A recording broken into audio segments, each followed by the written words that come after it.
A great radio show relies on two cooperating elements to enjoy success: on-air talent and production staff. Both create content and bring energy to make great bits and moments. Not everyone is meant to be or wants to be on the air. A motivated and adept producer or board operator can contribute massively to a show. Playing music under the hosts, timing bits, hitting sound drops, identifying good callers, and providing great show topics are essential parts of a hit show. But what if you didn't like to be and weren't very good on the air? What if you preferred to read the studio's GQ magazine and watch Yankee day games instead of producing? What if, instead of doing your job, you threw your subordinates and coworkers under the bus? What if you couldn't help but lie, even after you were caught? You would be Black Earl Douglas. This is the story of one of the most tragic, unintentionally hilarious, and deceitful radio producers of all time. The rise, fall, and subjective rise of perhaps the biggest liar that has ever graced terrestrial and satellite airwaves.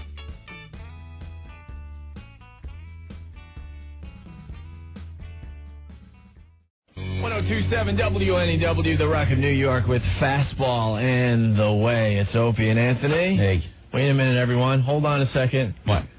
I think Earl's working. What are you doing? Earl's working, everyone. What are you doing, Earl? Yeah.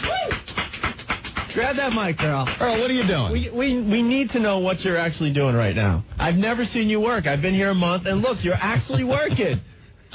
Before you know it, the radio station's giving you an 18th place. I think so. We're moving. We're going up. Earl, you're the key to the ratings around here. Don't you understand? The harder you work, the higher we'll go in ratings. Earl, what are you doing right now? What are you doing? Because this is the first time I've actually seen you work. Basically, what we're doing is taking the CDs that are in the library that are old and scruffy and scuffed up and replacing them with brand new shiny CDs. All right.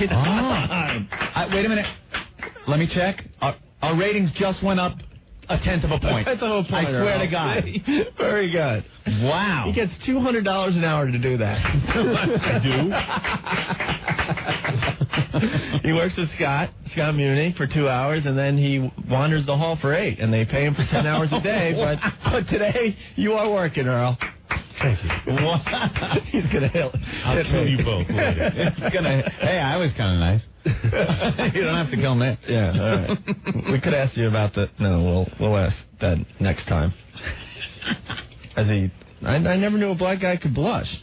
He's blushing over there. Death to you both. All right. The phones are doing pretty well. Earl Douglas started at the iconic New York station WNEW, eventually catching the eye of radio legend Scott Muni. Elton John is back with a new album. This time it's Reg. Reg strikes back, and it's Reg. Scotto was not only Black Earl's mentor, he was a father that Earl never had. Muni took what he called the ugliest receptionist he had ever seen and graduated him to a spot on his team, attempting to mold him into an upstanding, hardworking, and honest employee. Get to some Bruce for the guys working on our WNEW-FM van out in Freehold, New Jersey. And no doubt getting itself worked over, we have to blame somebody, so we'll blame Earl Douglas, Paddlefoot, for the damage. Somebody ran over a couple of curbings and all. We can blame a whole lot of people, but we'll blame Earl. Scotto had Earl sit in on many interviews with rock stars like Paul McCartney, Trevor Rabin, and John Anderson. Muni was an all-time great interviewer, prioritizing personal relationships with the artists. If Black Earl was paying attention to the importance of close relationships in the radio business, it was never reflected in his future career conduct. Music is one of Black Earl's great loves. Not only was he spoiled with the revolving door of rock stars working with Muni, he had access to the world's largest rock library at WNEW, not to mention his apartment being filled with cassette tapes and old 45s. Earl also became a competent board op, often filling in for other shows. ED was content in being behind the scenes. Not exactly the hardest worker, Earl was never at risk of being promoted. Even if he were, WNEW bosses would not have been able to find him to promote anyways. While hiding away from the suits in the storied WNEW halls or empty conference rooms, Lil Nick was learning more lessons than just what Scott Muni taught him. Earl watched as Radio Hall of Famers Richard Neer, Pat St. John, and Carol Miller were cast aside after years of dismal ratings in favor of a new hot talk format spearheaded by shock jocks Opie and Anthony. The biggest rock station in the country for so many years, and then, as I was saying, things changed. Things got a little bit different. We had a little bit of change of direction, and so this is my my last show here. All this stuff was going away, and I, you know, as sad as I was, I realized that, of course, the station hasn't been the WNEW that music lovers remember over the last almost 32 years. And I want to, first of all, thank the management for... I got my pink slip today, but they gave it to me in a really nice way, and I want to thank them for letting me do my last show. And what can I say now? I want to thank you, the listeners. If it weren't for you, and this is true, you know, I would never be here. So man, this is it. I spent like just about half of my adult life here playing music for you. And I hope in the future, long time in the future, when you think of WNEW, you'll think of all your friends here, all the jocks, the music we played for you, and the good times. See ya. Greg Hughes and Anthony Cumia showed that if you have a vision, steadfast belief in your concept, an iron will to drive forward regardless of backfired April Fool's pranks, you can have wild success. Trust me. The DJs don't have to listen. Wait, trust me. Ed and I are not huge fans of management. Never have been, okay? But there comes a point in your own career that you got to take things into your own hands. We honestly listened to management here for the first maybe 2 months, I guess, where we really listened and tried to do what they said. And we were tanking, and we knew it. We knew that we were in serious trouble of getting fired. So you know what Ed and I did on the way home one night? We said, you know what? Screw everyone. We're going to do the show we know how to do. And if people don't like it, then you know what? At least we know we went out trying to do what we know how to do best. Doing what we do. And from that point on, things started working. Pat St. John demonstrated that blindly following management off a ratings cliff has the potential of getting you the axe when the station owners are not willing to lose any more money. It was fun. See, why didn't the other guys do that? And I'm not talking about the staff we just had. I'm talking about the staff that goes back 10 years. They had the chance. They had the mics on every day. They could have spoke their minds, but they were too scared. Not only that, why work why work at it? You're collecting a huge paycheck. You're sitting on your ass. You have a contract. So you're just going to sit. Why work? It's being handed to you. Febreze would survive the 1999 WNEW format change from rock to hot talk by employing a third tactic. The fainting goat determined that if you took no responsibility, you received no blame, therefore staying out of trouble. After the format change, ED would stay in the promotions department, but would continue his free safety duties of operating boards and hanging pictures. Hughes and Cumia's hit show thrived on a colorful cast of passionate producers, eager interns, and a fanatical fan base, adjectives that Corporal Earl Upham actively avoided being associated with. Sometimes willingly, frequently unwillingly, Earl was dragged on mic and forced to contribute to the on-air product. Douglas would spend more time attached to the O&A show, and a complicated love-hate relationship developed. Ebony Earl did grow up with an older brother.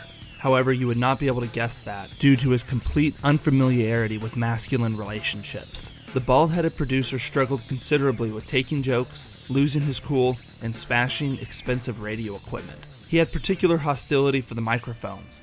Though microphones transmit no sound without input from a human being, Sapphire, in his fury, was not able to distinguish between the microphone and the person antagonizing him. No! Earl, wait, no! No, stop! Oh my God, he's smashing the mic! That's a very expensive microphone. Earl, Watch the Judas Priest CDs. Earl, you're scaring Leaf Garrett. Leaf Garrett is petrified outside the studio. Hey, Eddie, is Piazza going to the wedding?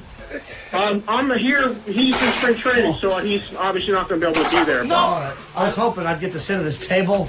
Earl! Ow! Earl, look at that microphone now. Earl, let him go. What you want on that mic? Douglas was unable to comprehend that thrashing his arms around like an animal in a zoo whenever he would become enraged only encouraged the targeting by Opie and Anthony and their staff. We're out of here. Oh, man. What happened? Oh, Earl just took the paddle to Spaz's ass. We got a race riot going on in the studio. Wow, this is real stuff. Yeah. This is real This stuff. happens all the time. This stuff happens all the time. They're going to fight. Bobby Bo, get the bat. Oh, man, they're going to Spaz and Black Girl. I got my money on Bobby Bow. Earl's shaking, though, man. Earl, don't be... Oh, yeah. Well, Earl just lifted Spaz up in the air. They're back down on all fours. All right, Earl's down. Spaz has the top position. This is better than midget wrestling. Earl's down, though, but he's putting up a fight. Earl's doing very well. Come on, Earl. Spaz trying to reach over. Come on, Earl. A lot of people out there counting on you. Oh. Take all right. Oh, okay, the flip over. I got to switch mics. Spaz trying to pin Earl, but Earl broke out of it. They're in some weird 69 position over here. Yeah, it does look like a 69 now. Spaz's legs are like all flopping around. Oh, Spaz just giving Earl karate chops. What the hell's he doing? All right, now Spaz has Earl in a headlock. Got his legs around him. They look like an Oreo cookie. Look at that. I'm not racist. Look at the look in Spaz's face. Spaz has him in some wacky ECW type hold. What is that, Spaz? A leg lock. It's a leg lock. It's a figure 4 leg lock. God damn. What, give? All right, I think that's a stalemate there. All right. Help him up. We end the week with a little race riot, a little fight club. Earl might as well have drawn a bright white bullseye on his jet black forehead after his bi-weekly head shave. All right, well, why don't you guys leave? There's a lot of people waiting for you, right? At the door! All right, man. Get your WOW sticker at Ranch Warren, 42nd Street and 5th Avenue. They'll be there in... 4 hours? Yeah. No, they're supposed to be there at 4. Keep your fingers crossed. Oh, calm down. Come on, Earl. You know something, Earl? You got the easiest job in the world, and you get pissed off every day. You have completely lost your sense of humor over the course of the time we've been here. You had the sense of humor. You were kind of a fun guy, relatively speaking. And, now, I don't know, every little thing now we got to worry is that it's going to upset Earl. And then you're going to go hiding under, staircases and stuff. Yeah. I don't know. Remember, we were all having fun. What happened? Didn't the fans love you yesterday, Fidelity Diamond? Weren't they cheering you on? Great time. There you go. See? You got some adulation yesterday, Earl. Ah, my fans, my public, the adulation. I am Rock Warwick. You might remember me from Dr. Jekyll's Hyde. Ah! All right, there he is. He's smiling. There he goes. All right. He also seemed incapable of doing simple jobs around the WNEW radio station. Going on an all-expenses-paid resort getaway to overcome his fear of skiing proved equally as difficult as getting the WNEW Whip-em-out van to the correct location at the correct time. Hey, thank you, Wanda. Thanks. All right. Bye-bye. Idaho. Earl, what are you still doing here? Ah, boy. He's walking out the door. Are you going to be there at 4 o'clock today? Yes, I am. Why are you getting pissed? Oh, boy. I'm ready to leave. Do you need someone to go with you? If someone wants to come with me, fine, but I'm ready to leave. Psycho Mark, you want to go with him? Only if he's nice and he has a smile on his face. I am smiling. No, you're not. You're a miserable F. I'm smiling. Look at me. Oh, there's a smile. He tried coming into the office the other night again with the Billy Club. He loves that nightstick. God. It's frightening. All right, well, why don't you guys leave? There's a lot of people waiting for you, right? At the door! All right, man. Get your WOW sticker at Ranch Warren, 42nd Street and 5th Avenue. They'll be there in... 4 hours? Yeah. No, they're supposed to be there at 4. Keep your fingers crossed. Driveway. And we don't see Earl. We're hoping he's better at driving than dating, so... Well, we told you guys Earl would get lost. He gets lost wherever he drives that stupid van. He was supposed to be there at 4. Obviously, he's late. Probably lost. Earl, if you're listening to us, give us a call and tell us, how far away you are from Fidelity Diamond with the WOW That would help a lot. Help me! Help me! Help me! Somebody! Take the West Side Highway down. So you'll be there by 5 now? You don't know. I've been ready for an hour. Sorry. What have you been doing? What have you been doing? Sending out WOW mail. You've been sending out the WOW mail. Here he is. Supposed to be somewhere else. But he's here. Earl, you've been doing the WOW mail, right? I just got to ask this, and this is not even going to... I'm not trying to bust on you, okay? Just answer honestly. You've been doing the WOW mail, right? Everyone's sending their self-addressed stamped envelopes with the WOW stickers, okay? Yes. Have you been listening to the show while doing that? Yes, I have. How many times did you hear us say that you're going to be at the Staten Island Ferry at 4:30? To which at 3 o'clock. No. Answer the question. Did you or did you not hear us say, hey, Earl's going to be at the Staten Island Ferry at 4:30? I heard it a couple of times. So why didn't you come in and say, look, guys, you're saying 4:30, but I haven't even left yet, and I was told to go later. Why wouldn't you at least work it out to see what the hell's going on? Rick, that People are waiting there now for you. They're waiting there for you, Earl. It's the biggest part of their day to meet Earl and the Invisible Man and get the wow sticker. Seriously. If you're listening to the show and you hear us say that the person listening to the show, is going to be somewhere at 4:30, and you know because you're the person that you're not going to be there at 4:30, wouldn't you talk to someone about it? I did talk to somebody about it. Who? You! Just now! Just now, when I saw you in the hallway, and you're arguing instead of getting in the damn van and going. Now! I'm going. And Earl. Instead of shaping up and arriving on time, the sloth actually got more apathetic, eventually quitting WNEW altogether. I'm not going to listen to any of your excuses today. This is the Fine. That's just the way it is, though. This is like the 10th sticker stop in a row that you've been late. What do you want? You want sympathy from us? Helicopter this. What? Give me a helicopter. I can't help. There's things I cannot control. I cannot control traffic. I can leave as early as I want, but if I'm stuck on a damn for 2.5 hours, I can't help that. Earl, Earl, but the problem is you don't even try to leave early. I'm not trying to leave early. Earl, what time did you leave to go to Powerhouse on of night? I was ready at 3 freaking o'clock.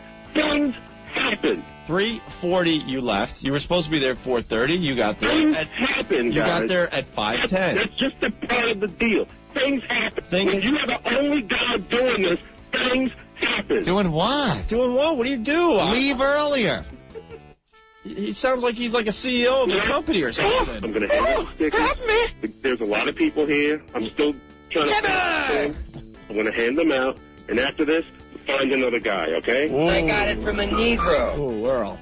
Earl, you were born and raised in the New York area. You understand about the traffic. I understand. You don't think I understand that? I tried, guy. So why didn't you leave earlier? I tried to leave early. No, you didn't. I came in early. Was somebody holding you shackled to your desk? No, it wasn't. Just things happen, guys. What? Things within the office happen. Did you have to, discuss a very important promotion or something? What happened? You can't give us an answer. Nothing happened. What do you mean nothing happened? In fact, we were talking about the road show. They asked me what. You had nothing to do with our road show. Wait, where do you think I was yesterday? Scouting out a potential road show That's site. yesterday, not today. Well, they asked me today, what did I think of the site? Earl, all I have to say is you were born and raised in the New York area. You understand that there's traffic all the time, and I understand that. And on Fridays, I'm trying, guys. And Fridays, on Fridays it's worse than other days, and you know. That's why I came in early. Earl, you can get out of this in 2 seconds by just telling us what you were doing here at the station that prevented you from leaving so you could get there on time. I had to write paperwork from last night. What paperwork? I got the wow stickers. Paperwork for what? To ensure like the promotion last night, I filled out the paperwork to ensure that he got paid. I did the wow stickers, and then I left. I talked with Matt. So what time did you get into the station today? What time did I get into the station? Yeah. About 2. About what? 10 after 2. 10 after 2. 10 after 2. So from Is that what time you wait, come in? No, let's follow the logic here. So from 10 after 2 until 3:40. I'm going to hand out wow stickers now. And my battery's going dead. From 10 after 2 to 3:40, and he mailed out some wow stickers, and he did some type of paperwork. I did paperwork. Now, couldn't the paperwork wait until maybe later on today? And couldn't the wow stickers that you're mailing out wait until tomorrow? You guys were yelling at me to get the damn things out. It's one thing or the other. Guys, get the wow stickers out. So I got the wow stickers out. No, how about getting to the locations when you're supposed to get to the It's not location? one thing, it's another. How would you like to vote by law? I'm going to hand out the lot stickers there. I didn't even park this thing yet. I'm in the middle of a lot. I'm going to hand out the stickers, and then I'm going home. Stop that! Home. Find another guy to press the 2 buttons, as you said, to run down the light, but I am going home. I didn't say you pushed 2 buttons. I said you pushed buttons. You just need to manage your time better, that's all. I'm trying, guys, but I'm one man. Oh, that's debatable. Earl, you really... whatever. I'm one man. You don't do a lot. You guys got a big crew. You know what? Find guys from that crew to do it. I'm done. No problem. I'm done. Then what are you going to do with your life, Earl? Yeah, what are you going to do? Finished. What are you going to do? I don't know, but I'm done. Okay. You find a real job, that'll be amazing. I get is abuse for this. We're taking... I'm trying really hard. We got every sticker out. I got all the stops, and it's not enough for you guys. I am done. We're taking resumes for Earl's job immediately. Opie, we're so demanding on Earl. We ask him to be somewhere with 24 hours notice to be somewhere at a certain time. And every time he's late. Right. Every time. But we're so demanding. And that's all we ask of Earl. Earl. He hung up. Holy smoke. Dave, what's going on? What do you need, Earl? No, I didn't even want to go on the air. Well, what do you need? No, I want to talk to Jeremy. Oh. About what? I want out. You want out? Out. O-U-T. O-U-T. Oh, you're tendering your resignation? No, I'm not. I want out. Out of what? So then just quit. Why do you need to talk to Jeremy about it? No, I want to talk to Jeremy. I didn't want to go on the air. You want out of what? If you don't want to quit or resign, what do you want out of? There's no crying in radio. What are you going to do? No, I want to talk to Jeremy. About Please. what? You want half of what Aunt and I have before you quit? No, I'm just like, I'm so damn incompetent. Fire me then. That's not our decision. Trust me. No, that's why I talk to Jeremy. Earl, you're delusional. You don't realize you're late to everything and that it is a real problem and it's not a radio bit anymore. No, I understand that, but I'm one guy. I'm a one-man department. Besides, where are we going to find another black guy? Oh. What? Oh, we got Chuck. Oh, we have Chuck? Earl, would you admit that you're late to everything? I'm not saying anything anymore. You won't admit that you're late to everything? I'm not saying anything anymore. Earl, be a man. I'm not saying anything. Yeah. I just want to... Earl. I'm just like, I'm getting right through the coals here. Be a man and at least admit there's a problem. I want to talk to our boss. Earl, please. We do like you, but be a man and admit you have a problem showing up on time to things. Day after day after day. It's not that it happened once, twice, maybe even 3 times. It's happened a lot. Like I said, I'm one. You can't send me out to the freaking east fringes of Long Island and then send me back to New Jersey and expect to be on time. It's different days, Earl. Yesterday you had to be It's not like you're doing it the same day. It's not. It was last night. All right, so you have an excuse why you were late to Jersey yesterday, but you have no excuse why you were late to Powerhouse Honda of Nyack. Do you realize the client is really pissed off? Can I talk to Jeremy, please? Jeremy doesn't answer this line. Why would you call it? Why would No. If I'm late to anything, find another guy, please. You're in denial. Please. You can't even admit that there's a problem. If I'm late to everything, I'm late to everything. You are. Find another guy. You can't even figure out what phone number to call to talk to Jeremy. Jeremy doesn't answer this line. We answer this line. You don't know how to get a hold of Jeremy? Pip? That's why I didn't ask to be on the air right now. The WOW van will be there with the brand new WOW stickers. Beverage Barn, East Meadow, Long Island, 2080 Front Street. He drove into the Bermuda Triangle. And yes, Earl is driving the van today. Is he? I knew it. Were you trying to keep this from me? Knowing that I would be pissed? Why? Anyway. Why? Was there nobody else? Can we hire a van driver? Be careful, Anthony. He'll quit again. Oh, okay. Wait a minute. Wait. No, I'm getting something here. I wasn't in the meeting. I was caught in a little traffic on the West Side Highway on the way in. Was this brought up at all? Are we supposed to coddle Earl? No. Oh, okay. I thought maybe I missed something. What else are we going to do, though? We've yelled. We've tried every tactic. We even allowed him to quit, but he's the only guy I've ever heard that threatens to quit. The bosses, everyone says, hey, okay, fine. Right. And he shows up for work the next day. Way to make a stand. I'm going to quit. Okay. All right, what do I do? Where's my work?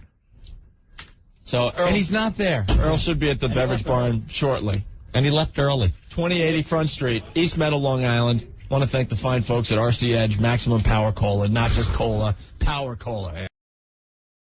Earl goes skiing for the first time tomorrow on the Opie and Anthony Show. This is going to be great. Earl, what the F is this about? Grab that mic real fast.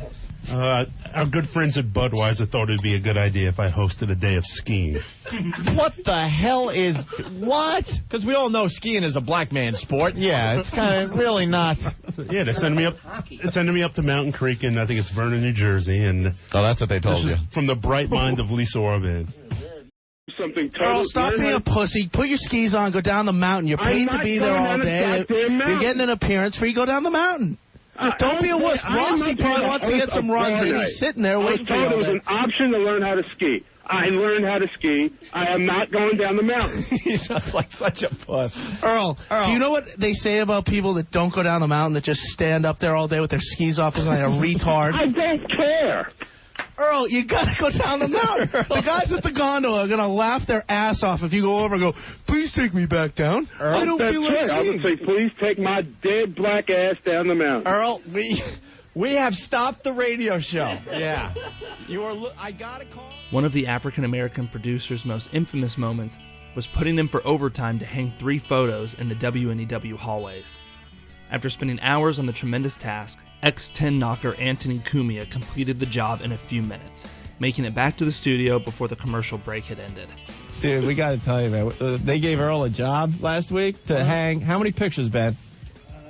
We got a bust on Earl. I'm sorry. 5 or 6, I think. Yeah, about 6 pictures. They're redecorating the WNEW lobby area, and they have like a big logo, and then they wanted like 6 pictures to hang around the logo. Yeah. And there's like, Ant and I with Sammy Hagar, and the radio chick is up there. The fame pictures. And a couple of the other shows around here that I don't know the names of. And so they give Earl, right, these 6 pictures to hang? Yeah. How long would you guess it would take to hang 6 pictures?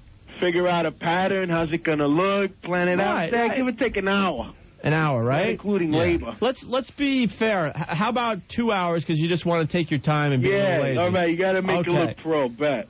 Ready for this? This is the God's Honest Truth, Ben. Tell the faithful listeners how long it took Earl to hang 6 pictures around the NEW logo. The entire day. You mean the whole day? The whole day. I saw him out there. There was a level on top of one of the pictures. I swear to God. What? A level was on top of one of the pictures. A level. Earl takes it like to the extreme, right? You could just eyeball some pictures. Eyeball a picture. OD. He put in for OT. Wow, no. What? He put in for OT because he went over his hours. How many hours did it take you to hang 6 pictures? Be honest. It took like 3 hours. No way, man. A lot longer than that. No way. No way. It took me 3 hours. Well, what happened was... Earl. No, let me finish. All right, but let me. When I arrive, I usually get here around 11:30. Is that fair? Yeah. Were you hanging pictures then? Yeah, I started about 10. I finished about noon. No. Like Because after the show, 7 o'clock that night, I walked out there. You were still fooling around with your pics. No, we had the pictures up in one configuration. No, let me finish. Let me finish. We had a pattern done. We had a pattern. P. John. Configuration for rounding. The flap configuration is 50 degrees. Will be configuration. No, we had it in a certain way. Powers that be wanted it another way, so we had to do it over again. How many pictures did you have to hang? 8. 8 around the logo. 8 around the logo. So wouldn't that be 2 for each side? I mean, how many patterns could you make out of it? No, we had a pattern. Rubik's pictures over. Powers that be wanted another pattern, so we took them there. Then they were up. We took them, then they wanted captions in the photo. So we had to take them back down again, take them out of the frame, make labels for them. Then when we made the labels, they said, no, the labels don't say in the right order who's in the picture. I had them like, Opie and Anthony with Sammy Hagar. I said, well, it doesn't go left to right. So we had to redo the label. I know who, I was like, we know who they are. Can I ask you who was telling you all this? I am not at liberty to say. A double on. I would love to know who then they weren't clean enough, so we had to take them down again and clean them. And honestly, it took all day, right? It took them, good all day to hang 8 pictures that aren't even good pictures. Did you work alone? Yes. No. Yes, I did. Pete and Eddie were helping you out. No, Eddie was not. Now you're lying. Eddie did not help me with the picture. You were not. You are lying. You are flat out lying. I have hang a picture. No, I am pissed off because you are lying. You are flat out lying. Pete Johnson told me how, because there were these different clips you have to use to put the pictures up. It's not like hammering a nail and hanging them up. You have to. Why? Hammer a nail and hang it up. It's worked for how many centuries? There's a new way here at NEW to hang pictures. No? I mean, he's getting mad. Go ahead. I'm getting upset. All right, try to explain yourself, Earl. Go ahead. Because the way the frames are set up, it's not like you could have the... I can't even explain it. But in terms of like bounce so they don't fall down every time the door slams, you have to put in these little hooks. Yeah, grab one of them pictures there, Ben. Let's take a look at what these look like. They have a wire in the back. But I did it by myself. Yeah, they have wires in the back, but I had to do it by myself. No one helped. Everyone was walking by and saying, "Oh, look, girls, hang up the picture." I'm like, "Put up a hammer and nail." Earl, you're not going to get sympathy from our listeners. There are guys listening that just spent 12 hours on the cold roof and it's 8 degrees out. I'm not asking for it. You had a whole day to hang 8 of these. Here's a How many were out there, Ben? Was it 8? I only count. There are 8 pictures and Anthony Bronco badge. How's the Wow sticker thing going today? Fine. How many did we get in today through the mail? Another box full. Are you mad at us? Not mad. I'm just frustrated. Why? Because... You don't like your new nickname? Personally? Honestly? No, I don't. Why? It's funny. Yeah, funny for you, maybe. It's funny. Come on. But, I mean, we're getting them out as fast as we can. We're just calling you the sloth. We got a couple minutes. Yeah. Dan, go put up the pictures. It should take you, during spots. 60 seconds? Let's see if you could... I have a challenge for you, Ant. All right. He took all the pictures down. Yeah. Put them up before we get back from commercials. All right. All right? Let's try. Ready, set, go.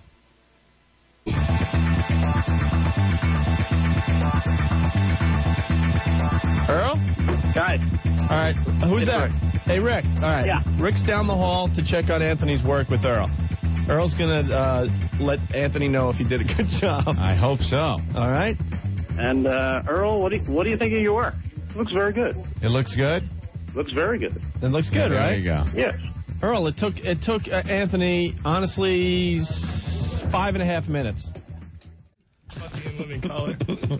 Come on, Earl. That's right. There was a Van Halen photo. There was a Van Halen. It had nothing to do with what the station is now, but it looked good. All right, listen, we got to move on. Oh, my God. Oh. It wasn't like I approved the photos. I went, what photos do you want on the wall? That's what I asked. It took all freaking day for 5 pictures. 6. 5 pictures. It took 6. Okay, 6. We're talking. This is rocket science. Fine, then you do it the next time. I won't do anything. 30 seconds. I am not going to do every picture. I'm upset because I asked for help, got none. Why do you need help? You had Pete and Eddie. You had Pete and Eddie helping you. Eddie did not help me. And on top of it, Earl, there were thumbprints all over the pictures. It looked like someone smudged their face up against each one. You didn't even bother cleaning them. I did clean them. There was a big black pubic hair in one of them. A big, giant black pubic hair.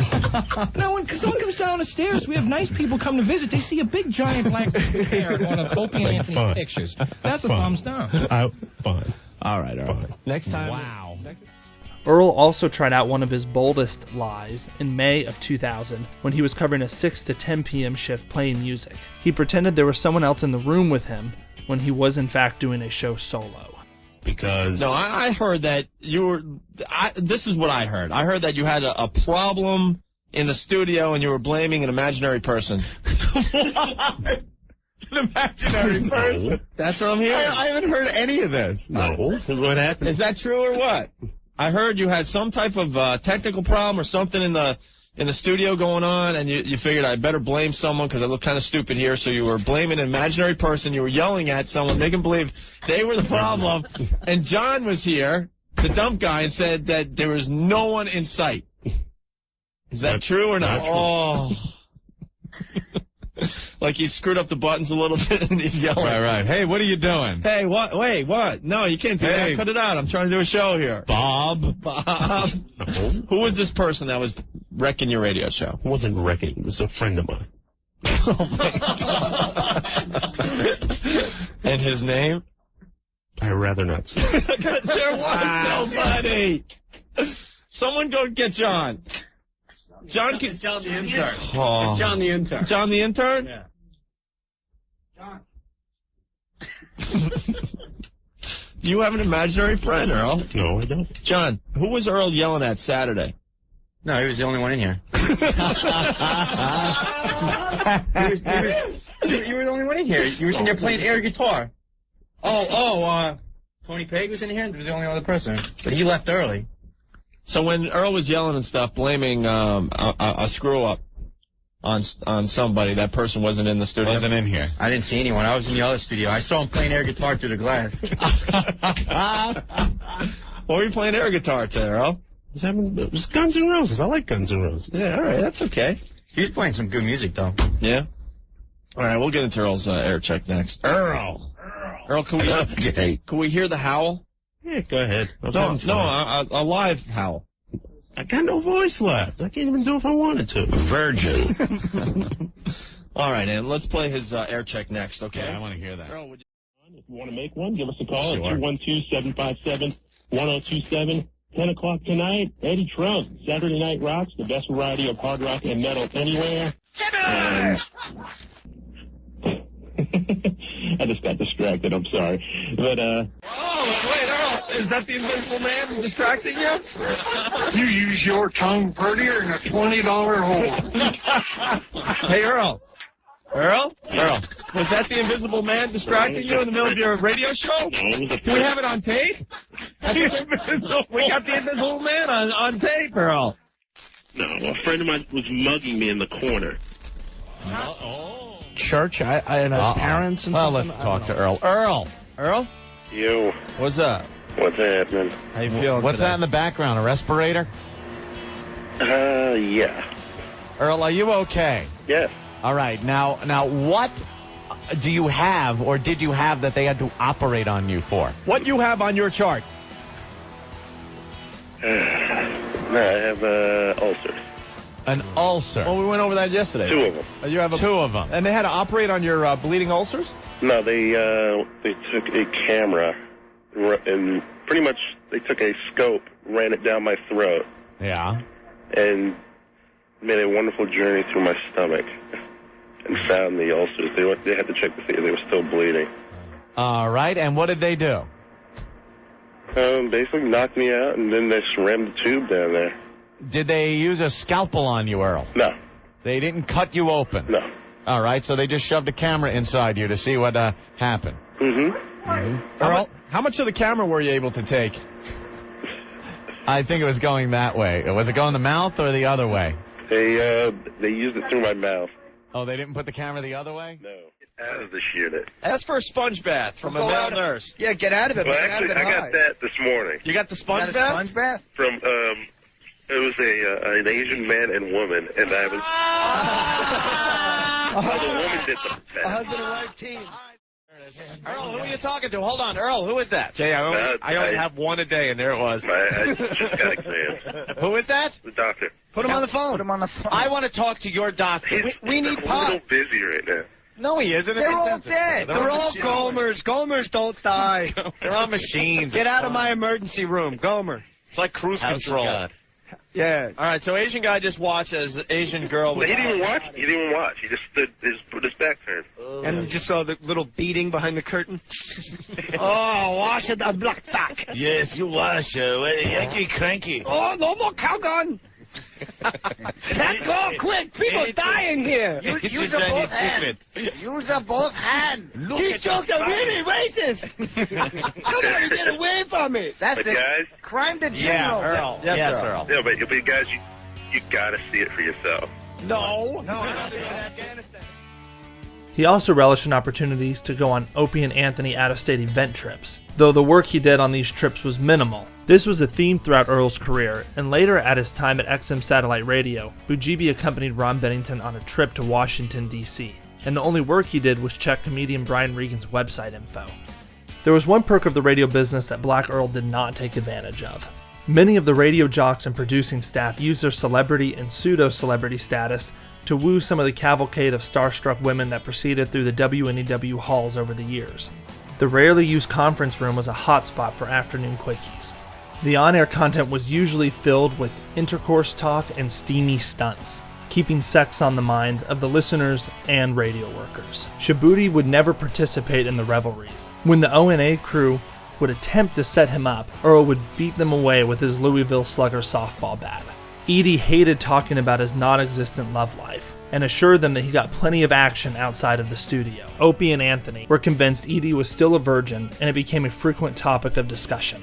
When he would make passes at finding love, the results were more often to O&A's delight than Douglas's. During one such occurrence, Earl asked his strictly platonic friend, Nadine, to accompany him to WNEW Hard Rock host Eddie Trunk's wedding. Nadine, an Eddie Trunk fan, quickly accepted, and then went on to request a third invite for her long-term boyfriend. This event became known as Earl Plus 2. I have no idea where this is going. Did you ask Nadine to maybe attend something with you? What? We're going to Eddie Trunk's wedding. Here's the rub. Eddie Trunk that does a couple rock and roll shows here at WNEW on the weekend. Yes. Very good one. And he does a very good job. They and rock. he's getting married. Yes. And you need a date. So you, what need a date? She wanted to go. I didn't have a ride, so I asked. So you figure you'd ask the lovely Nadine to go with you. Nothing's going on. Earl, no, I know. Earl, did you ask Nadine to go to Eddie Trunk's wedding? Yes. You did. That's a date. A wedding. Also, to go to a wedding with somebody is kind of like a night out together, which is a date. So I was. but there's more to it. I know there's more to it, and this is the most funnest part of this whole story. No, she said. You asked her. Hold it. You walked I up. did not ask her. How did you ask her to go to the wedding with you? Give me your line. What was it? She knows Eddie. I know Eddie. Right. We both. I said, "Do you want to go to the wedding?" You want to go to the wedding? You got invited to Eddie Trunk's wedding. Yes. Right. Nadine did not. As far as I know, no, right. she did not. So you went up to Nadine and said, "Nadine, would you go to the wedding with me? Eddie Trunk's wedding with me?" Yes, and there was a butt attached. And what?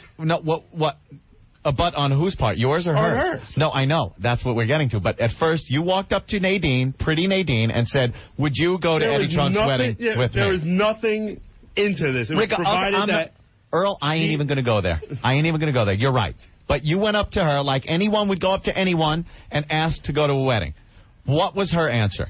She said she can go, provided that she can bring her boyfriend with her. What's so funny about that? There's nothing going on. You got shut down. No. Dude, shut down. But there's nothing to shoot down. When you go up to a girl and ask her to go to someone's wedding, that's like asking someone on a date. No, and then I'll take my boyfriend. So that being said, I would have loved to have been able to invite everybody that I work with at WNEW, but it just simply wasn't possible. All right, whatever. So That's fine. Go ahead. I invited Earl and a guest, and I got a phone call down here in Florida a couple days ago. I reminded Earl that the RSVP date was this past Monday. Right. And I didn't hear anything from him, and I said, "What are you doing?" And then he called me back, and he said, "Listen, I don't have a ride." And I said, "Well, if you're really that hard up for a ride, there is a train that goes right to where the church is. If that works for you, if you can't make it, don't worry about it." Uh-huh. And he called me back, and then he said, I can bring Nadine, but the only way I can do that is she gets to bring her boyfriend as well, so can you give me a +2?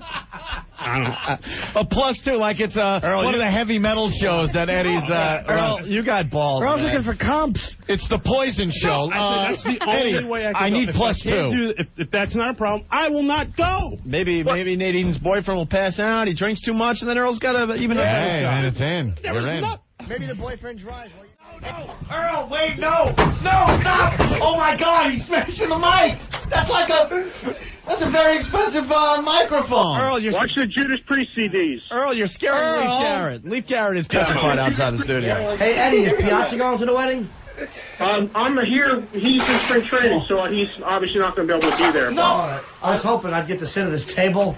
Earl! Ow! Earl, look at that microphone now. Earl, let him go. What you want to know? Let Earl go. Don't hit Leif Garrett on the way out. Can I say something? He's a teen idol. He's a teen idol. Yeah. In all fairness to Earl, honestly, I know that he had no other agenda in asking me that. He just knows that I love Eddie Trunk. He asked me to go because, he thought I would like it.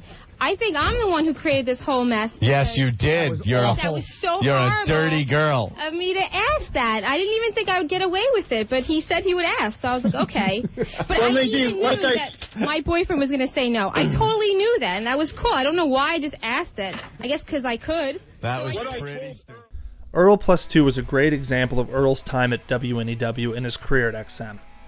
He would turn down the easy setup bit, like talking to one of the girls the boys would try to set him up with, and instead ask a woman with a boyfriend to go with him to a wedding instead, though this could have been due to the race of the women that they were trying to set him up with. It wasn't all bad for Black Earl, though. One of his WNEW highlights was when he beat Al Dukes in a boxing match at the Big Ass Night of Fights 2.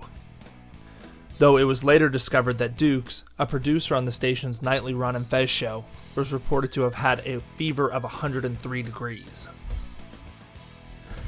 Whatever, Earl. Then you're saying you're no Al Dukes? You don't want this to become your new theme song, do you? What if we said, go get Earl, and we played this? Wouldn't that be bad?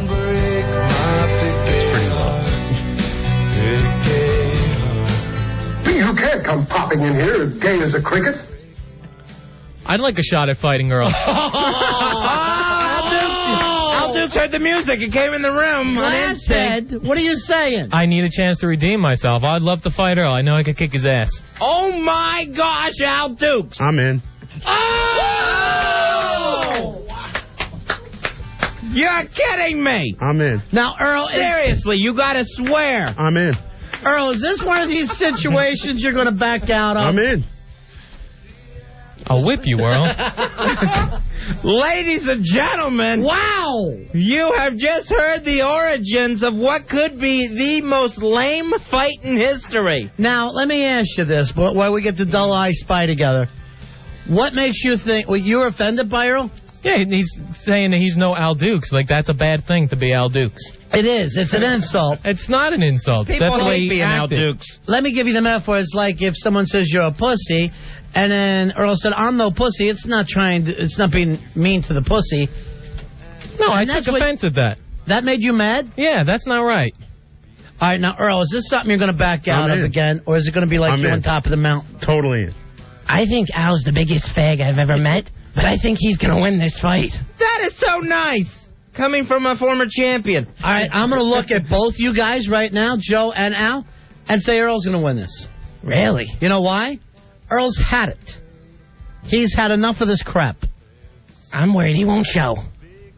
Earl, don't let me down. I'm in. Fezzy, I'm going to ask you, who do you think? I think it's Al Dukes and a forfeit. All right, it's just me and you, Earl, against the world, okay? All right, it is time for your headlining bout. Someone get Patty now out of the ring. Oh, Patty. Oh, is she claiming squatters' rights in the ring because she's been there 5 minutes? Now we got legal trouble. Just looking for a place. They asked Wonder Boy, hop in and kick some of the stuff out of the ring, would you? Hop in there, Wonder Boy. I'll take big mohawk femme. There's a heterosexuals for Al Dukes sign in the crowd. That's nice. You know, just having that sign makes you gay.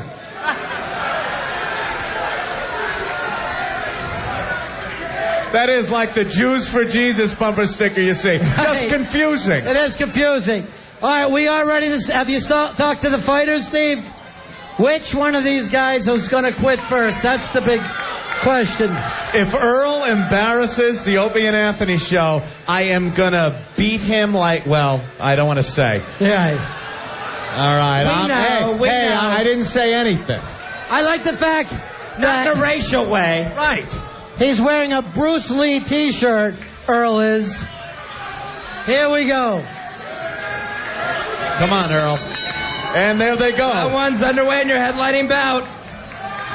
Al is taking the fight to Earl. Al Duke's using that right hand. Earl skating. Earl had an opening.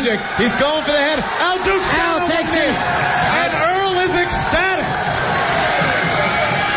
Al Dukes takes the knee. Earl, very reminiscent of Ali, looking down on Sonny Liston just then.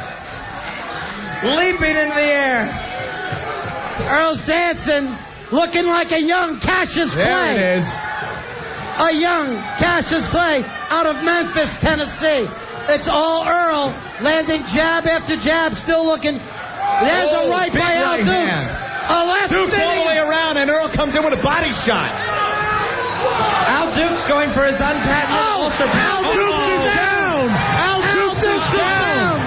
Earl with a tremendous on the campus. A tremendous roundhouse right. Al Dukes is down. The referee is standing over Al Dukes. Ron going in the ring, tending to Al Dukes. Earl barely breaking a sweat in the corner.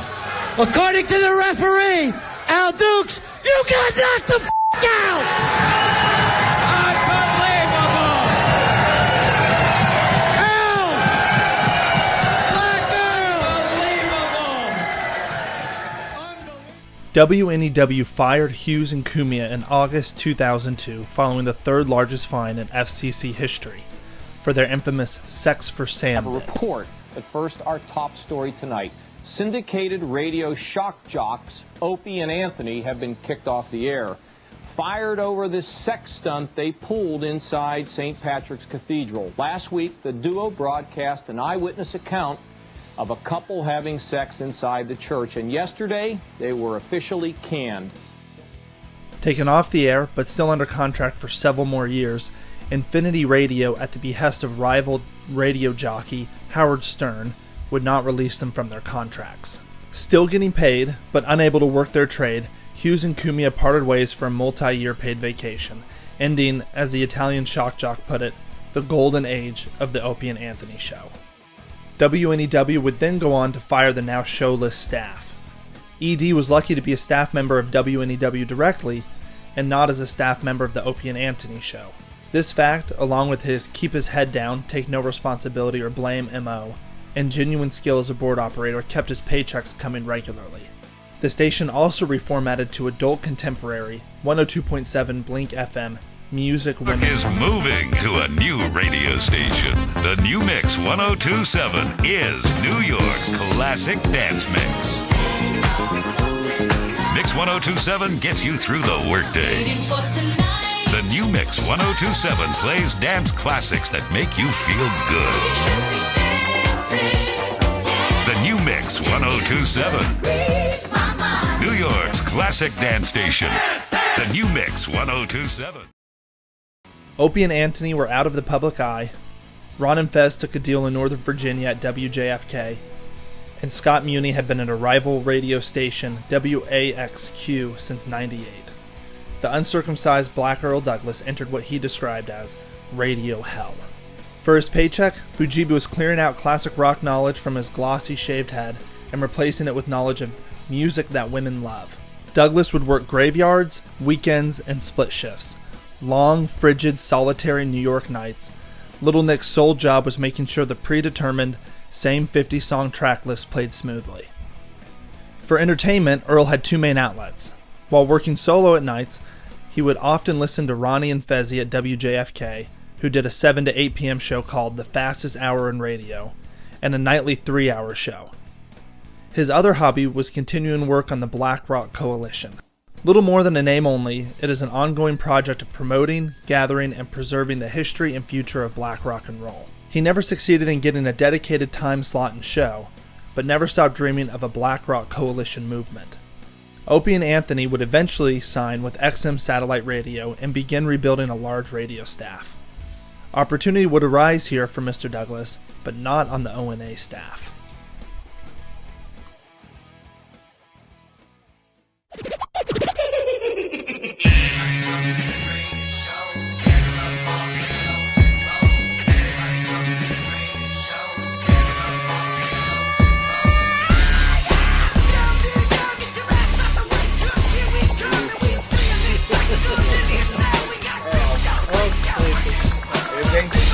Yeah, where is Earl? Is he snoozing? All right, here's the deal. You're listening to the Opie and Anthony show. I thought I could eat a little more before we got back from break, but I guess not. You can't eat a whole bagel with an egg on it in 38 seconds? No? I wanted to play just the Ron and Fez theme music here, but they did the thing with the Rage, which is fine. Ron and Fez in studio. They're going to start on this channel Monday. Ooh, Monday. Yeah. Right after us. Hey, hold on. There you go, Fezzy's Fezzy. mic. Sorry about that. At 11 a.m. Now I got it in. Right after us. Have you been enjoying your time off? I think 11 a.m. on the East Coast. Ah, right. Yeah, and it's some a other national. times on different coasts. It's a national show now. Remember, we never say what time we start. Exactly. It's just a little after the hour. You go to the what anybody says. Just quarter past the hour. Is that why they do that? Yeah. Yeah, that's Oh how they. my God. That's how they trick you all over the country. Are They go, you insane, I never Jimmy? paid attention. They go. You really are serious. Right too now, busy. right now it's 45 minutes after the hour. Yeah. I never made that connection. Oh, You yeah. just assumed someone had come in and stolen the little hand. No, I just figured that was the way someone said something. I never made a connection. Don't you do that in stand-up when you're out on the West Coast? It's great to be here a little after the hour. It's Here on my stool. Yeah, my sore foot. And we are broadcasting at 7:45 a.m. and for the rest of the country, go fuck yourself. That's right. Oh, This is the real time Oh, jeez. for the real stars. If you have to listen to this in the middle of the night, oh well. Sucks to be you. Tough shit. Tough shit is right. East Side. We're really just showing Yeah. a little bit of East Side pride here. Yeah, Ron and Fez look very, very tired this morning. It is amazing. It's really They already staggered in at 7. our Been a long time. and our producer had to be woken up by Ben. He's still sleeping in Queens. Earl. Yeah. How Or- did you guys get Earl as your producer? Opie. It's 100%. Is it Opie? Yeah. Yeah, that's all Opie's fault. That's him pissing on a golden ticket. Wow. Golden shower. Ronnie for a golden ticket. Ronnie actually called me and he said, "You think Earl could do the job?" And I said yes. And You now, vouched for him? Did you now hear I any look like- snickering after he said yes? and now I look like the biggest ass because he's already falling apart. I'm hearing. Before they even hit the air, Earl is We're completely talking about self-destructing. Black Earl, who used to work with all of us back at WNEW when we were doing commercial radio, and I don't know. They never fired him at NEW, Right. so I figured he had some pull. Well, it's the black. Yeah. You got to have one. You have to have one. And that was theirs. Earl. Now he's But ours. Now he's yours. So he You went guys from have brought him Highlander. aboard. It's Highlander. There can only be one in every radio station. Normally, it's the receptionist. It usually is Right. Peace ho, peace ho. Everywhere you call. Peace ho. Oh, absolutely. Somebody on the phone said something about T-shirts. All right, I'll take it. Thank you. I don't know what you talk about. I gotta leave. I gotta go have my hair did. That EOE thing rocks. Yeah. It's not just in radio. Peace ho. Peace ho. So Earl is doing pretty much. He went from board hopping to producing Yeah. one of the biggest radio shows in America. Yeah. There should have been some steps in between. Maybe baby steps. Maybe he should Yeah. have, I don't know, mailed out the stickers for a while. The thing is, I know he can do it. He's worked around radio for a while, but he's terrified. He's absolutely terrified right now. He doesn't want to push the button on the elevator. Never mind the No. board. Hey, he's never been one for really taking charge, taking the lead. He likes hovering just below the radar. And bitching about management. Right. You know. He doesn't want to be the go-to guy. Because the go-to guy has to work. Makes us feel better about our producers, I'll tell you that much. Well, You know, but I guess Earl fell apart yesterday. Well- You had a slight problem because I guess they're starting the pre-promotion that we had Right. to do. Yeah. So we're supposed to be talking to, I don't know, I think we're talking to the 50s, 60s, 70s, 80s, 90s tomorrow. We're running through the decades. Yeah, We're on a time machine. Then you're going to go into deep tracks. Yeah. Get deep into your personal lives. I don't know what deep tracks will do for you. And but- then the Sonny Fox in-depth comedy look, which we're excited about. Right. And that's what we were supposed to do yesterday. And then there some kind of problem came up on whatever line we were supposed to be on. And Earl just went into the fetal position, just in a... Yeah, he'll do that. He's not even lying for the show or anything. He couldn't arrange the interview Right. that you And guys have with our own company. Right. Right. And- Not like an outside source here. And then I said, well, have you talked to Wiki? Have you talked to Sonny Fox? You know, just to let, you know, I don't want Sonny sitting in the studio somewhere. Yeah, waiting and we for you haven't guys. showed up. And he's just, you know, I might as well said to him, I need you to figure out the string theory. He just lost it. At one point, he pulled out his cell phone and just started scrolling through numbers. Like there's one that's just help me, help me, that I could dial. Someone will do this for me. Send. Then Earl, actually, I saw him take a picture of Ozzy in a wood frame and just tried to put it up on the wall. Trying to hang it straight. That's a good start for him. Hang a picture straight. Well, we got a lot of young go-getters that we could give you if Earl self-destructs, that's for sure. So it's Earl Douglas and a producer to be named later. That's all part that's of the deal. trade, part of the deal. You know, those guys like to get laid, I bet. Show him that we only got one listener that wrote in. Yeah. All right. 977 do us. Hey, Earl, what's going on in there? That's you, Earl. Oh, of course. Jesus. Earl, how's it going? Here's your main man, Ron Fez. I'm all right. Are you confident? You know that sound. Earl, are you confident in your producer abilities for the Ron and Fez show starting up Monday? I'm ready. You're ready? Very. What do you got planned for the first show? I'm going to let the guys do their thing, as always. That's cool. I like the way he masks confidence by sounding like it's abject terror. I'm just going to let the guys do their thing. All right, what about the second show? Yeah. First show should be just the guys The first show is doing going to be a their no-brainer. thing. You know, the first time they're on, they're going to have that excitement. A lot of phone calls that from adrenaline. listeners, things like that. Yeah. But now, what do you got planned for the second show? We got to talk with the guys about that. Wow. Doesn't he sound exactly the way that the day he wouldn't ski? Remember? Yes. Well, half the battle is coming into that bright, smiling face, that up attitude. That is true. All right, so you're going to talk about the second show with the guys. Yeah. Of course. Oh, jeez. And then I guess any subsequent show is also up for a discussion. Of course. Any long-term plans, big ideas that might be brought in? Good question, Anthony. Usual guests and games and all that fun Guests stuff. and All right, games. We're going to honk the horn at some people. Ron and Fez enjoy a good game from time to time. What game? Sure. What's the first game you Any think good that you games, should play? Earl? I can't think of any off the top of my head. I don't No, have anything in front of me. I feel like I'm on a train and I just saw the engineer have a heart attack and fall off. And here comes Scatman Crothers, our purser. Hey. Purser. This Earl, is we're so all weird. rooting for you. We're all rooting for you. And I won't let you down. And I won't let you down. And I won't let you down. And I won't let you down. Earl was hired by XM Satellite Radio to be the executive producer of The Ron and Fez Show. He was out of radio hell and into radio heaven. The XM executives were located in DC, so no micromanaging suits wandering the halls. No more FCC. The satellite airwaves are not limited to the same content restrictions that terrestrial radio is, meaning no more dump button. No more licking envelopes and working graveyard shifts stacking carts. He was now the executive producer of the second most popular show on XM. The Invisible Sloth had the opportunity to molt his faded black WNEW Earl husk and reveal his glossy, jet black XM Earl hide. While XM would offer many new opportunities for Febreze, it would also present many challenges.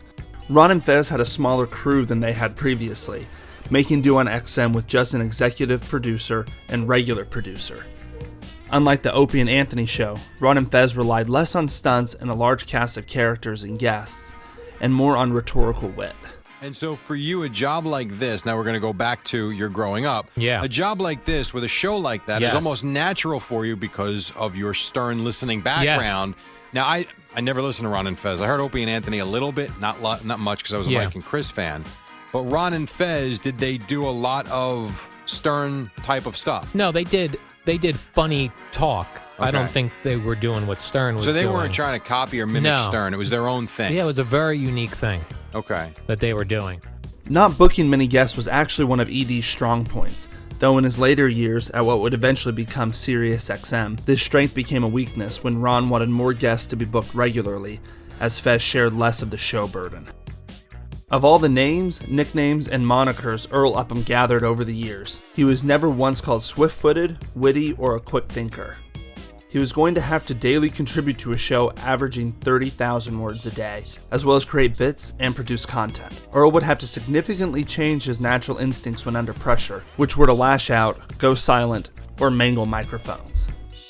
Hardest of all for the Peanut Eater would be managing a staff. Another producer and a team of interns would prove to be a real challenge. He was no longer road tripping through Mississippi with Stinky in the WNEW van. He had to interact with the crew and other shows. Ron and Fez had high hopes for Earl, and after all, he did promise that he wouldn't let them down. Rory, J-Dubs, Wonderboy, El Jefe, Hawk, Billy Staples, all producers left behind at WNEW or WJFK. To complete their team and live up to the performance of the past producers, Harry Elvis was brought on board. Before he gets in that stretch limousine and leaves, then we can't use him anymore.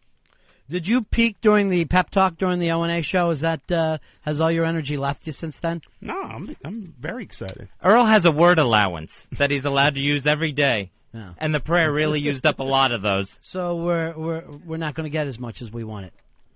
Earl, how's Harry working out for you so far? Harry's doing all right. Yeah. Oh, between the black guy and the Arab, I cannot see anyone in the other room. And I don't mean to be cute or mean or anything else. Well, I don't think it came across as cute. I think it was the mean thing, yes. Cute, I didn't think anyone thought, oh, that's adorable. He's bringing race in so early into the show. No, because you can't see Harry because he's got a phone monitor in front of him. Yeah, and that's the reason. Yeah, that's the reason we can't see him in the dark. And the scarf across his face. The thing about Harry and his type, you never see him coming. That's the beauty of it. No. You never see them coming. Harry's got a camera in there. I think he's shooting another video threatening L.A. Let me check here on the phones because I'm trying to... It looked like all the phone lines went off and then back up again. Is something wrong there, Harry? The phones crashed for a minute and they came back on. All right. Just for a second. I see. And then I hear Harry going like this, peace ho. Peace ho. The terrorists will be right with you. Please hold. Harry Targinian, the Armenian comedian, was an intern with O&A at XM and worked with Ron and Fez at WJFK. Harry was young, but already an experienced stand-up comic. Under Earl's close tutelage, would go on to become a Ron and Fez producing powerhouse, staying with the Ron and Fez show until it ended in 2015. Earl, where's your staff right now? What happened to Harry? Harry is missing. Missing? You're the executive producer. You don't know where he is? No, I do not. He disappeared. And so you think you're doing a good job? And you've lost your staff. Isn't it your job to know where your staff is? Is something you've done? Something Ron and Fez have done? Well, no, nothing that Ron and Fez have done. So it's something that you've done? Certainly not anything that I have done. So Harry's had problems. So it's us. It's XM. It's XM's fault. In reality, Harry T was with the Ron and Fez show less than 5 months. Being a funny stand-up comedian doesn't always translate to being a funny radio character. Unfortunately for Harry, he was neither. Is she starting to work on this homeless problem, Fez?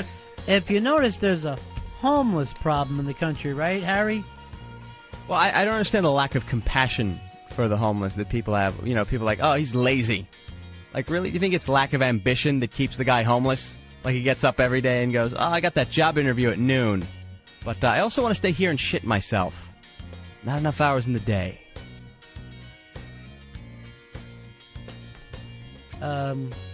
Even in Harry's few months with the show, early signs of Earl's inability to lead a team were becoming evident. You're in a bad mood today, huh, Earl? What's got you down, pal? Personal, professional. All right, let's go through it. What's wrong personally? Let's just say I got dragged into something that I did not want to get dragged into. What happened professionally?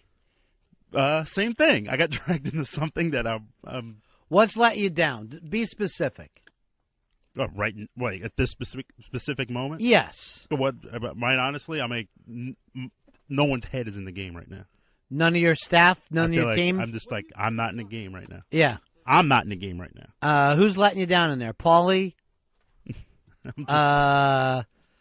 Harry? Who's letting you down? No, just like we're just not clicking. We're not in sync at all. What is it, Harry? Earl, what exactly am I doing that's not in the game? No, I'm just saying I don't want to have this. What is going on? Specifically, tell me what I'm doing that's not in the game. I'm running back and forth to get some audio that I didn't have. What am I doing that's not in the game? Well, you want to? You really want to have this out now? What? But you really yes, want to have this because out now. you're making it sound like I'm not in. What am I doing? I'm just saying collectively we're not in the game. What is it, Harry? You seem like you're upset. He does this all the time. He makes these generalizations that we're not all in the game. Right. What is it? What am I doing, Earl?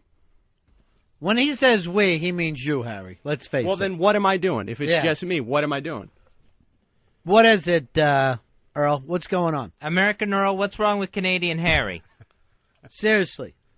Or are you just using him as an excuse? Well, you know what it is? No, I think it's just such a cumulative thing at the same time. What does that mean? It means built up over time with you, Harry. But he does this all the time, and now we were going to have a meeting in there during the break. What did I do? No, I want to know what I did. No, Earl. I mean, it wasn't you even feel like he sells you out, Harry? Yeah, not all the time, but occasionally he does these things where, maybe things aren't working out or in the back. Is he using you as a human shield? I don't want to say that, but like right now it's just, right now for this moment, he kind of is. No, when I say things in generalizations, I encourage you to think. I don't know what that means. No, he does that all the time. He just has these generalizations. I want to know what I did. No, when I say specific things like, and Ronnie and Fez, you've been in these meetings where we just say, just question yourself, why are you here? Do you want to be here? Do you want? I mean, how bad do you want it? Things that encourage you to really think, like how much. What goes on over there? I do not understand what goes on in that room. Harry, you tell me what goes on. Nothing is going on in that room. Yeah. That's the thing that bothers me. Right. He'll have these things where he'll I shout at this. people. His attitude, Earl's attitude, has changed from being like totally upset, where I had to go, "What's going on?" to, "Oh, everything's okay. It's just cumulative." Like now, he's in a better mood about it. So, Harry, you feel like you just been picked on? No, I'm not picked on, but like sometimes I think he blows things extremely out of proportion, where he creates this story like something. One time he had a meeting where he had to address, me and the interns and go, when I'm in there, nobody talk. And no one was talking. Like, I don't understand what he was getting no one at. was I mean, are you saying all this is in Earl's head? In certain aspects of it, yeah. No, that came from, this is what'll be happening. You guys will be on the air, right? Right. And killing. Killing, and I'm trying to basically listen to the show. Right. And they don't? I'm not saying they don't, but imagine if you were doing the show and someone was tapping you on the shoulder every 3 seconds. I'd go crazy. Exactly. Or, all right, who else besides Harry is a fuck up? Bill, Paulie, Bobby, who else? No, I'm just trying. Let's rank them by as crazy as they. Who would be number one? Harry? What, as far as driving me crazy? Yeah. You can say it if it's me. I don't care. I'm trying to because of the former ulcers, I'm just trying to stay under control. And so you're killing. First of all, Harry not only gave Fez a heart attack, he's now giving you an ulcer. No, I'm not. I am not getting another ulcer. You are like a superhero, like some kind of a mutant superhero, where you can make other people's body parts go out on them, Harry. Disease, man. Well, it just takes a while to wear people down, I guess. So you feel like everything is going well back there No, I'm not today. saying that everything is going well, but he's acting like I'm just fucking around when I'm trying to get something, a piece of audio that I can't get, not because I'm not looking, but no one gave it to me until this morning. Right. And then to drag me and go, we're off our game. No, I'm just saying what is that? Why? We could always do better. We could always be sure, better. we could always do, but to say like we're doing shitty, like I'm doing shitty who said today. That? Right, that's what off our game means, Earl. Who said that? I'm going to call Bobby in. Bobby, Yeah. Bobby, what's really happening? Because I'm not getting the real story. The thing that happens is something very, very minute will go wrong, and Earl will freak out and make it worse by freaking out. Like, not saying that Earl's doing the wrong thing, but he takes everything very, very seriously. Like, just say when the phones are being flipped. I'm trying my darndest, and he goes, flip the phone. I'm trying to answer, and I'm like, Earl, I know, I'm flipping them, I'm trying, I'm going. Like, and it just works me up. It makes it, it makes it a lot, the anxiety builds up, and then you see it, you have to get distracted because you see it going over there, and now we have to have this conversation, which is... Right, I look in the other room, and it looks like all hell's breaking loose in there. Exactly, but it's not. It's a little thing that builds up to... All right, let me check with Paulie. Paulie, you agree here? It's all Earl's fault? You better be loud on that mic, Paulie. What is it, Paulie? I don't know. I think Bobby's accurate. I mean, it's a little thing that you just need Earl's attention for, and it becomes a big thing because he either gets distracted or he loses his train. So Earl's the problem. He's not the problem. He's very focused on what he's doing, but when you ruin his concentration, then he has to get back to what he was doing. Then he's 30 seconds behind or whatever. Right. And he needs to try to catch up. And all right, Earl, this is a revolution against you. You're the EP here. This is the first time I ever saw Harry lining the guys up behind him. All your little Canadians are finally speaking up. It's not even that. It's just Earl has he means... Do not use the N-word. No. Only if it's necessary. Earl means, for example, Earl means very well, but when you have oafs like Paulie around, right? So Ron will make an obscure comment saying now he wants soup for lunch. So I don't even remember this. Okay, neither do I. Yeah. But Earl hears it and says, "Get soup menus." So Paul fucking there's an imprint of Paul in the studio door, running out the door like this. He gets a fucking menu, brings it to you, and then you're like, "What the fuck is this?" Because he comes to me in the last break. Soups. I go, what are you talking about? Let me get this right. That was Earl's doing? That the soup idiot came in here? Yeah. No, I never said bring it in the studio. I said have it ready. Somehow that translated to bring it into the studio. Well, when's he going to order it? Soup for sale. So let's have it ready. So in the event it was like, hey, do we have any soup menus? Then you can bring it in. Earl, you're losing your whole team. Half the time I come in here with a note and you... Also evident was Shibuti's unwillingness or inability to train his modest team in simple day-to-day tasks, like phone screening. Hey, Rob. Rob, you're on Run and Fez. How are you? Hey, how's it going? Good. I was just wondering how you find it more realistic that Jesus can grab the Pontiac and drive it along instead of whores ever getting lucky. What's he talking about? That one went completely past me. No. The one you said, sometimes whores get lucky or hearts get lucky, she said. No idea. But thank you very much, Rob. Yep. Who's doing the calls over there now? Harry? I want a new IQ test for every caller. Since Mick, they've all gone downhill. Bill, why would you get up and away from the phones when you know I need you? You know, you could do a blindfold test and not even look in the next room to see who's on the phones, and you can tell when Harry sat down there. All right, this is Harry actually working the phones. Ready? And you be the phone caller. What's your name? Fred. Where you calling from? New York. Okay, Fred, I want you to be stupid and make no sense at all. I'm going to put you right on with the guys. Okay. Stupid, make no sense. Got it? All right. Should I turn my radio down? No, turn it up. Oh. And I just want to say, Allah to Allah. In November of 2005, Fez Marie Watley suffered a heart attack. His doctors were convinced that it was caused by his diet, lifestyle, lack of exercise, and genetics. But Fez and the loyal XM listeners knew differently. Earl, through his neglect, indifference, and laziness, had caused Vez's blood flow to restrict and not carry sufficient oxygen to his heart. In New York, attempted murder carries a sentence of up to 25 years. It is unclear if ED was ever investigated or questioned by the authorities, but he was never arrested or charged. Much to Safi's chagrin, the big cat survived. Because here's the thing. When something like this happens, Ronnie, you really have to start doing an accounting of your life. Right. And how you're living and what you're doing. And, and in doing that, you really have to see who's really to blame. Right. For a heart attack. So instead of, your thing came like this, you weren't one of those people who had the heart attack and it gave you a new appreciation for life or a spiritual awakening.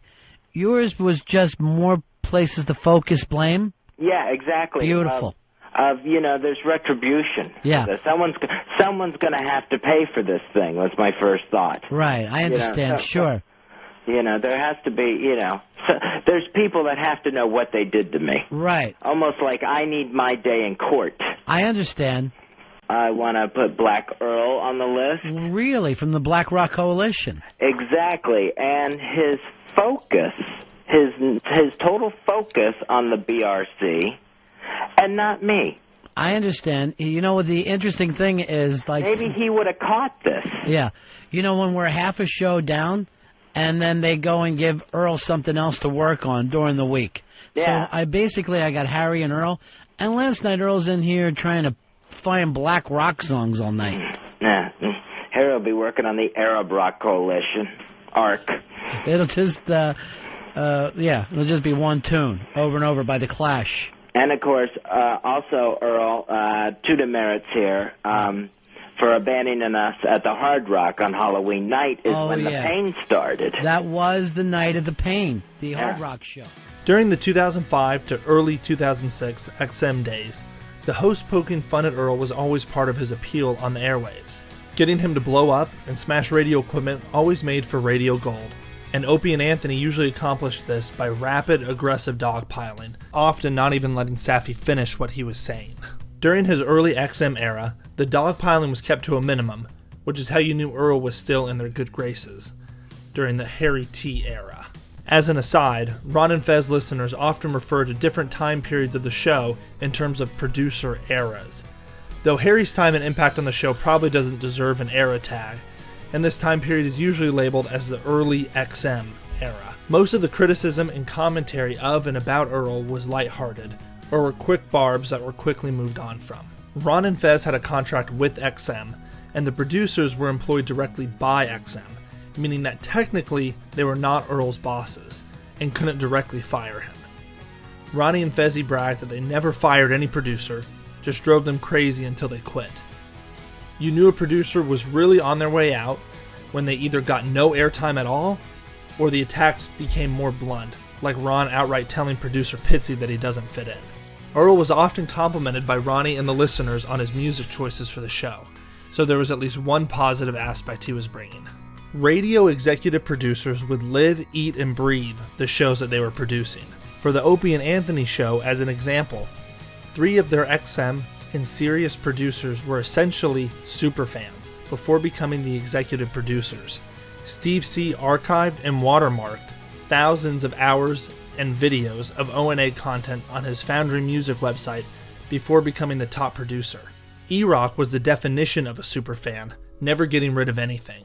Able to pull any obscure bit from almost any era, and Sam Roberts hated leaving the studio. Getting in early and staying late, producing content and bits, as well as being a mentor to many interns who went on to have successful radio careers like Intern David or Simple Mike. ED, on the other hand, was not so invested in the Ron and Fez community. Nah, honestly, I don't go on the board at all, quite frankly. I don't read it. Well, that could be it. That's the problem. You're the producer. I understand when Fez goes, I don't go on the board, because he's sensitive. But you, on the other hand, Earl, you're the producer. You should know everything that's happening. Nah, I just, I don't get me wrong. I love the guys on the board. They've been very supportive of the show and very good. Stop being monotone. Here's Bruce. Jeez. Bruce, you're on a Fez. This was especially egregious because the Ron and Fez forum community was an extremely active part of the show. RonFez.net, just one of the Ron and Fez fan forums, had close to 1 million posts at the beginning of 2006. Other future producers would tap into the forums for show content and feedback, but Earl was too sensitive and unable to handle what would be at that point even mild criticism. With the new year came the annual producer's review from Don Wiki Wicklin. In January of 2006, just a few months into his new gig as executive producer, Earl was ready. To prep for his meeting, Ronnie B role-played as Donnie W to pump ED up and get him ready to ask for his modest 10% raise. Here is your opportunity, Earl, to find yourself where you'll either get a raise today or, like Even Money says, you're out on your ass. Earl, what time do you get here every day? About between 9:30 and 10. And what time do you leave? When the work is done. So it's not a real schedule that you keep for XM. Well, it's not a real schedule. It's just a lot to do. What do you mean a lot to do? Too much? No, I don't know about too much. What do you mean you don't know? You're the executive producer. Well, you don't know whether you have too much work or not? Well, I knew going into this job All right. that I was going to have a lot of work. Yes. Time out. See what I did to you there? I just put the pressure on. You've got to push back a little bit, okay? All right? Mm-hmm. Earl, where's your staff right now? What happened to Harry?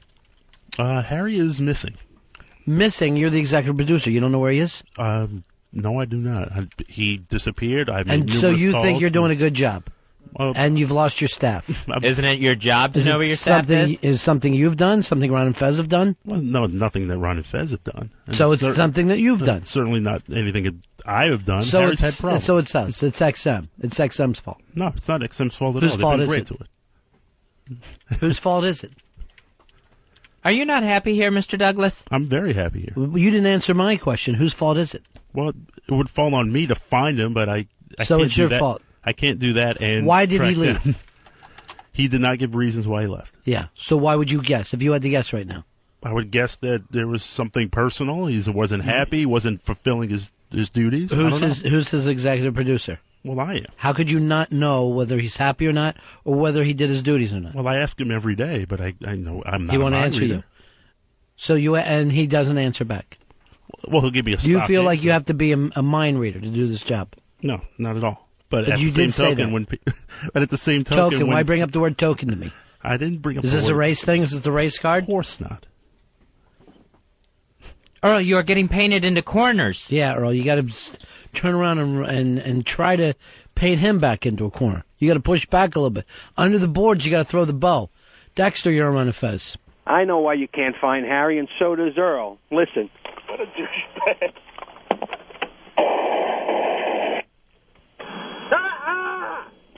He killed him. He killed him. That's the most you can come up with, Radio Shark. Why does he run away like that? He used to be so much better before he had a tape recorder. Earl, you familiar with word association? Yes, very much so. We're going to play a game of word association with video, because I understand that's what Wiki's doing. Are you ready? Yes. First word that pops into your mind, Ron. I'm sorry I didn't hear you. Ron. Fez. Fez. Ron. All right, this is fucking ridiculous. Do you not want to work here? Opie. Anthony. Anthony? Opie. So all you do is think of the... You can't describe any of those people. All you can do is yell out who they sit next to. That's all those people mean to you. No, it's just the first word that popped in my head. Black Rock Coalition. Needy. Needy.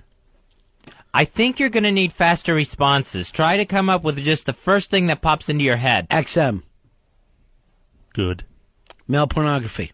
Bad. Stealing. Bad. Wiki. Good. So good and bad. Who are you, Superstar? Superstar would actually do better right now than Earl. Elo. Boss. Rape. Bad. Unbelievable how ridiculous he is today. What? Rape is Elo. bad. All you can come up with during this thing of describing things is either the other partner or the terms good or bad. The first word that popped in my head was when they say rape. Good. No, I'm not going to give it an enthusiastic. Rape is horrible. Even though he crumbled under Ron's light, reasonable pressure, he was still able to score the raise that he deserved. Here's Frankie. Frankie, you're on Run a Fez. Hey, Ronnie. Hey, Walter. I think I figured What's out your what Earl's nickname, problem is. What's that? It's not any W Earl. It's complacent Earl. He came out of his review with the job still. Now he figures he can coast. You know, that's a really good point. How did the review go yesterday, Earl? Went very well. Yeah, so you got the raise? No raise. Then how did it go well? You didn't get fired? I think anything that wasn't not getting fired, in my opinion, went well. If I got the raise, great. Did you ask for the raise? You know what? We didn't even bring it up. Well, he's not going to bring it up. Twicky. What a it's Wiki. Oh. What a master negotiator you are. I mean, our meeting went very quickly, quite honestly, but... You would have to be the one who brings it up to him. Now, you said you were asking for a 10% raise. Nice. No, just a modest raise. You said 10% on the air. Yes. 10%. That's pretty. I think that's fairly modest. But yes, but then you didn't bring it up. Your modest was 0 raise, 0% raise. Quite honestly, I was so surprised how quickly the meeting went, and B, how well it went. It just kind of left my brain. It sounds like you were lucky not to have Wiki take money out of your wallet. Did you take a pay cut yesterday? What went so well? He say something nice to you? Yeah, in writing and verbally, he said some very nice words. What did he say? Come on, give it to us. You made the transition very well, and he's doing a good job, and holding things together. That went in your file? Yes. I didn't know you had a file. I didn't know I had one either. That was the other thing. There were so many things that came out of it that kind of surprised me. Uh-huh. And just like how quickly the meeting went and how well it went, the whole thing just kind of flustered me to the point I was like... And then he ushered you out the door quickly before you could bring up money. That's pretty much the case, yes. You did a hell of a job there. Fans also became acquainted with some of Earl's verbal tics, like starting sentences with the word no, especially when answering questions. It is not known why Earl starts so many sentences with the word no, but some online have speculated that it's a mental defense mechanism to instantly decline doing any work. So, Earl, would you feel like you're bullied here at work? Yes, I do feel like I'm bullied at work, very much so. Who is the biggest bully to you? I would say Dave. He's always on my ass for one thing or another. These guys are such pussies. Yeah, didn't Earl kill Scotzo for some backstage passes a couple years back? I mean, the circumstances were precarious at best. Scotzo's death. Yeah, we were toasting to him being lazy. You didn't swing, you pussy! Oh, wait a second. I do know Earl's 2 bits. Fainting and napping. I'm not aware of anything. How can I be blamed? I'm just keeping this fucking shit clear. Asshole! Get up here, sit in this chair right now. No listening, Earl Douglas over there. Old Man River. Let me finish! Please! Why can't I ever get a chance to finish a sentence? Why? Because the baked bean, it was so small. Right, it's and tiny. There's no way those 8 beans are gonna fill him. He was so happy digging into those beans. He looks so funny looking at the beans. Dave, one more time. Who gives a fuck? I want to eat my food! Let me eat my food in peace! Those ulcers are from Scotzo, or? Oh. What the hell? That one was low, right, Earl? Yeah, push me. Keep pushing me, Dave. What'll happen? What'll happen, OJ? Push me. It just seemed like a lot of stress when you and Scotzo worked. I don't think it was all. None at all. None at all. You have no idea what you're talking about. All right. 0. That's not what I heard. Let it shop. He just speaks in 202 cliches. What? What are you So you just see a bean fall on the counter? Earl, he's the free lazy. Earl didn't do it? No, he doesn't like to do anything to help us. Oh. In fact, if Earl Douglas won the Super Bowl, he'd take the Gatorade bucket and put it over his own head. and just sit there and not do anything. And it's hard looking him touch his lap whenever he gets mad. Touch my lap. Wait a minute. You did touch your lap. Look at him grab the bike and touch it. Don't break the equipment. I'm not going to break anything. I'm just going to say I did not it's hands on head. Easy. Well, he's a pussy. Yeah, I'm a pussy, Dave. Push me. Just push me. What'll happen? Your mom's a bitch. A big, fat bitch. After not eating a meal, he used the wet naps. And when I pointed out, hey, wet naps are for eaters only. No, my hands were... And I believe Earl's breakfast was lazy cakes. I don't really have one, Ron. I just make things up on the spot. You see, Ron, I'm a liar. I'm a liar and someone who steals money from satellite radio. Earl just chucked his headphones hard. Where let me finish! And I just completely ignored her. You're so weird. I didn't cut it, Dave. What is he driving you over the edge? He's driving me fucking crazy. He drives me the fuck crazy. Hey, buddy. Earl's been in the radio business for 20 years. Why is Dave delegating shit to him? That I don't know. That I don't understand why the free safety, somebody else is calling the fucking You know why? place. Because he's my bitch. He's my ass buddy. That makes He's sense. my bitch. Hardly, Dave. He's my bitch. He takes it. I fuck you all the time. That's true. He does. East Side Dave McDonald was hired as Harry's replacement as associate producer. Bujibi, not wanting to repeat the same mistakes that he had made with Harry, ingratiated himself with East Side by throwing him under the bus before HR had even completed his paperwork. Earl treated the studio like his own midtown apartment. He loved getting the premium TV channels so he could watch Cocoon on HBO, all the Yankee games, and have a cold fridge for his 2 ginger ales that he consumed after a show.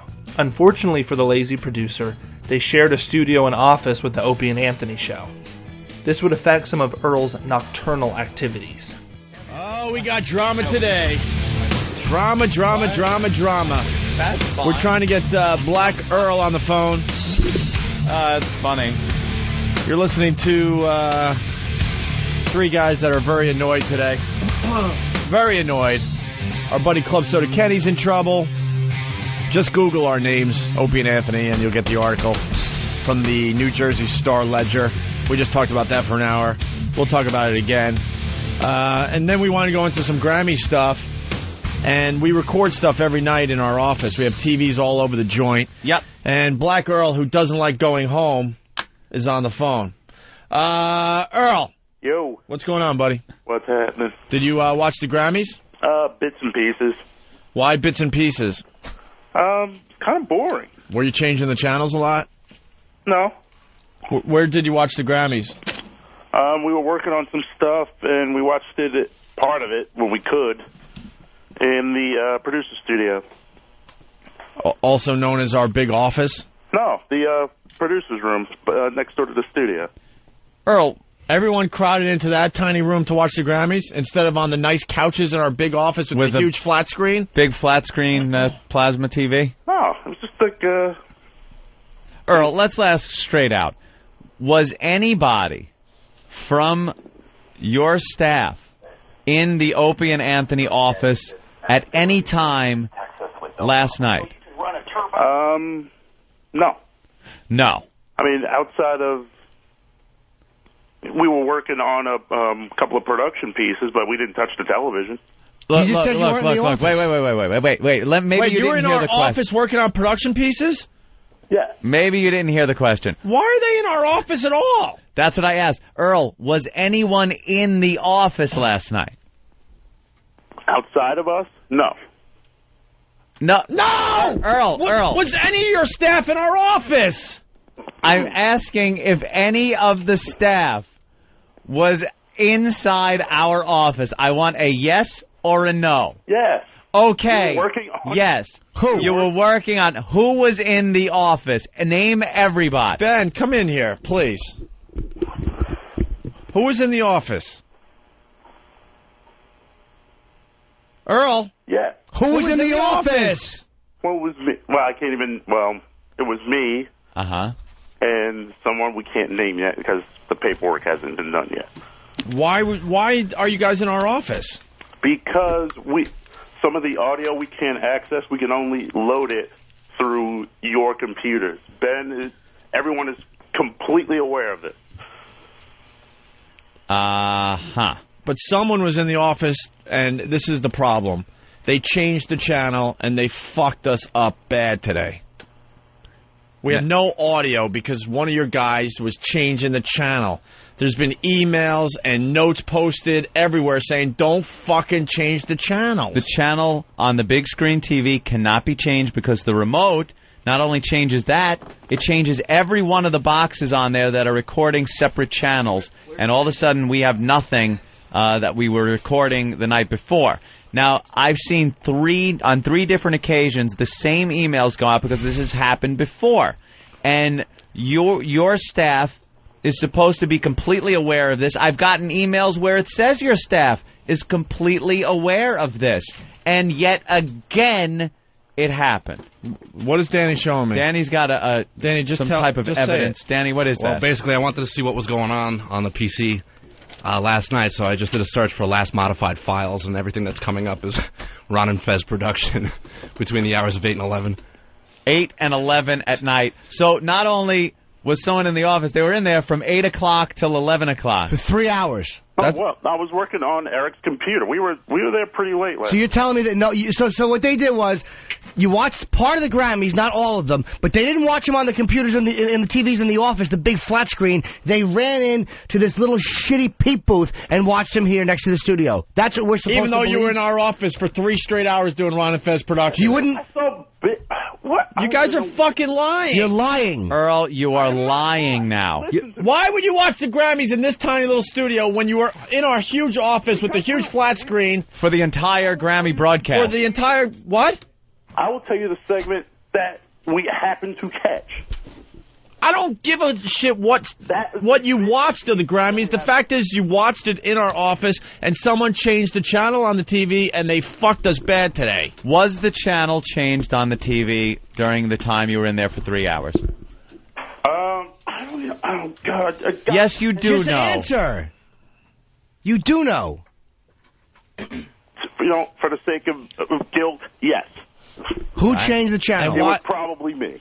Now, weren't you told, Earl, in 3 different times that channel is not to be changed because it interferes with the other boxes? I fucked up. I'm sorry. You fucked up what, again? This is the 3rd time that I can count, and I pay no attention to what goes on in this fucking place. 3rd time. Third time? Third time. Times were, but this time, for the sake of everything, I did it. Well, one time is... I didn't do it. Earl, one time is too many. We're a very popular talk show that broadcasts in 2 fucking countries, and you're sitting there with the remote fucking us up. Oh, God. We love Ron and Fez, but you guys are ridiculous behind the scenes. You cost us a lot of fucking audio today. How about you help the show and you sing all the performances, because we don't have them. Do your impression of Bono, because we really need it now. Yeah. What did you see? I didn't even see. You know what I saw? We saw the... I don't care what you saw. We care that you changed the channel when people have told you don't change the channel because it fucks up our recording. And then you denied it. Yeah. And then you denied it and said you watched it in another office. You lied, and then I asked you if anyone was in the office, and your first response to that was no.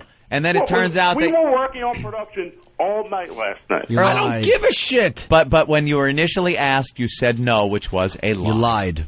And now, what, E-Rock, No, you said, got did something? anyone touch the... No, we said we were in the office, and you said no. I just asked if anyone was in the office at all, and at first you said no. Last night. Right. E-Rock, what do you got? Earl, didn't you call me last night in a panic around 7:35 asking how to reset the television recording program on the computer? Yes. Oh! And did I not walk you through it saying, do you see this? Do you see that? Are you watching TV? Yes, you were watching TV. Is everything back online? Yes. And what did I tell you? I said, is everything set now? Was the television set on the monitor? And why did you get in that situation to begin with? Yeah, you knew you fucked up then. Because instead of minimizing it, I hit the other button by He accident. disconnected the actual he turned the program off that is set to record the television. I walked through him with it. And you told me everything was fine. Earl, you were in the office. I'm asking you to tell me what was on the screen. I'm like, do you see this? Yes. Do these little red dots showing up? Yes. So you're watching TV. The program's back on. It's recording. Yes. Okay, I'm going back to sleep. I'll talk to you later. Okay, Earl, bye. I can't believe I'm saying this today, but I love E-Rock. E-Rock's full of piss and vinegar. Come on, E-Rock. Well, you're not going to... Come on, baby! If it's technical shit, there's no way Eric is wrong and Earl is right. No way. Come on, baby. Than's got something? Than? Well, I think it even was fixed because we have the first glorious 8 minutes of the Grammys. So it may have gotten fixed and then fucked up 8 minutes later. Exactly. So we could play Madonna, trying to look like Farrah Fawcett in a leotard. That's our Grammy coverage. So like so Earl may have actually fixed it and then completely fucked it up again. By turning it off. 8 minutes later by changing the channel or something else. Yeah. Why are these guys allowed in our office? That's what I need to know. Because I love Ron and Fez. They do an unbelievable show. I listen every day. But I got to tell you, their people behind the scenes are incompetent and have no business being in our office where the big boys play. Well, wait. Get the fucking guys a little Commodore computer and let them hang out somewhere else. You guys don't deserve to be in our office. How else deserve. were we They don't. anything done you because of shit like this, you do stuff that you've been told not to do with the TV, and you fucked us. You cost us audio, a lot of it. Understand, though. I do understand. You cost us audio and lied about it. What? There you go. Yeah, jump up and down on luggage. Great. Way to go. Way to go. Way to go, Stop Earl. sulking. You fucked up. Who put the grilled cheese sandwich in the VCR? Earl? Yes. How's your phone? What'd you break? Everything. Well, stop breaking stuff. Well, you prefer me hitting somebody? Oh, who are you going to hit? Yourself. Yeah, could you just punch yourself in the head? Could you do a Fight Club scene for us and throw yourself through a bookshelf? I'm hearing good things about you. I'm hearing that you changed your act and you're doing terrific things for Ron and Fez, okay? But shut up. As the boss of the Ron and Fez show, you got to get your people in line. You know what? Get your people in line. Very hard. I don't care if they work very hard. They're fucking up our show. Do you get it, Earl? There's a problem, and as the boss, you have to take care of it. You don't want to take responsibility, then who did it? No, I said I will take responsibility for that. Uh-huh. I will take complete responsibility for that. But don't knock my fucking crew. Your crew is a bunch of retards. Don't mock your crew. There's new people on your crew every day. Exactly. They're retards. I'm mocking them. I couldn't even name them, and Ron and Fez have been here almost a year already. Yeah. Your crew? Your crew? I've been working with the same guys for, 8 years. There was fucking video of your crew playing tag football before the Super Bowl in a park. Earl, you understand the situation. As the boss, you got to make sure that you or no one from your staff fucks with our office when we're not here. Simple. It's also my responsibility that work has to get done, right? Yeah, but that's the only room where it's capable of getting it done. It's not about the work. It's about who turned the channel when there were signs all over and everybody was told not to turn the channel. It's not about the computers. Earl, let me... out of my way Right. avoid that problem. Let me tell you something else, Earl. Let me tell you something else as far as you being in a supervisor capacity here. You know what happened when we came in here? We didn't really have a lot of the shit we needed. Somebody took the bull by the horns, if I can say that. Jimmy, can I? I'd prefer you didn't, but it's already out. All right. Took the bull by the horns and went to management, and we fucking didn't leave them alone until we had the equipment we needed to put on the program we need to. Not walking around looking for someone else's shit so we can do our stuff. You need to get your shit together, go to Wicklin, go to ELO, and demand that you get the equipment you guys need to put on a show. You don't think we haven't asked that? Not good enough. You don't think... I mean, and this is not enough because you guys have been... I want to say this very... Watch us do you a favor. Right now, we'll do you a favor. Wicklin, get them the fucking shit they need so they're out of our office. We need it by the end of the fucking week, which is tomorrow. Get them the shit they need so they no longer have to use our office. Do it immediately. There you go, Earl. Problem solved. Who turned the channel, Earl? Was it you or are you covering for somebody? I'm sorry? Did you turn the channel or are you covering for somebody? No, I'm not covering for anyone. I'll take the responsibility for it. Did you do it? Did you do it? I don't remember. I woke up 15 minutes ago. I'm freaking... Oh, boy, you did it, I didn't don't you, know Earl? what I did last night. Oh, boy. Adam, you're on Ron and Fez. Hey, guys. Earl, I am so disappointed in you. You took a real ass whipping on there this morning and did not handle yourself like a black man at all. You just got flustered and beat the hell out of your phone. I ain't even afraid of black men anymore now. All right, well, you can't compare Earl with most. And you have to remember that O&A and Earl have this long history, that they go back a long way, where it's kind of a, I don't want to say love-hate. It's love, and then there's a taunting and teasing and something that happens that sends Earl into this spiral. Like a tough love? Yeah, it could be a tough love, but the tough love should work to make the guy tougher, not go into a whole downward place. Well, it was a situation where they kept asking me questions, and every time I tried to answer it, one of them would start screaming at me. So I just got flustered, and I threw the phone across the hall. And broke it? I didn't break it. The door is another story. Yeah. I was like, why am I talking if they're not going to let me get a word in? You know your own history. You know this, Earl.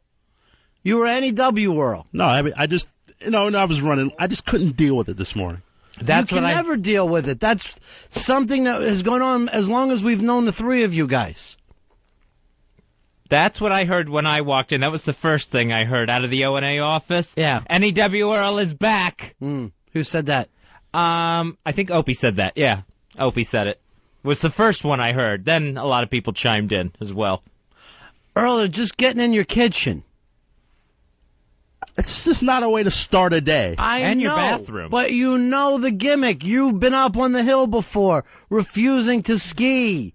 We could go through every single story. You wouldn't touch the cotton. It's a long thing that you have. Sounds crazy when in hindsight. Yeah. Hey, Ope. Ope, look what you left me with. Hey, Take guys, a what are you look- talking about today? Take a look at what you left me with. What's wrong with him today? He's in a pile over there. He won't even take his black sunglasses off. It's the late morning, and he's got the sunglasses on. He's all covered up. He's furious. He's throwing stuff. All right, I'll admit we might have went a little too far by packing his box with his stuff. So he's not leaving? Well, I mean, they're getting rid of the dead weight, and maybe we went a little too far. He's not even looking at you. Earl, I got you the gig. That part's true. Did I or did I not get you the gig? So you're saying you could take it away at any time as well? No, I don't have that power. I'm not going to be cocky. I got you the gig, Earl. No, I just did not appreciate getting a call at 8:15 in the morning, getting screamed at. Our whole show is fucked up. Screamed at. We count on the audio that we collect overnight. Why? And you sat in there, you put your feet up, and you started changing the channels. That is absolutely, positively not true. What, put our feet up and watch? Put my feet up? We were working all last night. This place Talk the mic down. This place is Earl's apartment. He can't. His own place is not livable. It's covered with what? It's like moss in there or something, Earl? Earl would never accept full blame, only ever saying that he was taking responsibility, implying that it was someone else's fault. We learn later that the other person he was insinuating was at fault was David McDonald, and Dave confirmed that it was Earl who changed the channel. Earl, Mr. Lie Machine, to this day has not admitted it was him that changed the channel. This was not only Earl's biggest screw-up since coming to XM, it also immediately showed the new producer that Earl had no intention of changing his ways on his red-headed account. Though it worked so well for Darth Vader, a Star Wars villain that Dave loves so much, at the Ron and Fez show, red and black did not go together. The Grammys incident ensured that their relationship started off rocky, and by January of 2007, less than a year, Earl had effectively created his biggest bully. There were three main events between Earl and Dave that cemented the rift between them after the Grammys incident. The first was their initial fight on the air, when Earl refused to play the Broken Phone song and also would not tell Fez that the phones were down. I don't know what's happening, but Earl just threw his stuff and is screaming right now. He is just screaming at Dave. I could hear it through the soundproof stuff. Yeah, there's two thick panes of glass. Dave hasn't even looked over at him. It was from Seinfeld. It was like Coco. Remember when George was so crazy he couldn't deal? Look at Coco going at it. Earl, what happened in there, buddy? I don't think he's grasped the idea that there's a show going on. Right. And he's screaming at me, hit the song, hit the song. I'm like, don't disturb the flow of the show. Master Poe has to go in and stand between those guys now. All right, here comes Dave. Dave has been sent out of the room by Master Poe. All right, hold on. Nobody's asking you to talk. Master Poe, thank you for being on top of this, because it's always helpful to know that these guys can't hurt each other. What is happening? The phones have been going off and on the entire show from minute 8, and he will not play the fucking song. Mars even asked me, play the song. Why aren't you playing the song? He's afraid because he thinks... I'm not afraid. I see a full phone he thinks you guys are going to take it out on him. No, I see a full pussy-ass reason. No, I hear you Meanwhile, I answering the keep getting phone. fucking stares and saying, Dave, wake up with the fucking phones. I'm hearing because you the phones answer are the going phone. off and on. I hear Every you fucking 3 answering the minutes. phone. So What I did I look say like a the second fucking ago? dickhead when you can't fucking play a song because you think Ron Fez are going to get mad at you. They know it's not your fault. Play the fucking song. Why did we just play American Idol music? Because I'm upset now because he's But so saying you play the play song American and Idol he's music when saying you're play the upset? song and I see a full phone bank of phones. What's Because they just fucking came back on. That's the point. They keep going off, Earl, and then coming back in. Wait, so why am I? Wait a minute. It's Hold on. physically So why am I going to hit the song that the phones are blowing out when there's a full phone bank of phones? Earl, when the phones just popped that because off? you could've- Explain that craziness to me. Shush! You could have played it when they went off, and then they come all back in at one time. And Ron says, "Why are you not fucking? Why are the names not up there? The names aren't up there because they blew out. Ron doesn't realize that because you won't play the fucking song." What happened? Because the second I hit the, you know what? Here, fine. Here we Play go. the song. Here we go. We've all wait. Someone needs to fix these phones. Oh my God! There goes again. We can't stop every fucking time they get something good going. The motherfucking telephones keep. All right, Master Poe is back, keeping an eye on Earl. Earl just chucked his headphones hard. Earl, I don't break equipment. Yeah. You can say that about me. Yeah, Earl. What is he driving you over the He's edge? driving me fucking crazy. He drives me the fuck crazy. The second, after Dave had gotten into hot water by drinking and partying with the interns, Earl declared that he was done sticking his neck out for his red-complexioned compatriot. First of all, if I got into why Team Bennington wins today, I'd never stop screaming. I actually had an angry night last night, Fez. Yeah? Because that redheaded stepchild of yours. And, believe it or not, Earl covering for him. So, Really? yeah. It looks like the redhead has drug himself into a pit, but Earl, trying to be the good guy, trying to be the straight-up guy, may find himself in trouble over this. Earl, have you learned a lesson? Don't stick your neck out for redheads. And keep your mouth shut. Definitely. Just trying to be nice. I know you were. But at most, you put a pole out there and let him try to come in for it. You don't dive in the water with him. I don't stick my neck out for nobody anymore. I try to minimize the damage as much as I could. Where do I have to find out? At my own home. I made an extreme error in judgment. My home. Where my wife sleeps and my children come to play with their toys. The final was Dave revealing that he had been keeping a diary of his executive producer's fibs. Earl, do you feel like you cover your crew? Look out for my crew. Oh, man. All right. Wow, that's a great one. All right, Earl. By crew, do you mean you're assy? That's a great one, Earl. That's rich. Oh, and Dave, you look after me. You absolutely look after me. You dime me out every chance you get. That's you, Here we go. You squealing sack of shit. No way. No, Bullshit. No way. I'll squeal for you on what? On what? I don't tell them that you fall asleep here all the time. Watching movies on HBO. I don't say it every I do single not sit time. here and watch movies on HBO. You sure as heck do. What have you been seeing lately, Earl?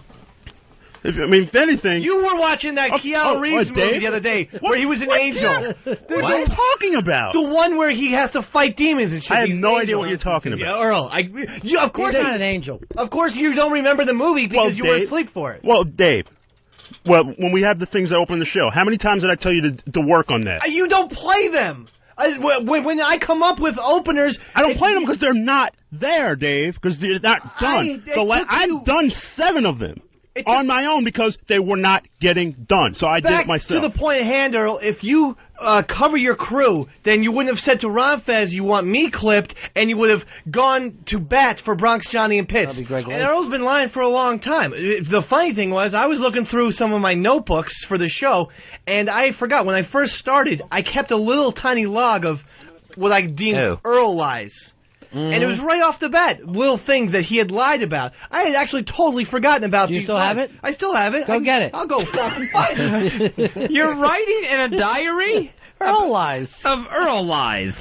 I'll tell you what, make it into a movie, I'll go. I've lived it. Earl, you're the assistant producer of this show.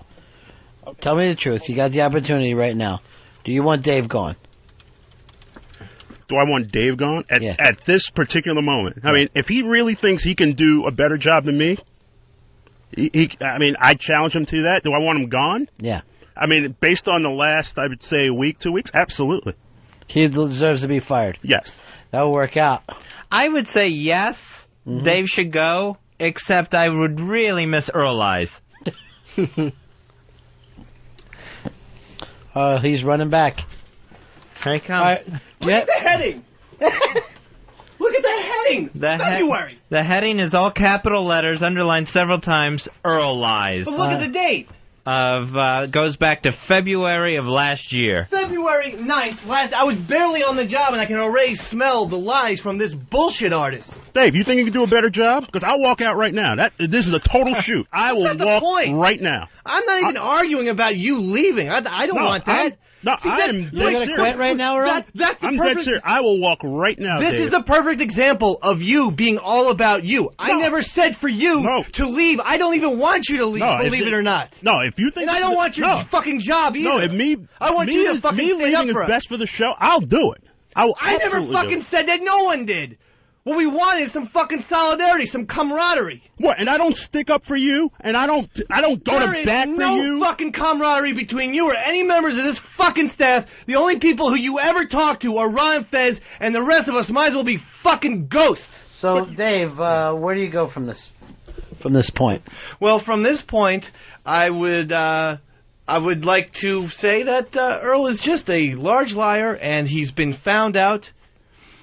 Remember this, Ron? Remember when Earl said the pennies were going out? Yeah, I do remember. Yeah, do you know why? That's in the log. Let's see, quote, Earl said to Ron, the pennies have gone out. When I said that arrangements were made, but that they haven't been picked up yet. Then, Earl told Ron, I was told they went out. When no one said that. Okay, so this was a package you guys were supposed to send. Of pennies, and I said... Oh, yeah, that was the Super Bowl bet I lost. Right. And I said arrangements have been made. Yeah. Instead, Earl says, no, Ron, they went out. Then because you told me they went out. I have it in the log! I have it in the log where I say, quote, arrangements have been made for them to be picked up. And that's But they haven't been picked up yet. Earl, it's in the log. It's in the log, Earl. That was exactly what you didn't tell me that morning. I'm not going to lie in my own fucking diary. I'm not That's a good point. That is true. That wasn't like papers that he was giving me. That was him blowing off steam. Dear diary. Well, I'm down to 165 pounds and I look great. April 3rd, 2006. Yeah. Earl tells Ron at 5 o'clock that he's busy at work. I spotted him watching the Yankees game with the sound on. You remember that, Earl? From the log of lies. In the log. And here is one of the big ones. Yeah. When I first started, of course, we all know the Grammy Awards for the O&A show. Oh, Earl kept saying, I'll take responsibility, end quote, which implies that someone else was at fault. When you say, hey, I'll take responsibility for my staff for doing that, rather than saying to Opie and Anthony, I turned the channels. You know why I know? Because I fucking watched you turn the channels in their office. I did not touch... I don't know why we're reliving ancient history. It's in the log. That's why. That's why. It's in the log. It's in the log. I think you fucked up the pyramids, too, if we're going back that far. No. And you protected him a year ago because you never dimed him out. I never dimed when him out. he fucked up and O&A stuff. I never dimed him out. No, the truth of the matter... I never dimed him out about the pennies because Ron is just admitting that. But what I did was keep a log in case one of these things could happen. And today it happened, Earl. And what happened with the Grammy Awards was, of course, O&A had the Grammys being recorded in their office. They wanted audio for their next day's show. And it got screwed up. And they had no audio from the broadcast. And it was because Earl went in and turned channels, which screwed up their computer recording process. I did not. I still, to this day, did not touch that thing. And also, Dave, you had just started here. The reason why I wanted to keep you out of that because I didn't want the 202. That's the point. I was never in it at all. You were here with me. Yeah, that night. and I watched you pick up the remote control and turn from one of their news channels to the fucking Jerry Springer show. No, I didn't even touch that thing. I saw it happen. Am I blind now? Plus, it's in the fucking log. McDonald and Douglas were perfect adversaries because they were natural enemies. No kayfabe necessary. Earl loved to lie, and Dave loved to tell the truth, even when it was particularly disgusting or uncalled for. Earl was lazy and didn't care to put energy into the show day to day, while Dave was a ball of excitement, and Ron often had to tell him to tone it down. But what Dave loved more than anything was to rile Earl up, and he knew where the soft spots were. Earl had been called lazy and useless for almost 2 decades at this point, and that didn't particularly bother him. But he did have 3 major sensitivities. Bringing up Scotzo's death, which Dave loved insinuating Earl had a hand in. Bringing his grandmother or mother up, which Dave's porn-addled brain had no trouble imagining disgusting sexual scenarios to insert them into. And lastly, being interrupted. If Safi wasn't allowed to finish verbally defending his mistakes, he was bound to blow and walk off the show, or start physically defending himself. Often, the prodding was brotherly and lighthearted. Saturday afternoon, I was in our office here at XM. Yeah. And Earl comes in, and he's got 2 bags of groceries in his arms that I guess for his bachelor pad that he set up here. What are you doing, Earl, here on the weekends? No, I was here late Saturday afternoon. I had to pick up my pictures up the block, and I dropped off, and I had my ginger ale and my stuff let me like get that. this straight. On the weekend, you go to work with groceries, dropping off food for yourself. You realize that's why you're getting an MRI, because you're fucking nuts. There's not a person in history that shows up to their corporate job with food. That's insane. Well, it was soda. That's all I brought with me. It's Saturday. Go out and live a life. Stop bringing food here. I've developed a theory that Earl is just like John Candy from Trains, Planes, and Automobiles. I don't think he has a house. His wife is dead? I heard the same thing from the NAW people, that they used to say that Earl would never leave there, and then even when they cut his hours back, they would find him there to all hours of the day and night. Even after he resigned, they couldn't get him out. That's not true. I got calls when you started with us from people from CBS Corporate. Are you homeless, Earl? No, I am not homeless. I have a home in Forest Hills, New York. I don't think he does. Or maybe he still lives with his parents, and so that's why he always has to come here. No, I do not live with my parents. I don't. Believe What me. has his own apartment? I don't think so. Have you What? seen above my desk? My desk is humongous cardboard boxes. They're all Earl's stuff. Tapes, weird little items that I don't know, and he won't let me get rid of them. They're on my desk. Home comforts? Here's the other weird things. How many magazines does he have delivered, and how many times have you ever gotten those magazines? They're never for show prep. Right. And then sometimes they'll go like, hey, what's this, the GQ? And Earl go, I haven't read that yet. Like, it's fucking like we're at his house. Yeah, the look on his face when he came in and saw me in the office was like I had broken into his home. And he'll call me 11:30 at night. I'll get emails from him 12:30, and it's never from his house. Yeah, I'm just trying to tie things up here. I'm like, it's a full fucking 8.5 hours after the show is over. No show prep ever gets done. Right. It's never like, I have something for the show. I'm always working on the show. I'm trying to... But nothing gets done, Earl. It's just you living here.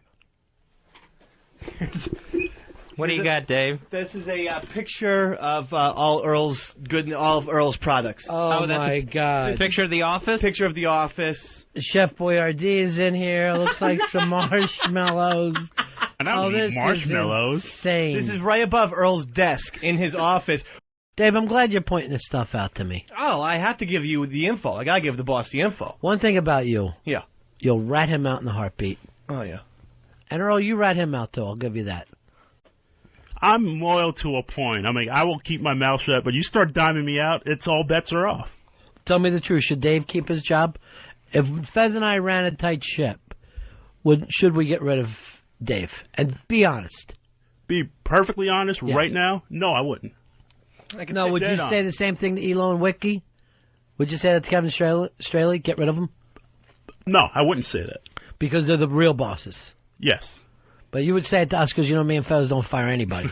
We just make their lives so bad that they leave. Why is that the case? You're awful. We know you're awful. Well, the I'm fact that he said twice that as good as Earl. I'll say that right now. Then I'll ask you the same question. If this was really a thing of whether Earl should keep his job. We should throw him in the Hudson River. Really? Yeah, and fucking lock him down and kill him. He should be killed for what he's done. Or is that because he said you don't belong It's here? mainly because of that. No, but I mean, look, hey, Big Papa, if I'm fucking getting axed, you train me, stupid. Wait a minute, hold on. Wait a minute. I said keep him. Wait a minute. You just said I should get fired. No, you said, should I get fired? Should you get fired? I went, no. You just said Ryan Fez. No, you I said should to get us. fired. Yeah, to us. Wait a minute. I'm But hold on, while you're completely screaming, misinterpreting Dave, this. you got a huge rip in the armpit of your shirt. You fucking really don't belong here. Your fucking ugly pits are hanging out. No, maybe I misunderstood the question, but when he said, should he get fired? I said, no. He should not get fired. He just said, shouldn't we keep him? And you said no. I thought he said, okay. No, he said, should we keep him? You don't listen. That's the problem Too with much you. Febreze in the room. I have to ask Earl the same question 3 or 4 times. Your hearing is terrible. Your ears need to be checked out. That's your problem. Well, we're in the radio business. All our ears are shot. Here's the problem, Earl, that you're not paying attention when you're talking about that. Other times, it was physical challenges pitting Dave and Douglas head-to-head. It's an incredible picture. Well, so are you. I thank you for that. You're always telling me that. Oh. So I'm going to finally believe you. All right. No, you can believe yourself and believe in me. Could you strike out Earl? Wiffle ball? Without question. 3 pitches, natural style? Yeah, I would dominate him in fast pitching, yes. Do we have a wiffle ball and a bat here? I think we have a wiffle ball bat here, but not for a wiffle ball. You want to roll up a pair of socks then, see if you can't get a hold of it? All you gotta do is put wood on it, Earl, and that's a hit to me. We do have, I think, at least a tennis ball and a regular bat. I don't like a tennis ball, because that's gonna break something. I need something. How about one of those little red balls? Oh, yes. Please get me a red ball. Yeah. Earl, I know one thing. You can't get around on him. Oh, I could certainly get around. I even got that from Lilly. She was telling me you got a very slow bat. Yeah. Hardly. I mean, I'm in my prime. He's sluggish. Well, no. You're about 42. No, I'm 36, Dave. You're only 36? 36. You look like shit, then. I'll be 37 in a You honestly, in a couple then you look like shit. El Duque looks like 10 years younger than Earl. That's true. That is true, Earl. And I'm still in I'm far better shape than you are. You'll ever be. Earl, you know how you look? You look like Satchel Paige now. Yeah, I gotta disagree. I think Dave's got his number there because he's always in the booth too, complaining about his shoulder. I know. Yeah. You know You're aching like a fucking victim over there. Yeah, I'll admit I'm creaky, but I'm still in good shape. Creaky? One person in great shape and feeling like they're at their athletic peak would call themselves creaky. It doesn't happen, Earl. I don't think even old people would call themselves not even creaky. But I'm still in far better shape. One thing I know about you, Earl, is you have no power. I saw you in the ring. You have pretty good hand speed, though. Not only that, but zero power. If we ever had like a sports Olympics, I would, without question, destroy Earl because I know he can't play. Remember, Earl's going to do the extreme. How do you feel about this ball, Earl? Dave, can you throw it? This is absolutely perfect. Yeah. This is perfect for me. Where do you want to do this? Out here? Let's do it out here. We'll move the mics out. I want it done the natural. Even give me low natural music in the background. But it's going to be the same thing as the whammer. You got 3 pitches. You got to throw 3 strikes past them. 3 pitches, 3 strikes. Now, Mr. B, you're going to be calling. Can you at least act as the umpire? Yeah. Okay. All right, let's go. Here's the first pitch. That's a strike. Hey, you know what, Wham? That's a strike. Right at the armpits. Right there. Come on, brother. And you're ducking. You're ducking a rubber ball. That's the first strike. You better dig in. Right there. You know what? Get your foot out of the bucket, Earl. Get your foot out of the bucket. What's with the slow bat? You look like Punch and Judy up there. Open your eyes, Grandpa. Because this ball's coming in. Here it is. Oh, man. That was dead middle. And you pulled out, Earl. Where are you going against a rubber ball that you are pulling back. And did anybody else notice? Eyes closed. You want to walk away and save your dignity? Don't be ashamed. You've walked away from lesser things before, right? All right, so far, Dave has thrown 2 pitches. Neither time has the Whammer taken a swing. Now, this is it, Whammer. You ready, Wham? If this happens, it's over. Hey, wait. Earl, do this for Jackie Robinson, all right? If this happens, Blacks will be able to play at XM. I'm going to strike you out, and then you're going to have all the peanuts that you want in your spare time. Penis. After I KO you. Let's say it. We're on XM now. Penis. Penis. All the peanuts you want. Earl, look at me before you swing. Please, seriously. All right? Here we go. Coming in. Wait, whoa, what's happening? Oh! Third pitch. And you didn't swing. You didn't swing, you pussy! What? Time out! I don't know. Ron, you're the umpire. If you granted it, I'll give it to you. I'm going to tell you this. What are you doing? But look at the space we're working. We've got a couch in the middle of it. You knew that space before it happened. You could have said, I am not willing to do this. I'm Earl Douglas. I only play under professional baseball rules. Then I'm a coward. But I'm like, anytime You are a I coward. play ball. Why don't we do this? Why don't I get the game of life? I'll set it up for you guys in here, and Earl, you'll beat him. I can beat him in any athletic sport. Any board game. Athletic sport. Any athletic sport. What about b-ball? Any. Yeah, b-ball? I don't even play b-ball and I can beat him. One-on-one? Make this happen somehow. If I can play him in basketball, I guarantee, and this the XM listening audience hearing this, I guarantee no more than 11-3. I will beat him 11-3 going by 1. All right, what are we putting up on this game? Because I will get, I want to do one. Good old-fashioned loot. Let's put up some money. How much? $1,000. Oh, $1,000. Here's what I think. One-on-one. Bring it. I will gamble $1,000. Yeah, $1,000. I mean, I don't even play back. I haven't played a pickup game in 20 years, and I'll still beat. All right, let's do it. When Fez comes back, we'll go out, we'll take it outside, and we'll do this for $1,000 one-on-one. $1,000. $1,000. I'm putting my money where my mouth is. I want your money, Poppy. So I have looked everywhere on the internet for the footage of Dave and Earl playing basketball, that Franklin shot of Cypher Films. And I've also looked everywhere for the footage of Lilly's photo shoot that Earl did and the photo shoot that Lilly did of Earl.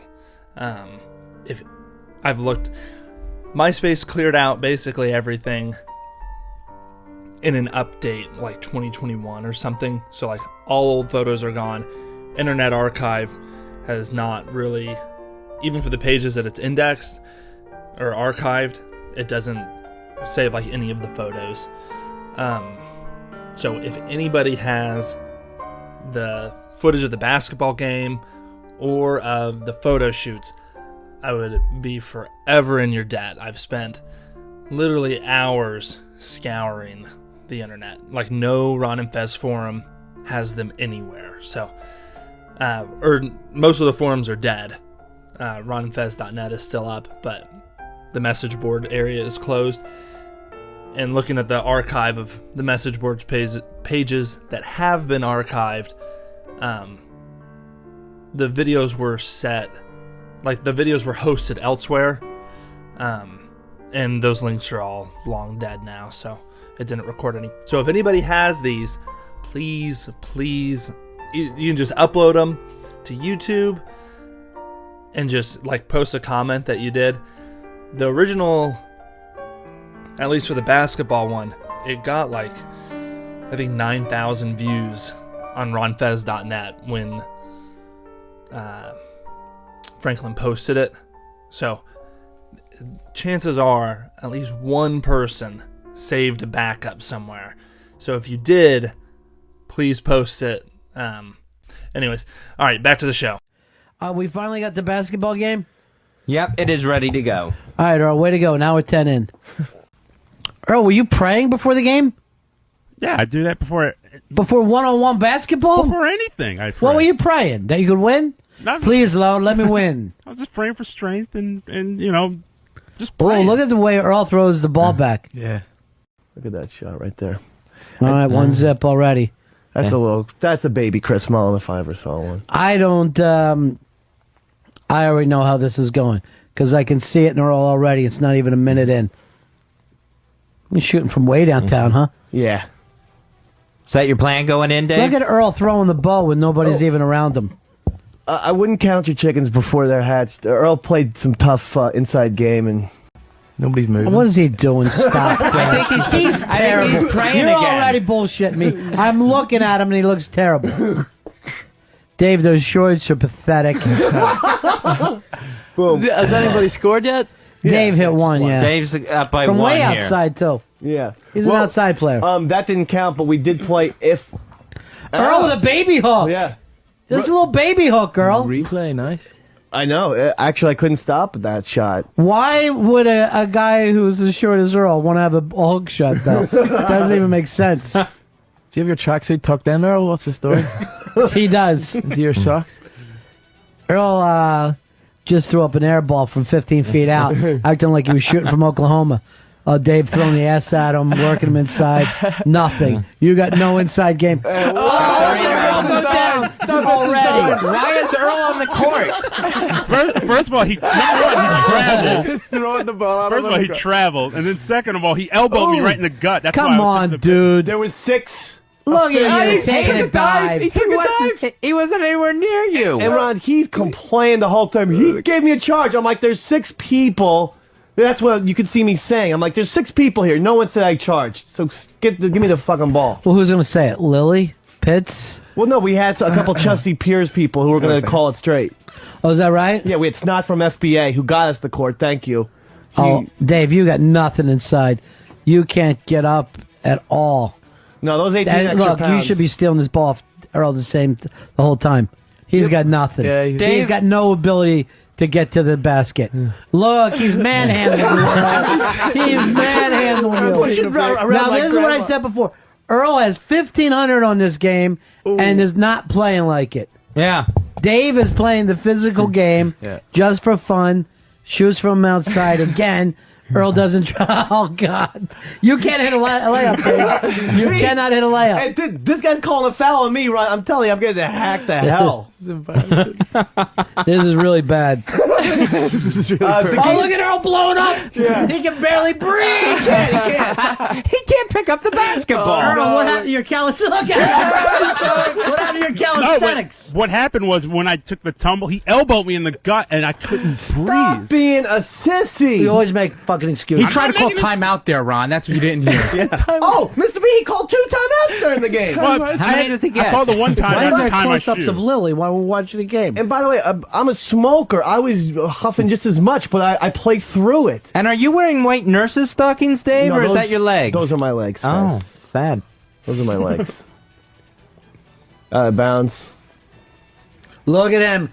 Earl, you can't keep your head up. You're just gasping. Where's your god now, Moses Malone? Earl, how old are you? I'll be 38 next You month. look every minute of it, brother. You look every I'm not minute gonna of argue it. with you. Here it is. This is it? Yeah, I think. Boom. Boom. And that, Ronnie B, that's another Bring it up. 3-point Bring shot. up the audio. One more point than I even needed. 12-2. Give me my money. Give me my checkbook. Money? It's over. It is a race. 12-2. East Side Dave demolishes Earl. Earl's still shooting like he's gonna somehow win. Nothing. Nothing. Oh, do you want a post-game comments here? Are you gonna be going to Disneyland? No, not at all. All right. Only winners. No, there's no shame in losing. Earl, what happened with the You just lost What happened with the calisthenics, Earl? Very simple. You didn't train at all for this. Yeah, I trained. I try to build up your stamina, but once you get to a game situation, you don't know what's going to happen. What do you think? You were just shooting shots from the outside. That was your game. There was no defense on your part. Well, I kept thinking it was foul stripe instead of 3-point line. You've never seen a basketball court? It's the last. That's on my fault. That's But I was shocking, doing that though, shot. considering that you are black. So your strategy. Dave's laying on his ass. I gotta stop smoking. I gotta stop smoking. I didn't think they were going to keep this in. Earl, why would you bet 1,500 on yourself? Because he kept, he's challenging me, and your pride outweighs your brain sometimes, and you just Always. you have to. But this is the second sports challenge that he's lost. On the air, I also struck him out 5 pitches in a row. I know. He didn't hit the ball. You do not realize your limitations, Earl. I'm a man who honors his debt. Yeah. And I want to present to you as winning. Congratulations. First of all, I'm going to shake your hand. Thank He you. is really respectful. I'm showing respect. Yeah. Admit that I kicked your ass, though. You played a sound game. I beat you by 10 You played a points. damn good game. Can I tell you, the guy's walking in here with 1,500. And I is 15 $100 bills. Wow. Holy shit. I'm not counting. Wait. Giving Dave cash on a drinking night? 6, I know. 7, You know what? Let me hold that till tomorrow. 11, 12, 13, 14, 15. Well, I thank you for your sportsmanship. No, I honor my debts. You really do, Earl. I'll give you that. I'm honoring my debt tonight with Flores. I'm paying off my debt. We're going to have a fine meal tonight. Wow. On my dime. Lost a lot of money on You are this. so In good. 24 hours, you are going through thousands. He's going to have to call it Black Friday. Dave's gloating and domineering extended past the radio waves. Playing in slow-pitch softball, Dave made sure to heckle and gloat over Earl any chance that he got. What are you doing? Show the shot of field to see that there's no one there. He's a psychopath. There's 40 people here. He won't ask for one person to play with. If that's not the Earl Douglas story, I don't know what is. What are you doing over there? You're going down, Papa. You're going down. He's a psychopath, Mike. Go for the MLB versus photo, the two of them facing each other with basketball. Dude's got a wicked cut, though. Go in there, Earl. All right, 2 outs, bases loaded. Earl's on bat. Earl's a bat. See it. Good eye, good eye. 2-0. Yeah.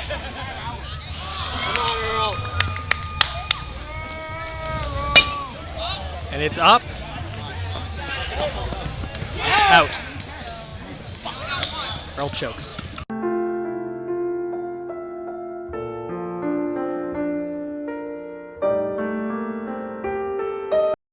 Survive! Losers always Dave, lose. come out. Dave, Yeah, but Dave, He's never beaten me. You didn't survive last year. Anything sports-wise. You lost last year. Yeah. Sports-wise, he's never beaten me ever. You That's do true. not accept That's man true. He's He's never beaten you ever. anything. Wiffle ball, soccer, basketball challenge, and now softball. That's what we need. A whoop. Thank you for Looks giving like me- I took my trophy back. Thank you for giving me four. 4. Is this on videotape? It is. 'Cause it looks like a camera. Earl Douglas has never defeated me. I'd like a few words with Earl Douglas. How do you feel to know you've never defeated me in any championship ever? Congratulations to the team. They played a very good game. They made their plays. We did not. I was 5 for 5 the final game. You were. You were not. You were not 5 for 5. No. Absolutely, I was. You reached twice on an error. That doesn't count in You softball. twice on an error. Strategically. Strategically, my ass. What? An You got error is an raped. error. You did not make the plays. Period. Watch the game. Earl Douglas has never defeated me in any championship ever. Not once. Ask him about it. Give him the trophy. Give him the trophy. Where is Earl Douglas too? He's hiding. Hold the trophy, Dave. By the way, this is not Didn't he beat you a Wait. Hi, it's Dave talking. Hi, it's Dave talking. See? Champions. It's hard to tell the difference. Champion gold. It's hard to tell. It's like looking in the mirror. Didn't Earl beat you a basketball? What? Didn't he beat you a basketball? Oh, no, I beat him 12-2 in basketball. No, he just beat Ask you me out. about wiffle ball, though. What about in wiffle ball? Oh, I beat him 14-1 in wiffle ball. But didn't he just beat you out there? No, he lost out there. No, he lost his life. The soccer challenge, the Run Soccer challenge. Oh, reproduction. Yeah, he's got a hot wife and a cute kid. I have 2 of those. Or one wife and 1 kid. One of each. Hold on. Even the dog likes me better. Someone hold this, Taz. You were huge today. Hey, no shit. 2 outs every time. He was up with 2 outs. Who's he performing? Yeah. Now we got an update. Get in here, Dave. Blast it. Blast that shit. That's your moment. Not this way. Right in the cameras. Don't kill Mikey boy. Wait. How do you do this again? Oh, push it out. Wait, Dave. Don't name it. You idiot. I don't know how to do it. Pull it out.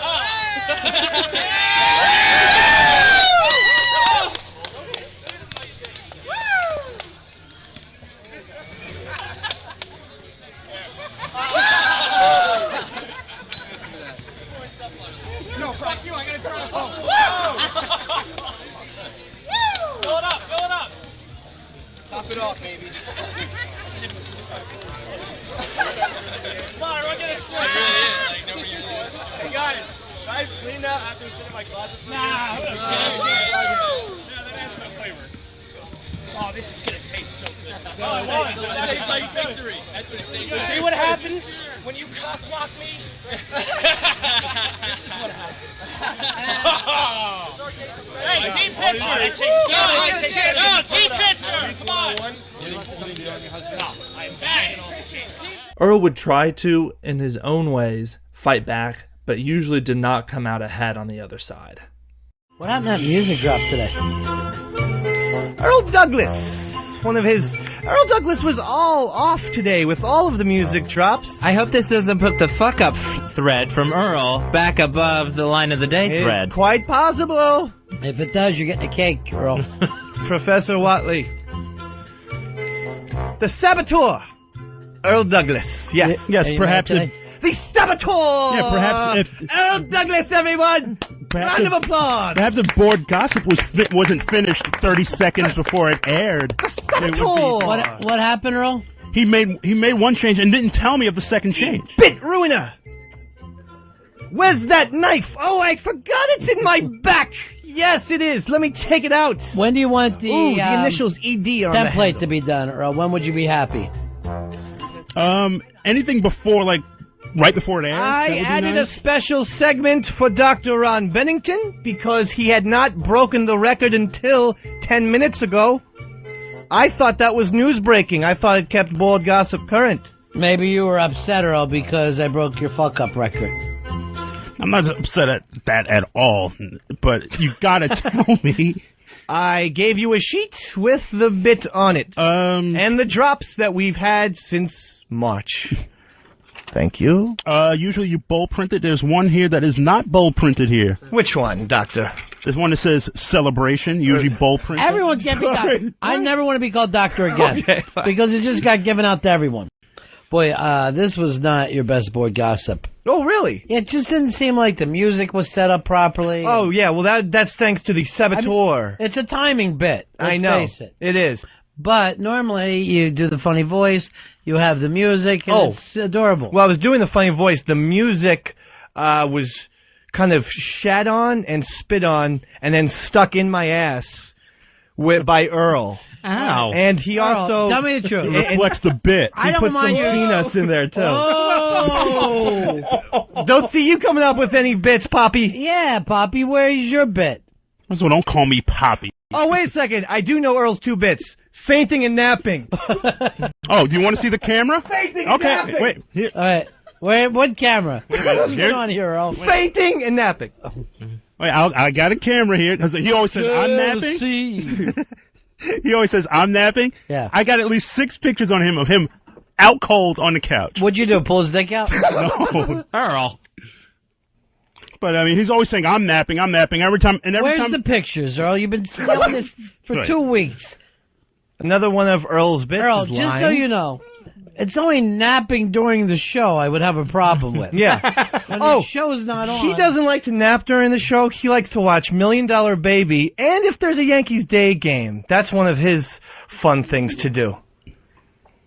Silence Live? is deafening. No, live. What is on the channel right now? CNN. Which is always on here. What is on? Always. We keep CNN on. We keep the news channels on so we can keep track of the tickets. Pitts. He's never watched $1 Million Baby. But Pitts. Mike and the Mad Dog are in commercial right now, so that's why we switched over. Yeah, he's got closed caption Mike and the Mad Dog. The big exception to this was Spinning the Hits, a competition where the contestants would be spun around in chairs, then have to make it to the board to pull up a song that Ronnie B would shout at them. Whoever pulled the correct song up first was the winner. Earl was the undisputed king of spinning the hits, defeating all challengers. All right, ready? Here we go. 3, 2, 1. Spin the hit. 5, 6, 7, 8, 9, 10 revolutions. There he is. He's done. It's time to spin the hit. The hit is needling the damage done. Neil Young. There's Earl. Oh, he hit the window. He hit the wall. He's having He's trouble. He's down. He's on the floor. Earl, shit stain. Shit stain dildo was close. Oh my God. What's wrong, Earl? Michael Fezzi. What is wrong, Earl? What's bothering you? You're not focused at all. Stand up and do it. You gotta stand. Yeah, You gotta get on stand, your Earl, feet. but the room's spinning. The room is spinning. Oh, he's just typing all over the keyboard. Oh, he's not even coming close? Yeah, he's having trouble typing. He's not going to be able to get this hit on. How much time has passed, Fezzi? Right now, it has been almost a minute. It's been 50 seconds. There it is. Not bad. He ended up with about 53 seconds he was at. Not bad at all, Earl. How you feeling? From the start of the spinning. Like a champion? I feel like a champ, but the room is spinning. What part of the room did you have the most trouble with? I saw you go crashing into the Sam and Sam show. I took a step and the room just like went. Yeah, the room did, not your head. Yeah, but the room was perfectly fine. I just did a full. Dave, this is a little too much for you. I don't think you can take out 50 seconds. I guarantee I'll take out 50 seconds. Yeah. I guarantee it. I'm hot, baby. I'm ready to play Spin the Hits. Wow, there he is, Fezzi. He's ready. He's the challenger. Here we goes. 1, 2, 3, 4. Oh, Jesus. 5, 6, 7, 8, 9, 10. There it is. That's Even it. flow Pearl Jam. There he goes. Dude. Where are the guys watching him? You're supposed to be on him. Yeah. There he goes. He's making his way to the another delay. crash into the Sam and Sam show. He's on his way to the delete keyboard. He's in trouble. He's in big trouble. What was it? Even flow. I can't remember. Even flow Pearl Jam. Oh, my God. I can't see straight. After 10 revolutions in the spinning the hits chair, he is on the keyboard. How long will it take him to get the song on? He doesn't know what he's doing. Everlasting Why? He's so dizzy. He's going all the way back to Everlasting Love. Oh, shit. All right, we're at 50 seconds. No. No, we're not, he said. Here we go. It's coming up. How much was it? It was actually you were at 59 seconds. Oh. Fuck. Time flies by. when you're kind of fucked up on spinning. ED was ultimately a victim of his own inability to change, in an industry that necessitated change to survive. If Earl had his way, him and Scotzo would be doing the same rock and roll interviews at WNEW for forever. He would live in the same Forest Hills apartment, play on the same softball team, eat at the same 3 restaurants, drink the same 2 ginger ales after every show, until retirement. Dave, who brought different characters, topics, stories, and more to the show every day, further highlighted Earl's inability to change. And Earl, instead of learning to adapt, improvise, and potentially outgrow his social stuntedness, would instead become more entrenched in his ways, and in that trench would become explosive. Who sent it? Yeah. No one's saying anything. Right. Came up again. I turned around and asked Pitsy and I asked Pepper, who sent it? Because they write the damn plug Bitsy, is that true? Yeah, and the answer I don't know isn't sufficient enough for Yes. Earl because Twice. that's what I Who told him sent twice. it? I don't had know no who idea sent who it. sent the damn thing. So you got caught in a lie. So what, Earl? This is why I don't let any of you in on my gift ideas. I asked the question and nobody was answering it. All right, so you lie. Oh, he just hit Dave in the face with a microphone. I'm suing. I I am suing your ass. Oh my God! I am suing your ass so hard. Earl, what did you Did you see that, Poe?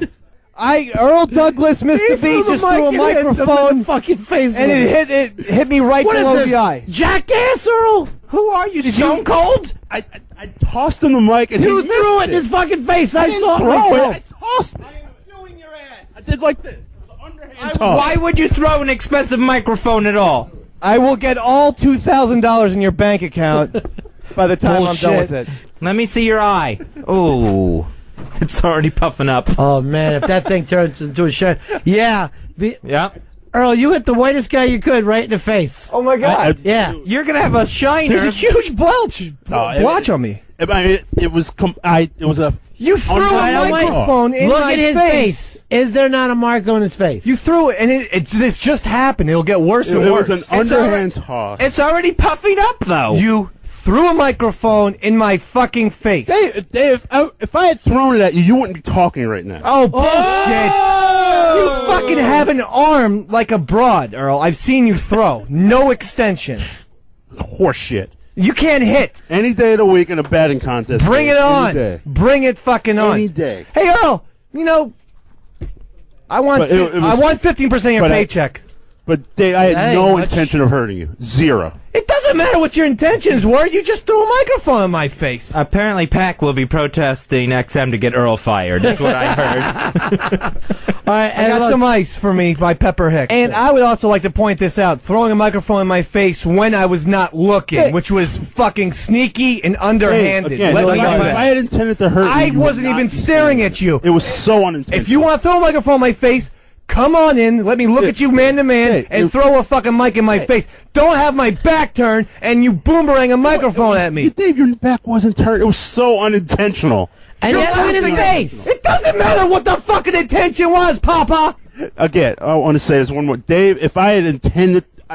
How about a fucking apology? It's been fucking 7 minutes. Because you've been screaming at me. Fuck you. Earl wasn't clear, though. I'm telling you. Stop putting words in my mouth, Dave. That pisses me off. You always speak on my behalf. Why? You don't know what Why, you're Earl? talking about. You're full of shit.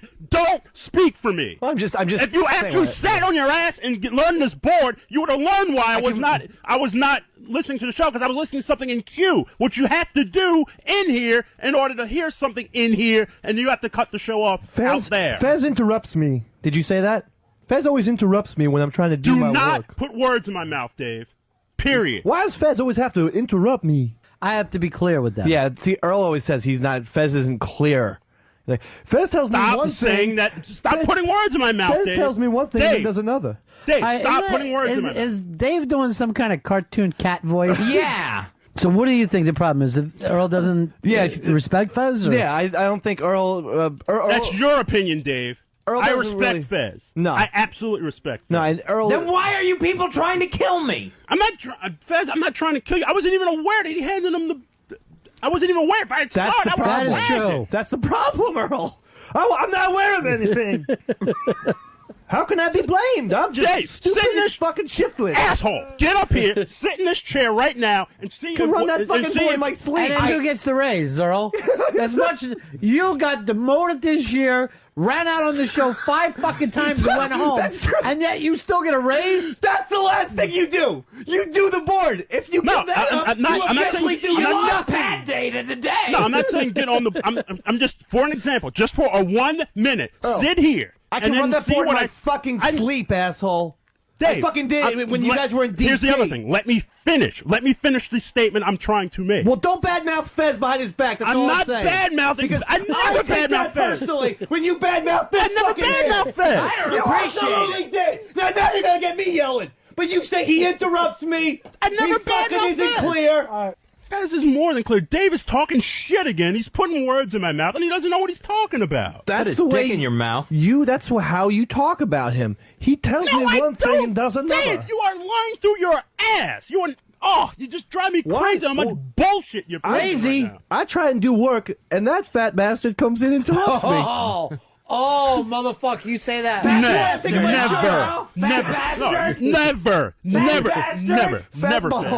Never.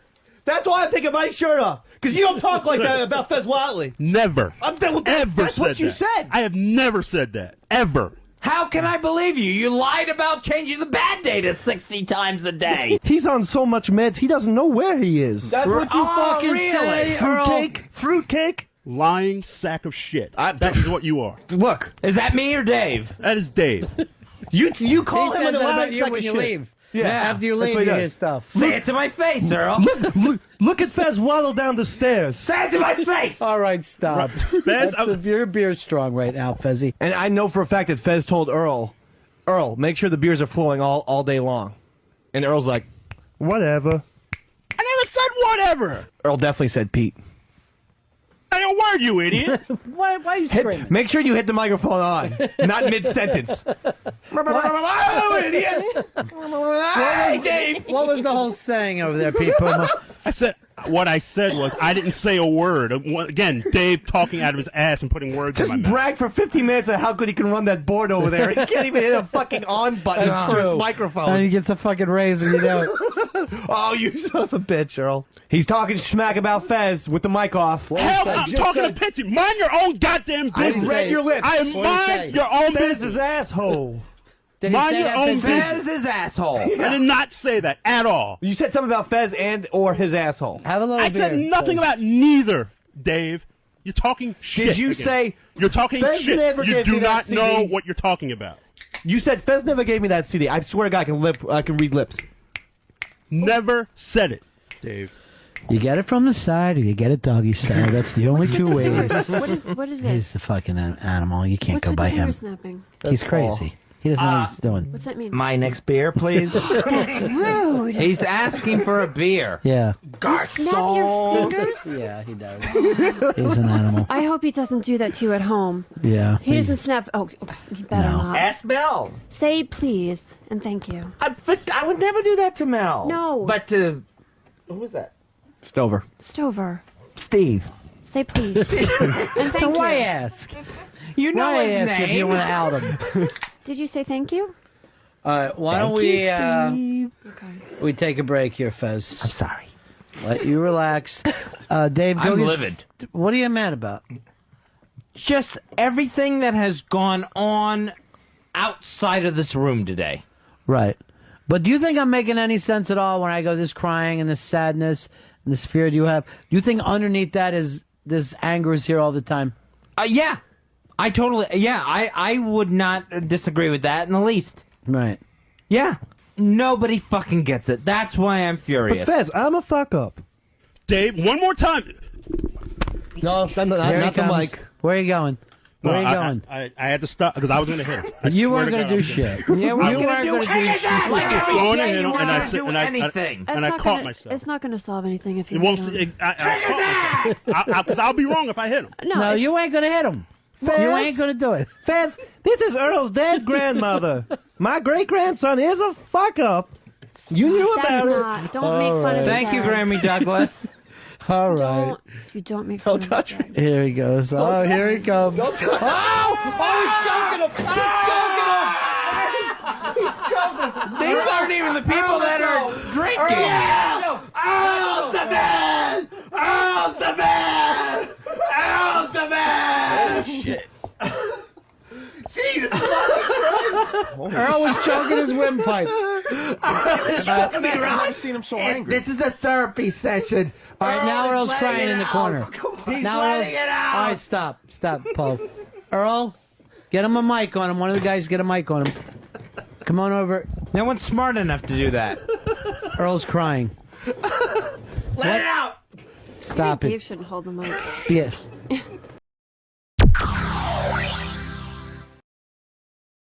His system's giving up. My system. Oh, watch the microphone. Whoa. My system's giving up. You've been a colossal pain in the ass. No one was. I was happiest. Tried to You know help. when When? exactly I was happiest? When? The 2 days you were not here. That was when I was happiest. You were happy then, and we did have good shows. We had too. great shows. We'd have snide comments. We'd have biting, stupid things coming out of your mouth. No That's snide. when I was Every happy. show like this. Was a good system. Did you That's have I was completely happy. had the system work on those shows? What went wrong? Nothing went wrong. Those 2 days he was not. The 2 days you were not here, nothing went wrong. How was your system maintaining those shows? How was it when he got back? Of course, everything. Of course, scatterbrained again. Just the feeling of scatterbrainedness. But Trying you to help say- scatterbrained. Trying to help. What can we do for Hey, you? Earl, you need to get in there and whoop that little redheaded bitch's ass a couple weeks ago. Choke that bitch out. I don't think he could. It's a holy holiday, sir. I really don't think he could either. I think that was one lucky shot he got in. I don't think he could ever happen He again. couldn't do that. You know why, Mr. B? Because I have too much. I'm too fast. Yeah. I'm too knowledgeable. You know, I know that I'm the blessed one. Yeah. I know that his grandmother goes from heaven, says, Dave, I like you a lot better than my fuck up for a grandson. That's his own My dead, fuck up for a that's his own grandson. dead grandmother. I like it. I like it a lot better. Be brave. He's choking him. He's choking him. Earl's still choking Dave. Jesus. Earl, he can't breathe. Take it back. I Take can't. it back. I can't. Speak. He's choking him. Do you know how many people are watching you now, Earl? He wouldn't take it back. What is exactly that you said that had him angry? Well, I was just saying that I've talked to Earl's grandmother in heaven, and she's like, my grandson's a big dope, and he likes to suck on my nipples. Oh, God. Take it back. Oh, God. What did she say? Take it back. She like, my grandson's hands Oh, are my so God. big. Take it back. Oh, he's choking him! He's choking him! Earl, what are you doing? Earl, it's Good Friday! Jesus. I can't breathe. I can't breathe. If he's gonna push my buttons, that's what I'm gonna do. I'm gonna react. By choking? What is it that you said, Dave? What had him so angry? I was just saying that I talked to his grandmother, and she goes, Earl, your cock is so small. Just take it back. But your cock will take still it back, feel Dave. good when you come up here in heaven and choke me. Oh, he's choking him! He's choking him! Earl, he can't breathe! Earl, stop choking him! Earl would sometimes act shocked after his physical outbursts and apologetic, but we know that he had been behaving this way for almost a decade at this point, from his thrashings of Spaz that we heard audio from already, and we have photo evidence of even earlier beatings. All right, now Earl's crying in the corner. He's Now letting it out. All right, stop, Paul. Earl, get him a mic on him. One of the guys get a mic on him. Come on over. No one's smart enough to do that. Earl's crying. Let it out. Stop Dave it. shouldn't hold the mic. Yeah.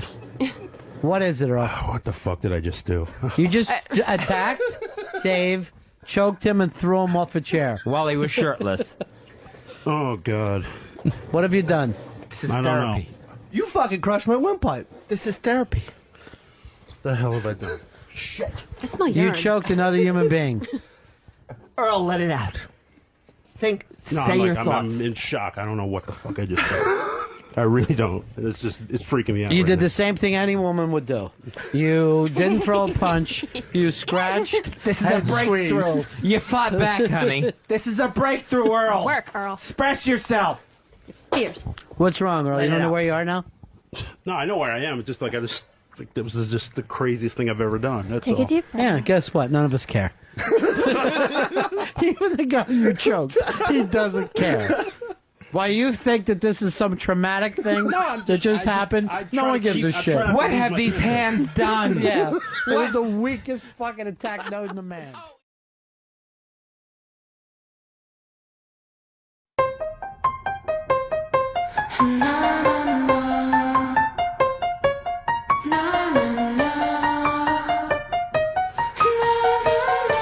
This is a story of a girl who ran until her legs snapped. Lily's got curls, but she makes her hair straight. Just like what she And Earl, you're a prime example of that. I mean, I just. But you act like you're not happy with your life, but there's nobody who stops you from changing your life. You got to be happy with it.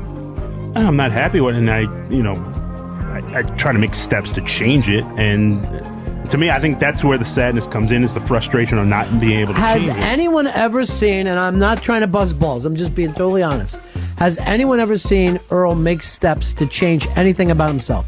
No, I think he's afraid of changing. I mean, He's you comfortable. won't put on a colored fucking shirt. You won't wear red or blue. You won't try anything that's different. You eat the same lunch every day. There's nothing about you that says that you want to change. And yet you act like, yeah, I want to change. I'm not happy. This past Friday, I went out with the guys. I usually don't go out with the guys. They forced you out. It was They didn't Ronnie. force- It was they didn't force it me was in it. pulling teeth. He didn't. He I sat there know. for an hour, and until he told his Bob Dylan story, that's the only time he opened up. And Earl, that is for you to take credit for that is ridiculous because they forced you out And then they said you sat there and stewed for an hour before you started to be cool. I didn't stew for an hour. I was eating. I ordered food. I had drinks. I'm not going to talk with my mouth full or anything. See? And here's the thing, we're at a bar, yet Earl talks the same tone that he does when he's in the office. I'm like, Earl, it's a fucking bar. You got to speak up a little bit. Let me tell you this. You are happy with your life. Period. You're happy with your life. I would have to disagree. There's elements of it I'm completely not happy with. Well, give us one. Well, the fact that I'm not dating is one. And the fact that... All right, you're not dating. You got a girl's number the other day. You haven't called her. Do you ever try to sign up for any of these fucking dating services? Do you ever talk to any of the girls saying, do you have anybody? I'll go out on even if it's a bad date, I'll go out. Do you make any attempts to date? I mean, I've made attempts. I've had blind dates which horrible, and I just said, I didn't like blind dates. I didn't want to do them anymore. He likes to act like he's miserable, but he's not going to make that effort to change because for some reason I think he finds comfort in his loneliness or something. And doing the same thing every fucking day. 2007 is arguably the best and most re-listened to Ron and Fez year since they left WNEW. Fez's bad days were not as frequent, and he still contributed as close to second mic as he would for the rest of his radio career. Dave was in his prime, and this was all bolstered by the hiring of the greatest group of interns the Ron and Fez show ever had. Pepper Hicks, Lilly, Bronx Johnny, and Pitsy.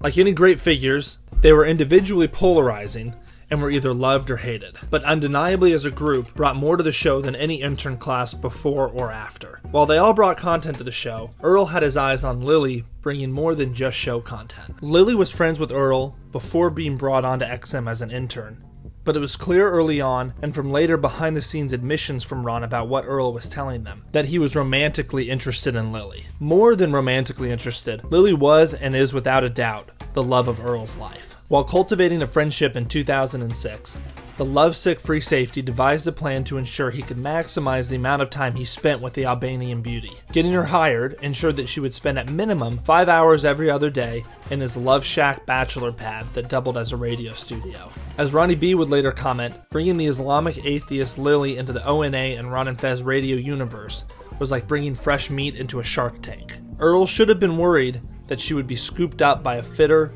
taller, funnier, whiter male. Some online have speculated that Lilly led Earl on since she wanted to get a start in radio, using her feminine ways to charm a softball-obsessed, lonely producer. These speculations are pure conjecture, as no evidence exists on the airwaves that this was Lilly's intention, and seemingly from the start was clear that it was a strictly platonic relationship. We'll never know Lilly's initial intentions, and part of the fun of radio is the discussions, baseless or otherwise. But these kinds of dialogues are part of the reason this group of interns is, at minimum, the most talked about, if not the most beloved, even to this day. Lilly didn't try to be one of the guys, but at the same time didn't stifle the undoubtedly masculine energy of the Ron and Fez show, for the most part. Lilly's goal as an intern was to be involved, get bits on the air, and do everything that's asked of her really well. Unfortunately, Earl historically had underperforming staff and interns due to his underutilization, but Lilly is his soulmate. Surely he will be able to bury his love of lying and laziness so his love of Lilly could sprout. You feel the same way about Earl? I mean, you were a guy you were friends with Earl before you came here. Yeah, I think it's my opinions on Earl have changed a bit since I've worked with him. Oh. Really? Yeah. Now, It's funny, like when you're friends with somebody outside of work, but then when you work with them, it's like, it's a whole different thing, right? It really is, yeah. I do go to Dave, yeah. Actually 99.9% of the time. And you've known Earl forever. Yeah, but Dave, I feel, is supposed to be responsible for us in a way, but, Earl doesn't tell us anything to do. First of all, he's supposed to be my executive producer. Why do all you guys scream at him like he's fucking nobody? I think that's the only way to get an answer out of him sometimes. He's like, Earl, what should I do? Earl! What do I do? You know why? Because 9 times out of 10 they're asking, there'll be a room full of people in there asking me 4 different things. You're talking to me, I'm trying to hear what you're saying, and I'm like, hold on. Hey, Ray, you're on Ron and Fez. Hey, buddies. Yeah. Hey, Earl, man. I love you, bro. For real, man. And I hate the fact the way, you know, like, I know everybody gets their turn to get dogged. Nobody gets away with it. But truthfully, I think that the way this bitch, Lilly, like, I swear to God, I don't even know this girl, and I don't care how pretty she is, but I just hate her because she's the most ungrateful fucking cunt. And she should fucking thank you for even getting that. You know what? I'm going to disagree with this. I think she's a grateful cunt. I really do. I really do. All right, Lilly, how do you deal with that? You came here with certain expectations. Yeah, I did, and there's nothing against Earl personally, but, you know, I'm here to do a job, and I'd like to do it really well, but it's really hard to do that when Earl is supposed to be the one showing me the way to do it, and he's not, you know. It's nothing, and I love Earl, I do, you know, but the other thing, I'm ungrateful is not really and fair it's to say. not only that she's pretty, and she is, her dad's an amazing chef, so there's really a lot of things that she's brought to the table. Earl, what do you say to what Lilly had to say, though? You let your friend down that you brought here. No, I mean, I don't feel like I let her down. I mean, it's very easy to pour this all out on the air. I'm like, when was anyone approaching me? He's like, Earl, I have this situation. Earl, I mean, they never do that. They keep it all bottled in and then trash me on the air. You got to be more open to me. But you've had plenty of opportunities now. You've been trashed on the air. You said you got this a year and a half ago from fucking Paulie and Bobby. At no point do you seem to be learning that you haven't joined the team, and it's a team that you're supposed to be the leader of. And you're supposed to call these kids in together at the beginning of their internship, not halfway through and say, you never come to me. All right, Lilly. Earl, because today I asked you and I said, well, Earl, where do I submit, like, if I have show intros? And you're like, just submit them to Dave or I. But I wouldn't ask you that if you told me that day one. If you said, this is how it works. If you have anything that you want to bring to the show, this is how you go about bringing it. So I had to ask you 2 months into it how I would go about doing that. Had I known before, I would have been, you know, coming up with a whole bunch of shit before. You know? That is completely not true. And the one thing I always said is, I'm like, we're always open to your ideas. Feel free to submit them. If you have something production-wise, let us hear it. Like how ED would rather lie about getting something done and deal with the consequences later, rather than just doing the work in the first place. He preferred to lie about a relationship and deal with looking like a pathetic loser in front of his dream girl. Lilly, I don't know what you ever saw in him in the old days. I didn't. How did you ever fall in love with him? I didn't. He let on to me. Oh. He let on to me that you were a date the first time I met you. That's insane. Yeah. That's insane. We were just friends, Earl. Did you not see the way me and my chick looked at you when we met you? Because we expected, you know. I thought you guys were just really, really friendly. No. I we're didn't like, think. holy shit. Earl's got a broad. That was a fun night, but I don't think I've ever said, hey, she's my date. You did. You said I'm bringing someone.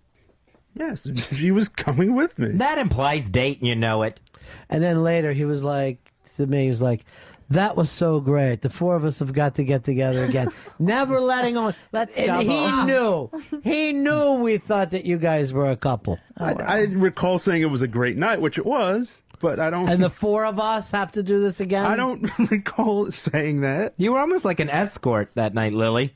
The 25-year-old Lilly, who was 11 years Old Man Rivers Jr., expeditiously ingratiated herself with her equal-age fellow interns by joining in on the Earl boot stomping.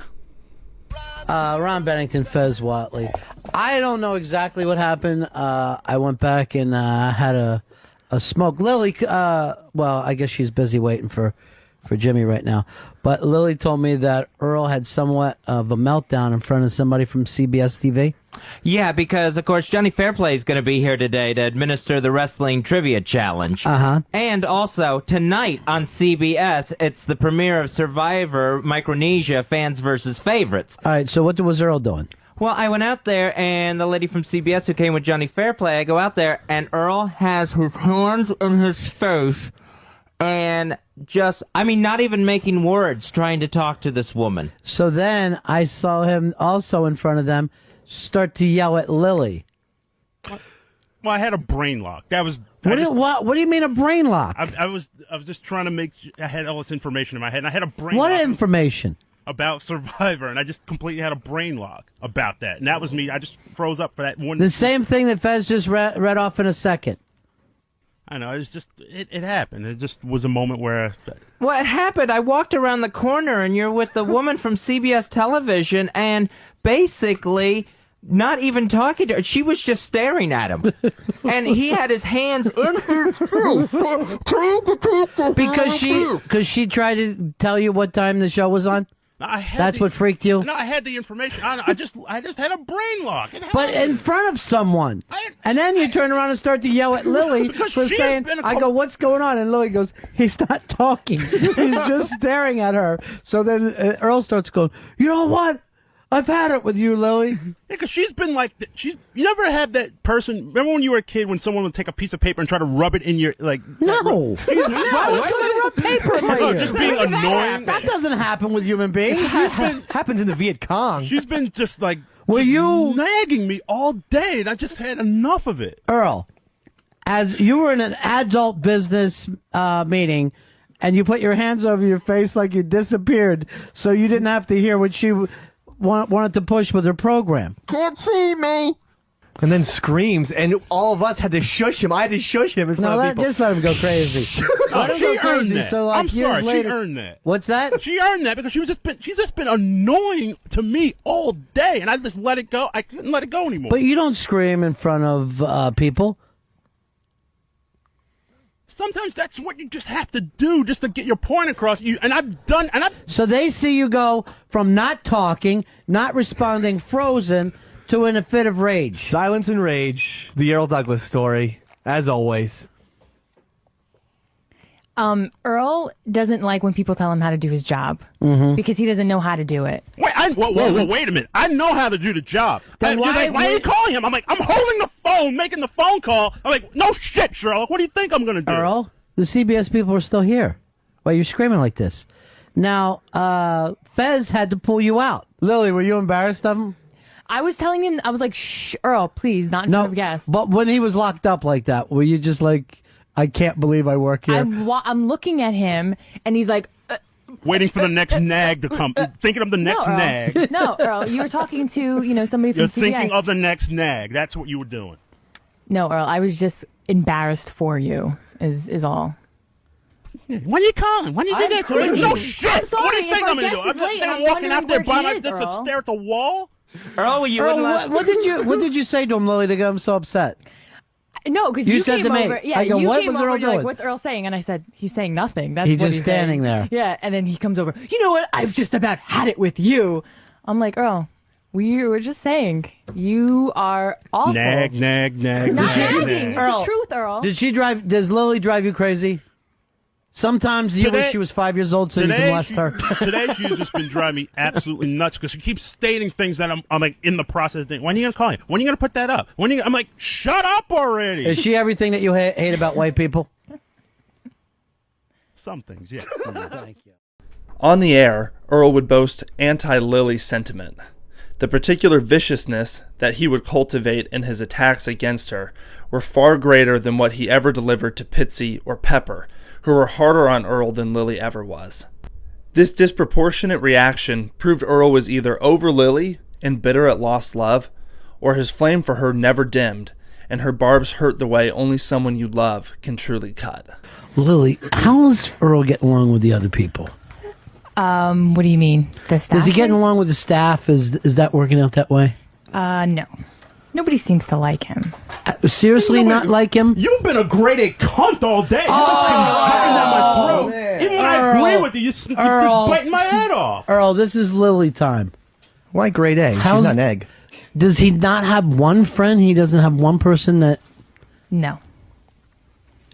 Not on both shows. Not this show, O&A show. Not even Nowhere. Frank's Place. Face. Wow, that makes me feel bad because I thought he was doing so good. I thought he was getting along with everybody. I mean, I don't have a problem with anybody. I mean, she in particular has just been awful today. Like, it's my time of the month. I don't care. It's true, Earl. It doesn't I give am you a bleeding. license to be a cunt. Yeah, it does. Earl, is that the kind of language your grandmother told you to use towards women? No, but I gotta call it as I see it. That's what she's been today. She's been a cunt today. Earl, you Why are you do not using language like that? Fred started a trend. I know, I'm not comfortable with it. This whole thing started basically because Earl does not like to be told what to do I by see. me. By me. I see. It's a Anybody woman. else can say it, you know, Mooch was back there, Pepper was back there saying, Earl, search it this way, search it this way. And I said, Earl, search it this way, the new system. Yeah. And he said, and then he flipped out and just was cursing, and then that's when it started. Yeah, Dave saw him screaming back there.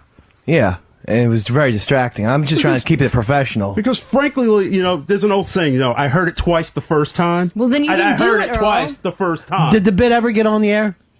Because at that point, Fred Did was the bid already ever gone. get on the air? No, the bid didn't get on the air. Maybe but if there wasn't all the fighting and you learned the system, that during the 2-minute conversation that I had with Fred, you would have the bit that you guys made about Fred. But the guys, the producers of the show, they put together bits, and of course they would love their bits to make the air. and I understand. And it normally has to be done in a timely fashion. Which is why I asked him, I was like, what was the name of the bit? That was how the whole thing started. Exactly, and that's why we said, search Fred, All and right, you didn't. Let me go to the artist in residence. To add insult to injury, Ronnie B. loved discussing Lilly's relationship with O&A producer Than.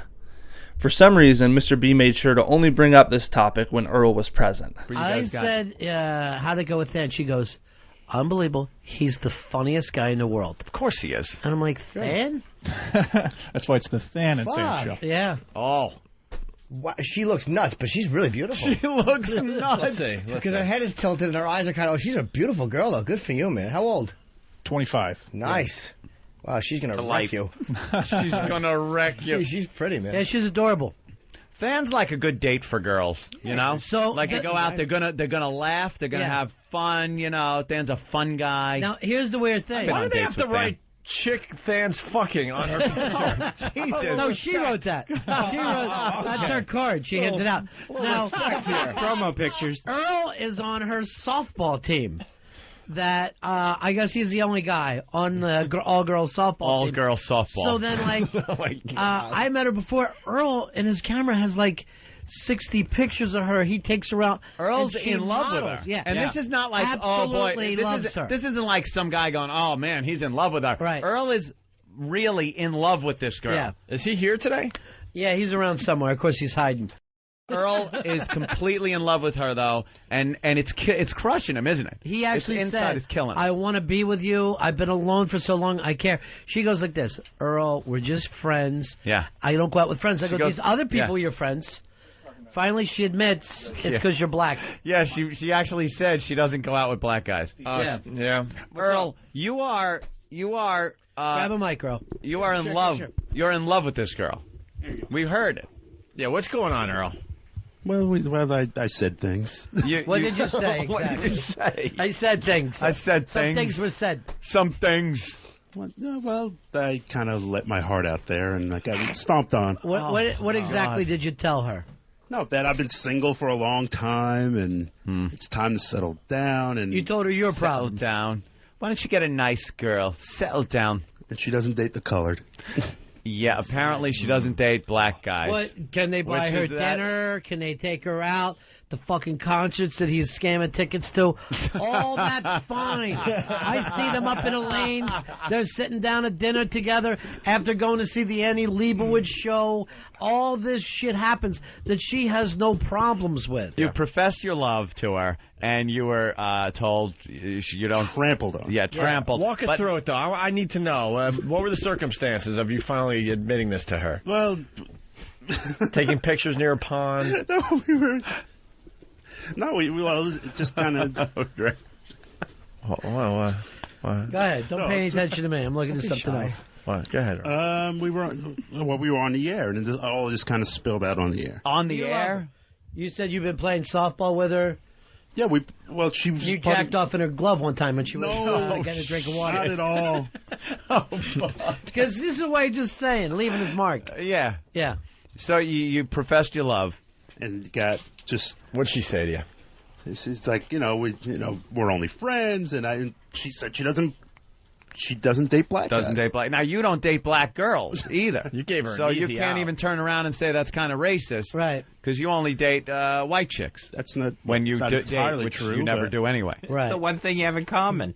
But if you really miss her and you just want that feeling again, and you don't even need to let her know, because that's the fucking worst thing.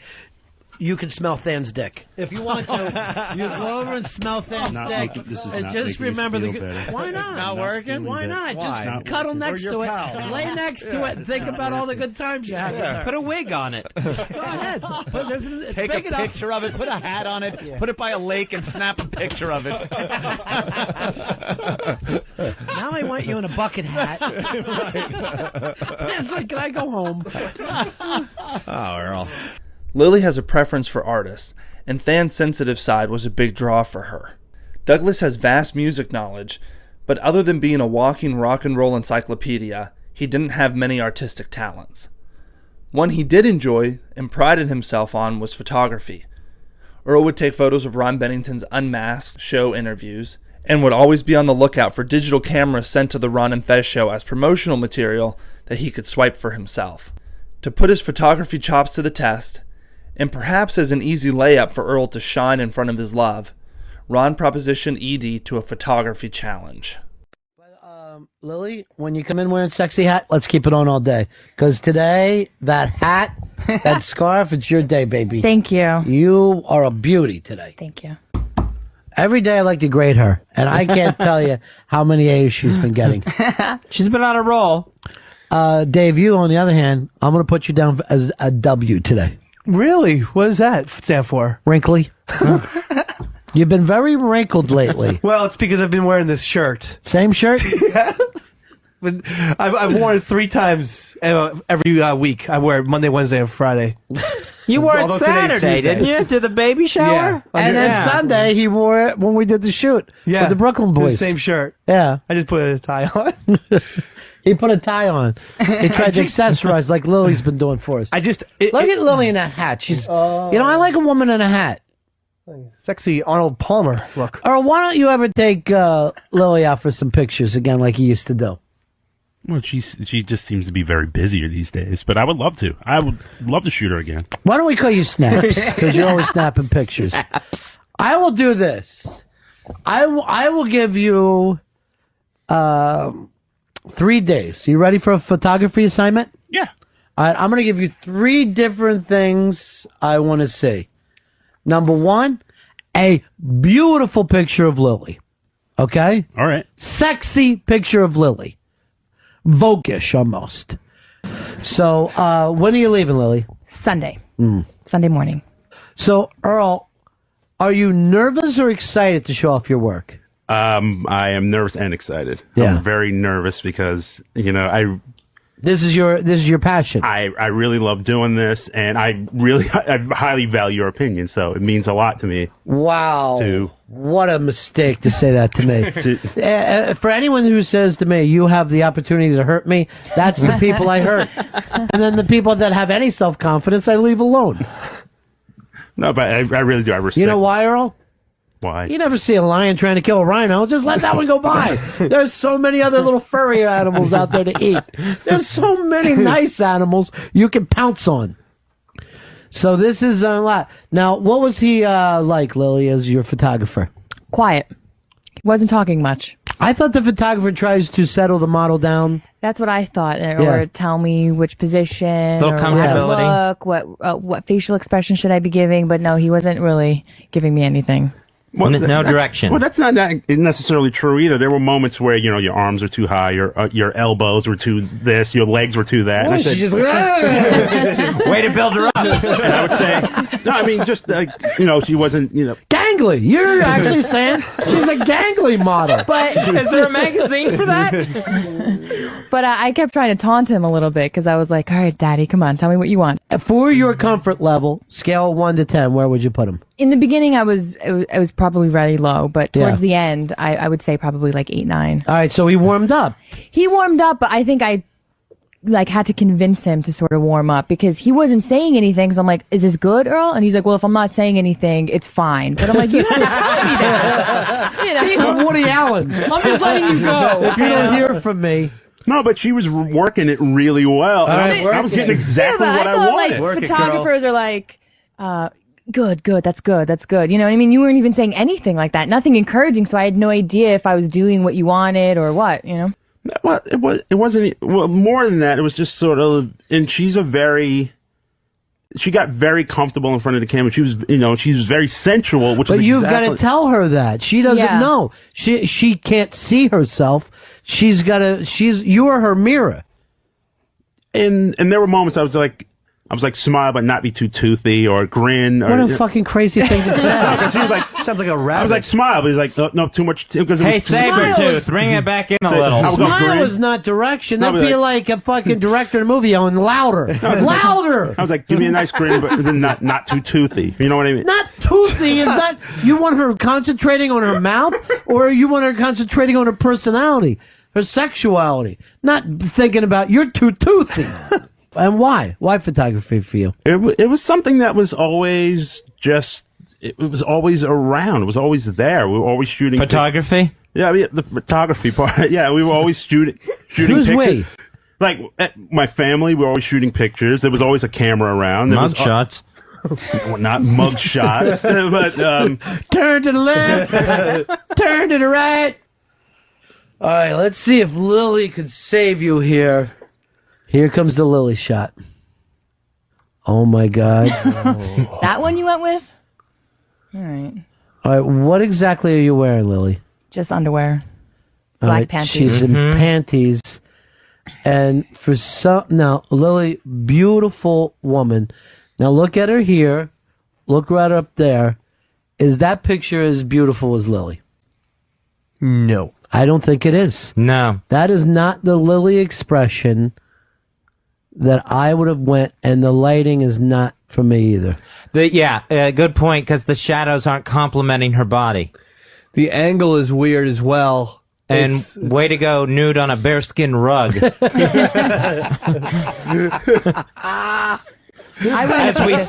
we steer clear of the cliches today. Lily, are you happy with that picture, I know he was looking at this one, and I said, I don't like it. I don't think that captures Lily. No, it doesn't capture Lily's personality at all. No. I don't even think it captures Lily's look. Neither do I. I disagree with some of the angles that Earl chose, too. Her left arm, and Lily's all we're beautiful. doing is promoting her shoulder. It's exactly. His shoulder It's shot. all shoulder, That you're right. left arm looks like the size of... And Lily doesn't have arms like that. No. She's got beautiful, great arms that are in shape, and that's like a Rocky Balboa left arm. And if you looked where her panties are, I mean, that, where they come up? Yeah. Right there, Pitsy. Yeah. That's all in shadow. That's like probably the most intriguing area in the shot, maybe? Yeah. And it's all in shadow. The head kind of looks a little Photoshopped to me, where it doesn't kind Too of big? fit. Well, no, because the angle that she's leaning, if you really notice, look how like the head and the shoulder is out of contrast with the rest of the body. Right. I think that's what he means. Like it looks like you just took Lily's head from a different shot. And for me, Earl, the expression that she has here, it reminds me of the high school yearbook picture. This wouldn't have been the one that I would have chosen. No. I think of Lily Do you as have any others? being full of life, and she's kind of blank here. I have a couple more if we want to look at them. I don't know. There's some on here. Well, this is the one that he presented there. Right. So I want to leave this up as a presentation. Would you give him a passing grade? Now, Hicks, can you see it from where you are? Yeah, it doesn't look too good. Her head definitely looks photoshopped. Yeah, I wouldn't have picked this one, Earl. I told you that. I didn't think. To say Lily was unhappy with the photos would be an understatement. She texted one of the ronfez.net forum mods to see if he would take the photo down. She was so distraught over it. Earl the photographer became Earl the faildozer, eliminating any last confidence he had with Lily. Not that it would matter, as Lily left the Ron and Fez show shortly after, going to work at a radio station in one of the hottest markets in America, sunny Rochester, New York. So, Earl, this has got to be a little rough day for you, right? Saying goodbye to Lily. This is a very weird day because I've probably known her the longest. You have. And I know when she was just like, working in promotions, and she was always wanting to move up. She was always like, I want to be on the air. Earl, can you help me? And that's nothing like your career. You've never wanted to move up, so you had no way of helping her. Earl's always wanted to stay put. But she always wanted to do something on air, and she would just really just badgering me about it. Help me. And But there was no one else there, Lily? Apparently not. You realize you've been better off talking to a wall, just walking up to a doorknob and saying, "How can I get ahead in this business?" But she always wanted to work with you and Fez, so. Isn't this exciting though when you see yet another intern go by you like a shot? Just blow right by you. I'm like the John Mayo of radio. Yeah, you're right. Everyone else leaves and goes to bigger and better things. And it's not even like you could like take something of, oh, I gave that kid their start. You have nothing to do with them. You're just like Forrest Gump, walking in from one situation to the next. I think I was some help, yes. Really? I think so.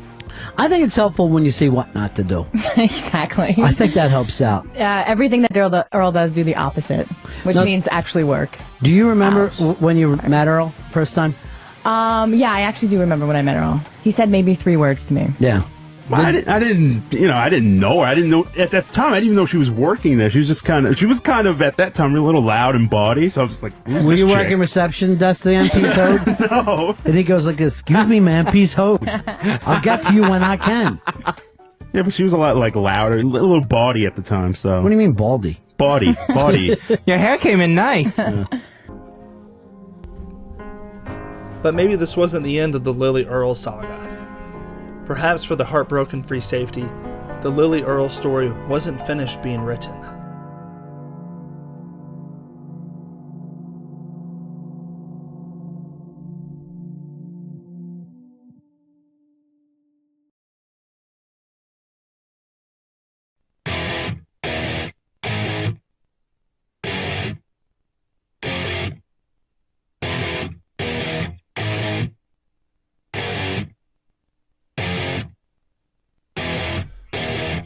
Earl's biggest problem on the Ron and Fez show wasn't that he was bad with the interns, wouldn't communicate with his fellow producers properly, or couldn't keep up with bits.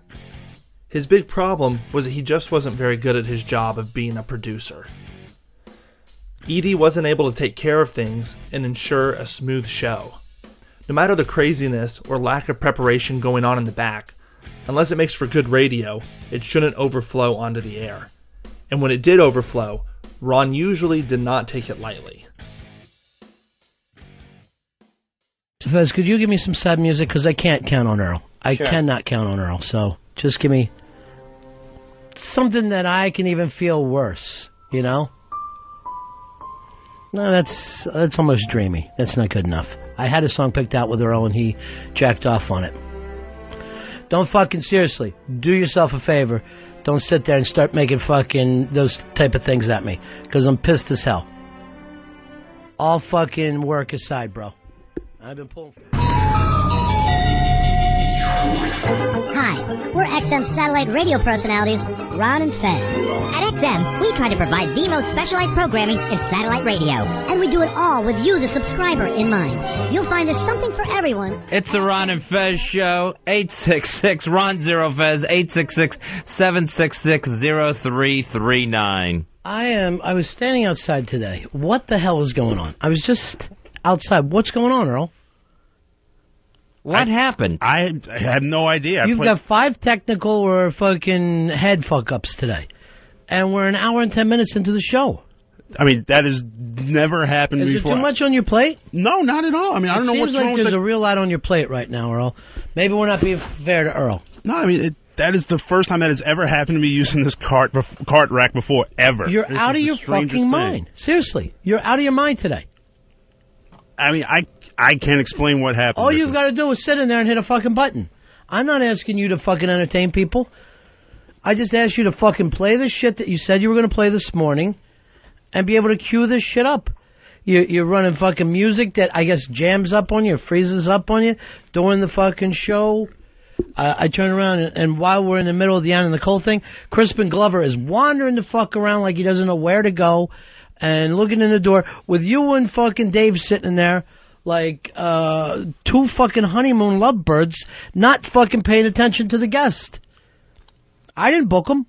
Take care of the man. Get your fucking ass off that seat. Take care of the guy like we talk about in every fucking meeting. Every meeting we talk about this. Right? Yes. And then I tell you, the guy comes in, he's plugging things that aren't on the sheet that Fez has, so that sheet needs to be changed. I said, you don't get it from the publicist. When the man comes in here and sits down, get the new information from him. I don't want to fucking do a show about your fuck-ups. That's not my interest today. And that's perfectly understandable. I mean, what just happened now, I can't explain what happened. That's something I've done. How about all morning can you fucking explain? That's one fucking thing. You're playing a fucking bit like it's the Chipmunks. That's one fucking part of it. I don't know what the fuck is going on in that room. Yeah, I mean, again, and that was something I outlined, and but that's your fucking job, right? When something happens in here, even if Fez starts talking crazy, it's my responsibility to pull him back.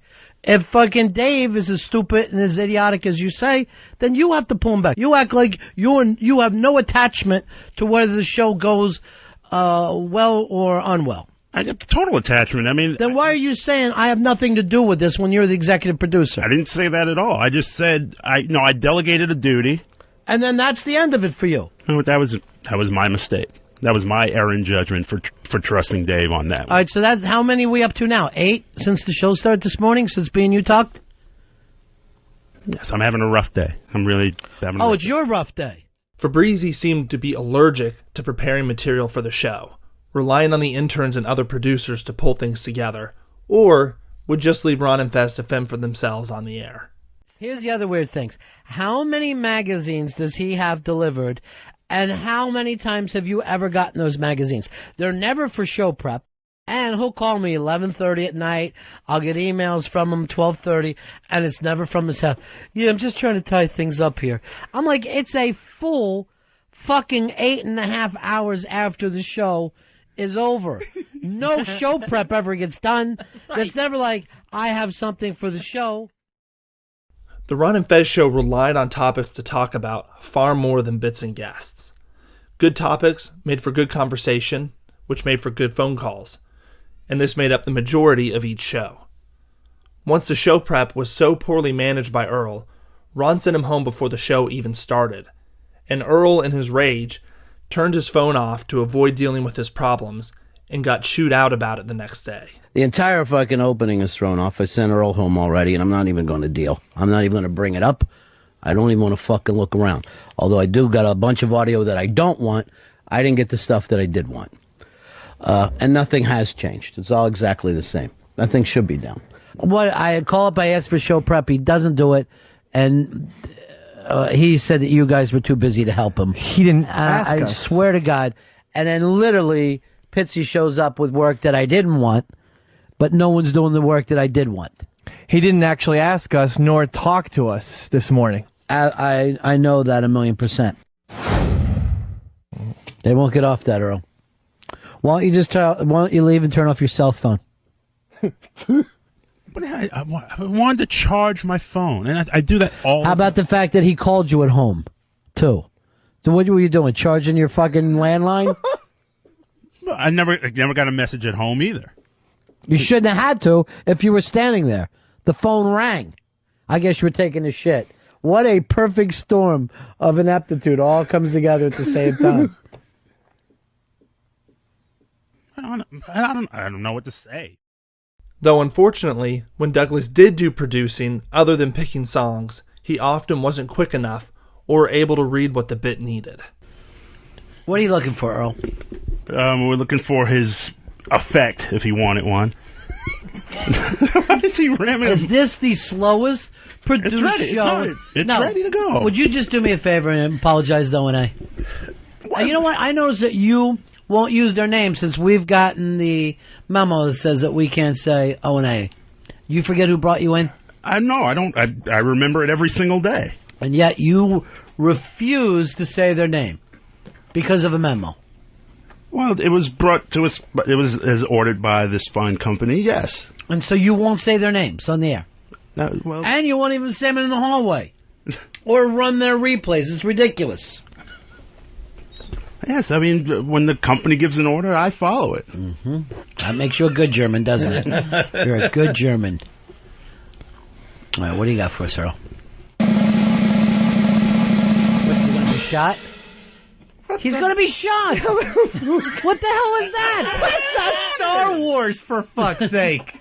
You want an announcement music, not the fact he's going to smoke a cigarette and we're going to put a bullet in his chest.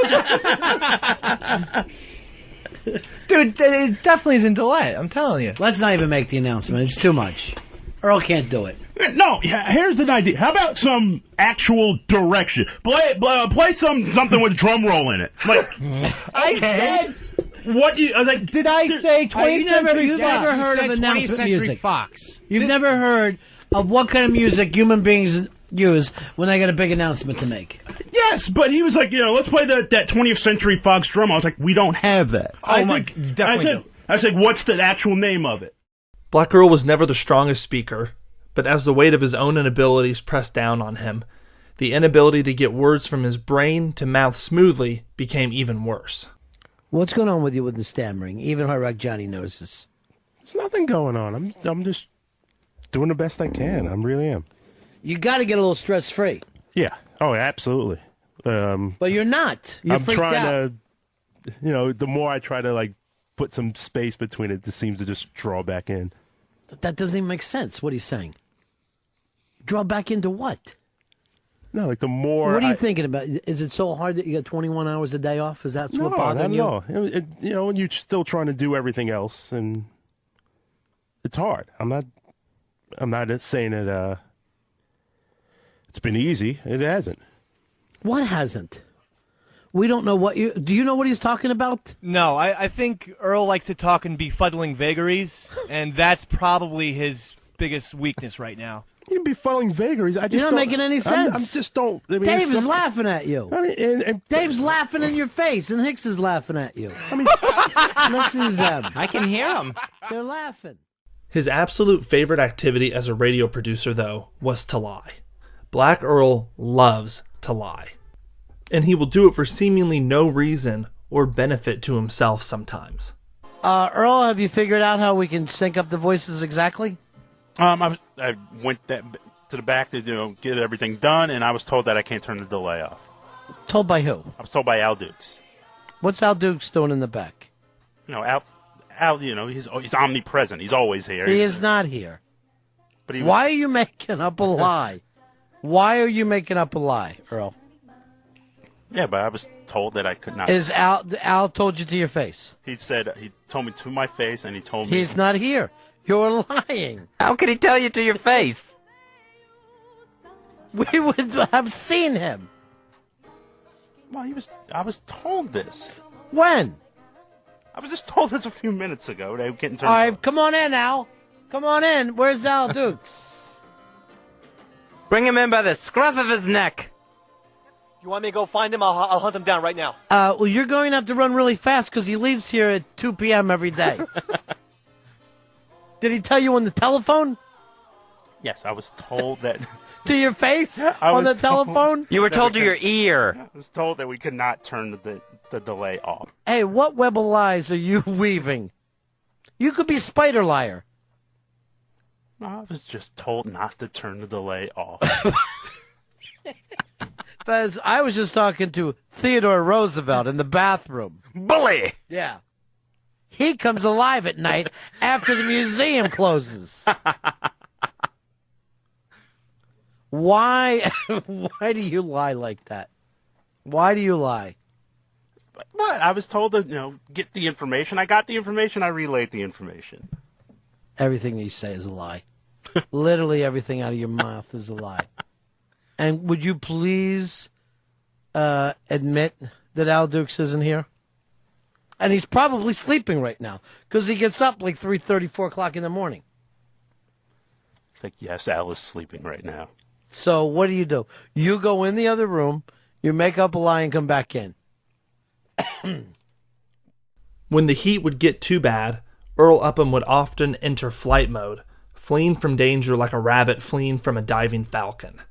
I wonder if it was Earl who brought Scotzo to the hospital. Let's not even get into that. Look what happened there. No, don't even go there, Dave. But seriously, not even about that story. This is a total shoot, Dave. Don't even fucking go there. But the only thing is, and I'm not going to be on Dave's side with this, but that's something that's always nagged at me too. It just seems suspicious, that's all. There's a few ends that haven't been tied. Push me, Dave. I don't know what you're talking about. That's still a sensitive subject with me. Don't even fucking go there. Look, let me tell you, even Corporal Upman has his limits.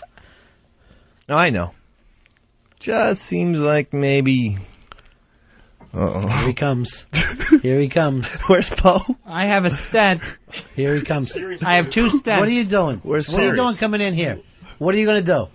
What? You got to use a mic, Earl. What are you going to do? Don't go there, Dave. What are you going to do? Don't even go there. I'm dead serious. Dave, what did you say that had him so angry? I just feel like maybe you quickened Scottso's lifespan. In other words, you might have had a will. No, you want to know? You want to know what the truth in was? his death. No, you don't even go there, Dave. Small part. What's the truth? What's the truth? Did you take him to the hospital? I wasn't even there when it happened. I got a phone call. You didn't? See? You weren't there? I got a phone call. I know that feeling. But yeah. that was 9 months of hell, Dave. 9.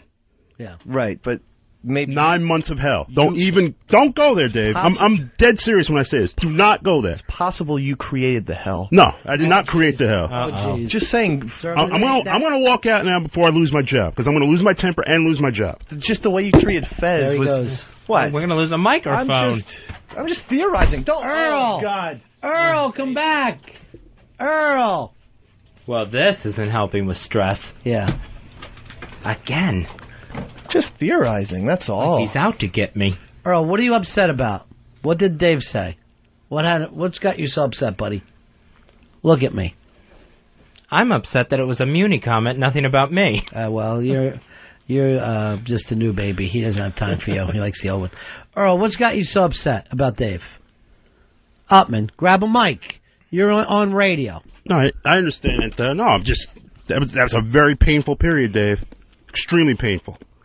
Well, what did he say wrong? There's just some common threads. No, I was there for him. I was there. He was a guy you looked up to. He was like a father to me. He passed away. He was family. Fez, had his medical problems. What's Fez like to you? Fez is family to me. You all are. So was You Scotto. really are. So was Scotto. Is Dave like family to you? All of us. Well, then tell him that you love him. Aw. I love you. I'll tell you that much right now. But you know what? That was it was extremely painful period, Dave. Don't even joke about it, please. I'm not. You have that Kevorkian. All right, I don't want to start thinking of him as Corporal Kevorkian. He's Corporal Upman, and that's it. No, I was just saying. It's an observation. That's all. There's just common threads. Then let it go. So we just need to go over a couple of ground rules. Please turn your cell phones completely off. We can't even have them on vibrate because apparently it messes up with the broadcast. So please turn your cell phones off. Is that where we're supposed we to don't laugh? want to be. Where are we supposed to laugh? Let me finish! That's the way you deal with a heckler? I think they're getting to you. I'd be back there going like this. Wow, this warm-up is going a little scary. And is there anything that Fez hasn't said before? Is there any new material? I'm not Fez. I'm not trying to be Fez. Fez is funny and an incredible warm-up act. There's no way I can do that. What the fuck? He's a co-host of a fucking actual show. On mass. You cunt. Let me finish. Please. Why can't I ever get a chance to finish a sentence? Why? Earl, come back. You're abandoning your post. Hey! Slam of a door. Sound effect. Slam of a door. Dave, if you could please go move to Earl's position, please. Oh, I wish that glass would have broke. Oh, I wish when he slammed the door, that fucking expensive soundproof glass would have broke. That would have been the best. He got the hamster hands again, where when he gets mad, his hands start flickering around. I guess this is another day he's getting docked for. So technically, he would have run off the stage during the warm-up. I know. I mean, like this. The warm-ups normally go a little better than this, so I don't know what happened. That's the best. I'm not sure about this warm-up, Well, Mr. Riley. I had news for you, Fez. That's better when you started doing Newhart's act before he came out. Where did he go? Is he in the office? or- Yeah. They can play He went to the office? Okay. cordless.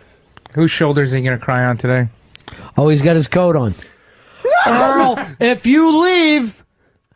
Oh... Fezzy, grab a mic, chase him down. All right, get Mars and get a mic on him. Arguably his greatest failure as a Ron and Fez producer was when he abandoned hospital-phobic Fezzy at the emergency room during Fez's second stent saga. All right, here is Earl. Earl, how are you, pal? Hey guys, how are you? Are you next to Fez? Yeah, I mean, yeah, they took him in very quickly. Why didn't you go in with him?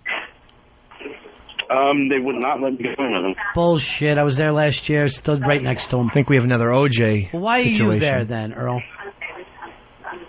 Because I was, Fez had asked me to make one phone call. I was making that phone call, then they took him in, and then as I was going in, Fez just waved me off. He's like, you can't come in here. Last year I stood there and held his hand like a girl. Hi. I'm an employee. Big mistake to say. All right, you're being docked for pay. I know. Oh, yeah. I should have said Pitsy in a heartbeat. I don't think he fought to get in. If I'm being told no, I mean, I gotta follow the rules. All right, then you I'm better always- come back here because I'm not paying you today to sit in the waiting room. You're supposed to sit next to Fez.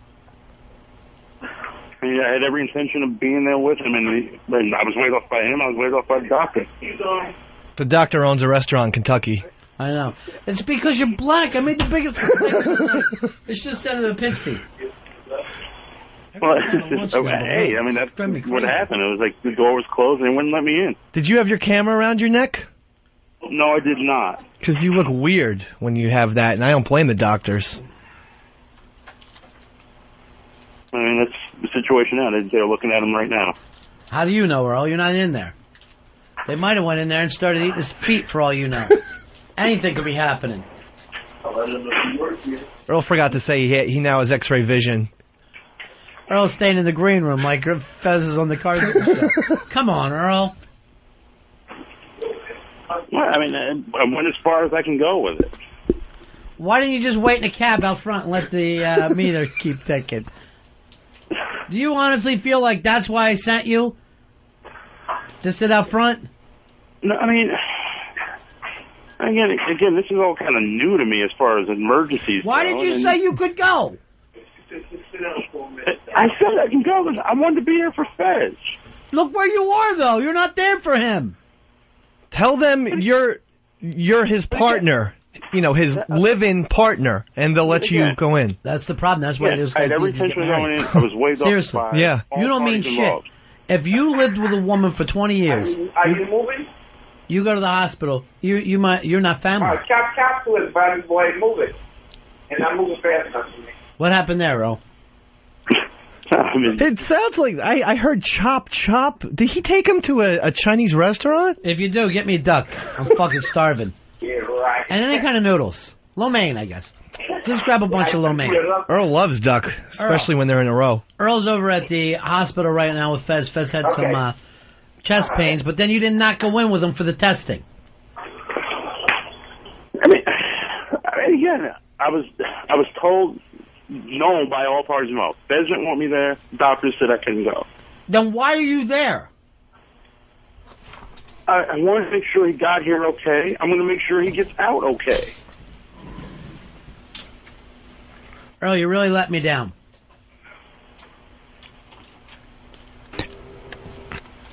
I bet if it was Muni, you'd be in there with him.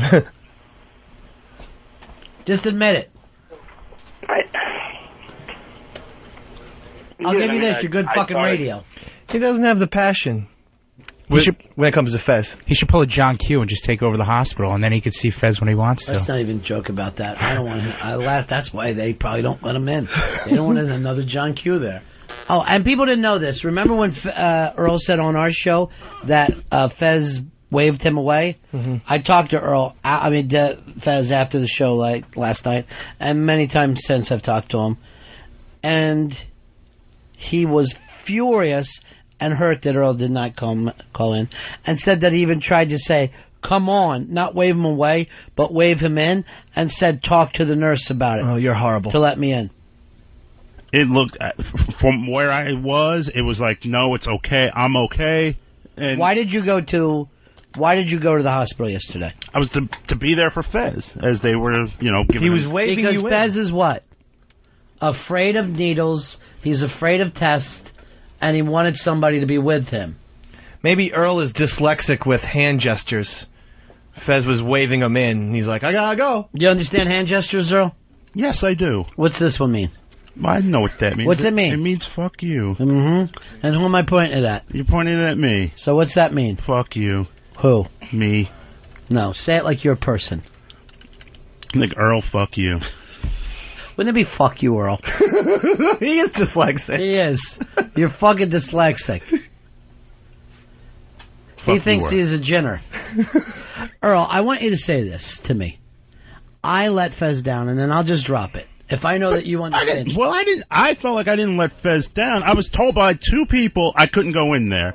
My concern was from Fez to get help, get the medical attention that he needed. What was Fez's thing? Why did Fez want to bring somebody? Because he didn't know how to get medical attention, or he needed somebody to hold his hand while basic things are done to him? Yeah, I mean, I understand that, and and on the way over there, I was very reassuring to him. He was really upset. He was really nervous, and I was comforting to him. I was just saying, hey, everything's going to be okay. Everything's going to be all right. But you don't know that. That's another thing. That's not comforting to lie to a person. I felt I wasn't lying to her. I believe that in my heart. You fucking had no idea whether everything's going to be okay or not. So you don't say to people anything's going to be okay. What you do is to get their thoughts going in a positive way. Try to act like what's happening to some amount of normalcy. Johnny, you're on Run and Fez. Yeah, I want to stick up for Earl. Yeah. I think y'all are asking too much to expect from a house plant. See ya. Yeah, you're about as sharp as a bowling ball, Johnny. What did that cliche mean? What did that have to do with anything? Another idiot. Why are you angry? You need to move on. You had a cowardly act where you let down a friend. It's not cowardly. You let down a friend. Now you've got to let go of that. Put it out of your mind what you did to a guy that you supposedly love. I love him. I love all you guys.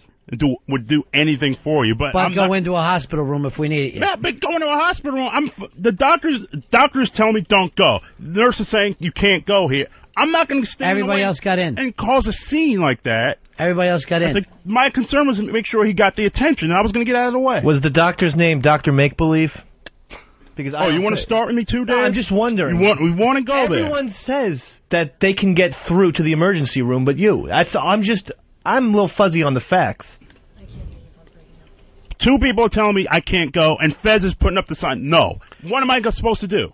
Earl, he put up the sign, come in. I didn't and then talk to the woman. You keep saying that as if it's true. I've talked to Fez 7 times since then. Through his haze, he says to me, where was Earl? Why wouldn't Earl come in? It's the last thing they said when they were taking him in today. Why didn't Earl go in with me? Maybe I wouldn't be having these problems.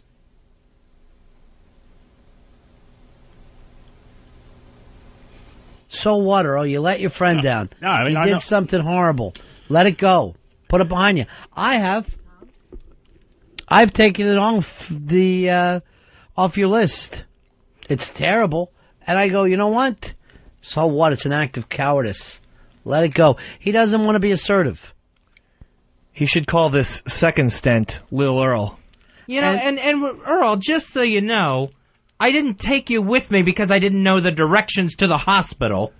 He said, I got him there, and I got him treatment. That was my only goal. I go, it wasn't your only goal, Earl. Your goal was to be with him while he got the test. He doesn't like getting tests. He doesn't like needles and blood tests and all that stuff. That's what you had to do. And that's where, and I had strangers standing over me. You know, my shirt's getting ripped open. They're slapping things on my chest. They're throwing needles in my veins. And by the way, Lilly wakes up. She hears the radio in her terrorist cell. Jumps in a car, comes running over here. God knows she didn't put on any makeup, hair. She goes, what do you need? And I'm like, too bad it wasn't your day. I would have had you take Fez. Yeah. And leave Earl in the other room counting carts, like the old days. Right. I don't want you to go back to being NEW, Earl. I really don't. Me neither. I don't even want you to be an ER, Earl. People make time for things they want to do. Fathers that want to spend time with their kids arrange their schedules and live their lives so that it's possible. Since Earl never had a father, this may not be the best example. So to put it another way, People prioritize what's important to them, consciously or subconsciously. If there's the one friend who always has excuses as to why they can't hang out, but they're going to every concert in town, you know they value going to concerts more than hanging out with you. Otherwise, they would just make time to see you. Earl, though vocally always claimed that he valued building a relationship with the staff and interns, through his actions proved this was not the case. This physiological disconnect between what Edie thought he designated as important to himself and what his actions dictated what was important could be the cause of a lot of his confusion and anguish on the show.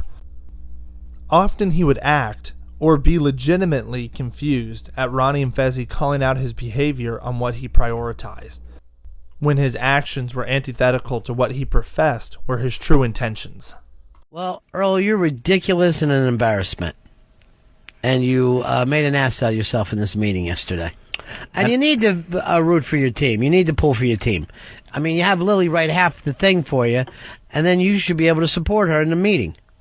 But she didn't. I mean, oh God. I mean, first of all, I thought I defended myself and the show fairly well. I know all. It had nothing to do with you and the show. This is something you don't belong in. The basic thing said, here's the list of everything that's going on, and Earl's not involved.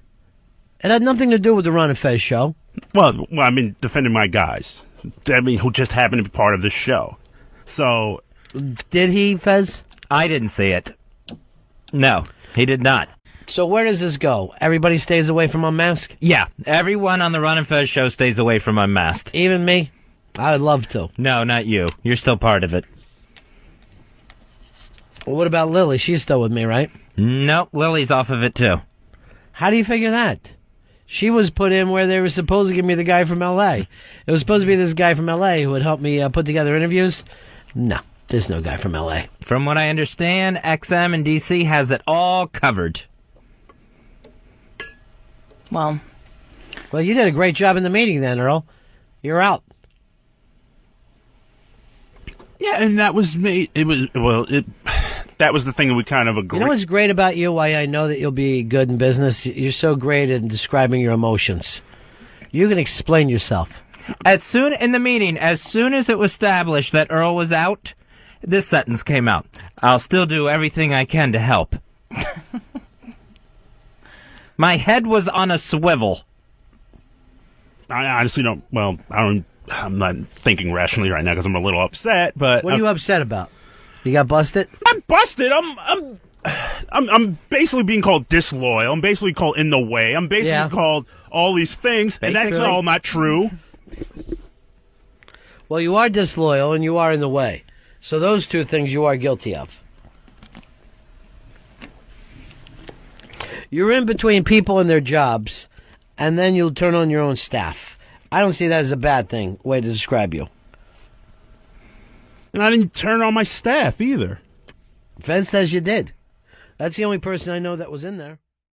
A big obstacle for Bujibi and his management skills is that he has a hard time understanding people and their motives.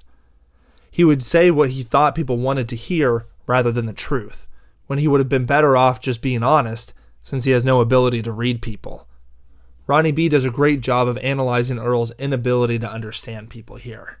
So it's not that you feel it, it's just that you know this is what the other person would feel bad about. It's just an attack like anything else. It's the same as if you were to punch somebody or fight somebody. You would try to go, where is the weakest part of him? And I will hit that. But even if you're just trying to bother them, if you said, as long as that person might think it's true, then it's battling them with the truth. You know what I mean? No, it's their version of the truth. But you see what I'm saying? All I'm trying to do is hurt you and hurt what you think is important. Yeah, I guess. Yeah. I don't know. I mean, when for instance, if Pitt's not getting into a fight, I attack his earring because I think that looks really lame. And you're not good at this, though. You never hurt anybody's feelings. Right. Like, look at Earl will always bring up you. Well, you ate shit and you're calling me crazy. And since it doesn't bother you, it proves that Earl does not know how to do that properly. he has no skills. And that's why you win every fight against Earl. You know what I'm saying, Earl? I don't agree with that. I mean, I'll just state something that's true. He's always questioning. And that's why you lose fights, though. We have never left here and went, Earl got the best of Dave. Because you're yelling out true things that don't bother him. You'd be better off saying false things that do bother him. Get to his paranoia. Oh, I understand that, but if I mean, you had a brain in your fucking head, you would yell at him, who makes more money? Every single time. Because all those guys cannot believe that you make more money than them. They all are fucking hurt by that. But since you don't have a problem with it, you don't say it. It's not that. I never thought about it. They do. That's what I'm trying to fucking tell you. I try to explain to you how to fight. Yes, and it's a very good explanation. Thank you. Oh, you're an ass kisser. Here's just truth. You're a fucking ass kisser. You literally kiss asses. I'm not trying to kiss ass. I'm giving you a compliment. A great example of Earl not understanding people was when he wanted to take the whole team out to an expensive New York restaurant, London, right after Wicklund had taken Ron and Opie there for dinner, no less. The Feinting Goat knew that his staff didn't respect him, since this was something they told him pretty frequently, even at one point staging a revolution where they took over his and Dave's duties for the show for one day. But even knowing about this lack of respect, Douglas thought letting everyone know about his raise and a dinner offer would stoke feelings of warmth. Instead, it did the opposite, chilling the already frosty sentiments towards him. Earl, would you ever feel like any given day you've earned your money? Yes, I feel like on most days I feel like I've earned my money. All right, this is going to annoy everybody very much. Earl calls me and goes, listen, I want to... And this is after I was on the O&A show, right? Mm-hmm. And me and Opie were talking about going out to London, the restaurant. I get a call later that day from Earl. Hey, buddy, listen, I want to take you, your chick, and all the guys out to London. I go, what? What the hell? How come? He goes like this. The raise came through. Get the shit. Wow. Get the shit. This is the world we live in. Earl gets a raise. No. Yeah. Don. No. And it's enough Okay. that he wants to take everybody out for a major fucking dinner. How many guys did you say you wanted to take out, too? About 6 or 7. Holy give me the names. Shit. You, your chick, Fez, Dave, I will not Pitsy. eat with you. I will not eat with you. Yeah? And Pepper and Lily. Pepper and Lily. Holy fucking shit! You gotta be fucking me, Don!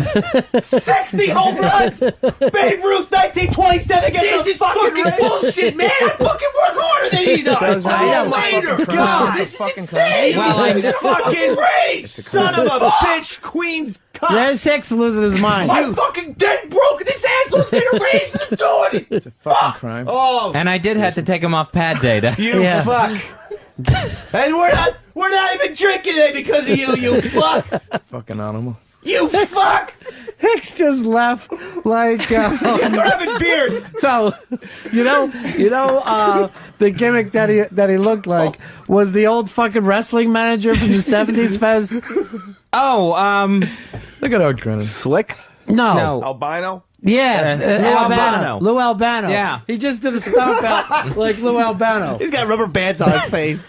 Hicks, come back in here. I know you're upset. like he just found out he was signed a contract to be in a handicap match. No, but seriously, Earl. Why? I wanted to take you guys out to Fuck you! dinner. I don't need anything from you, cocksucker! Wow, rub it in, Earl. What? Why does that make you crazy, Hicks? I do more work than he does. He calls CBT. That's it. That's his job. And he gets shit on in the fucking meetings. That's it.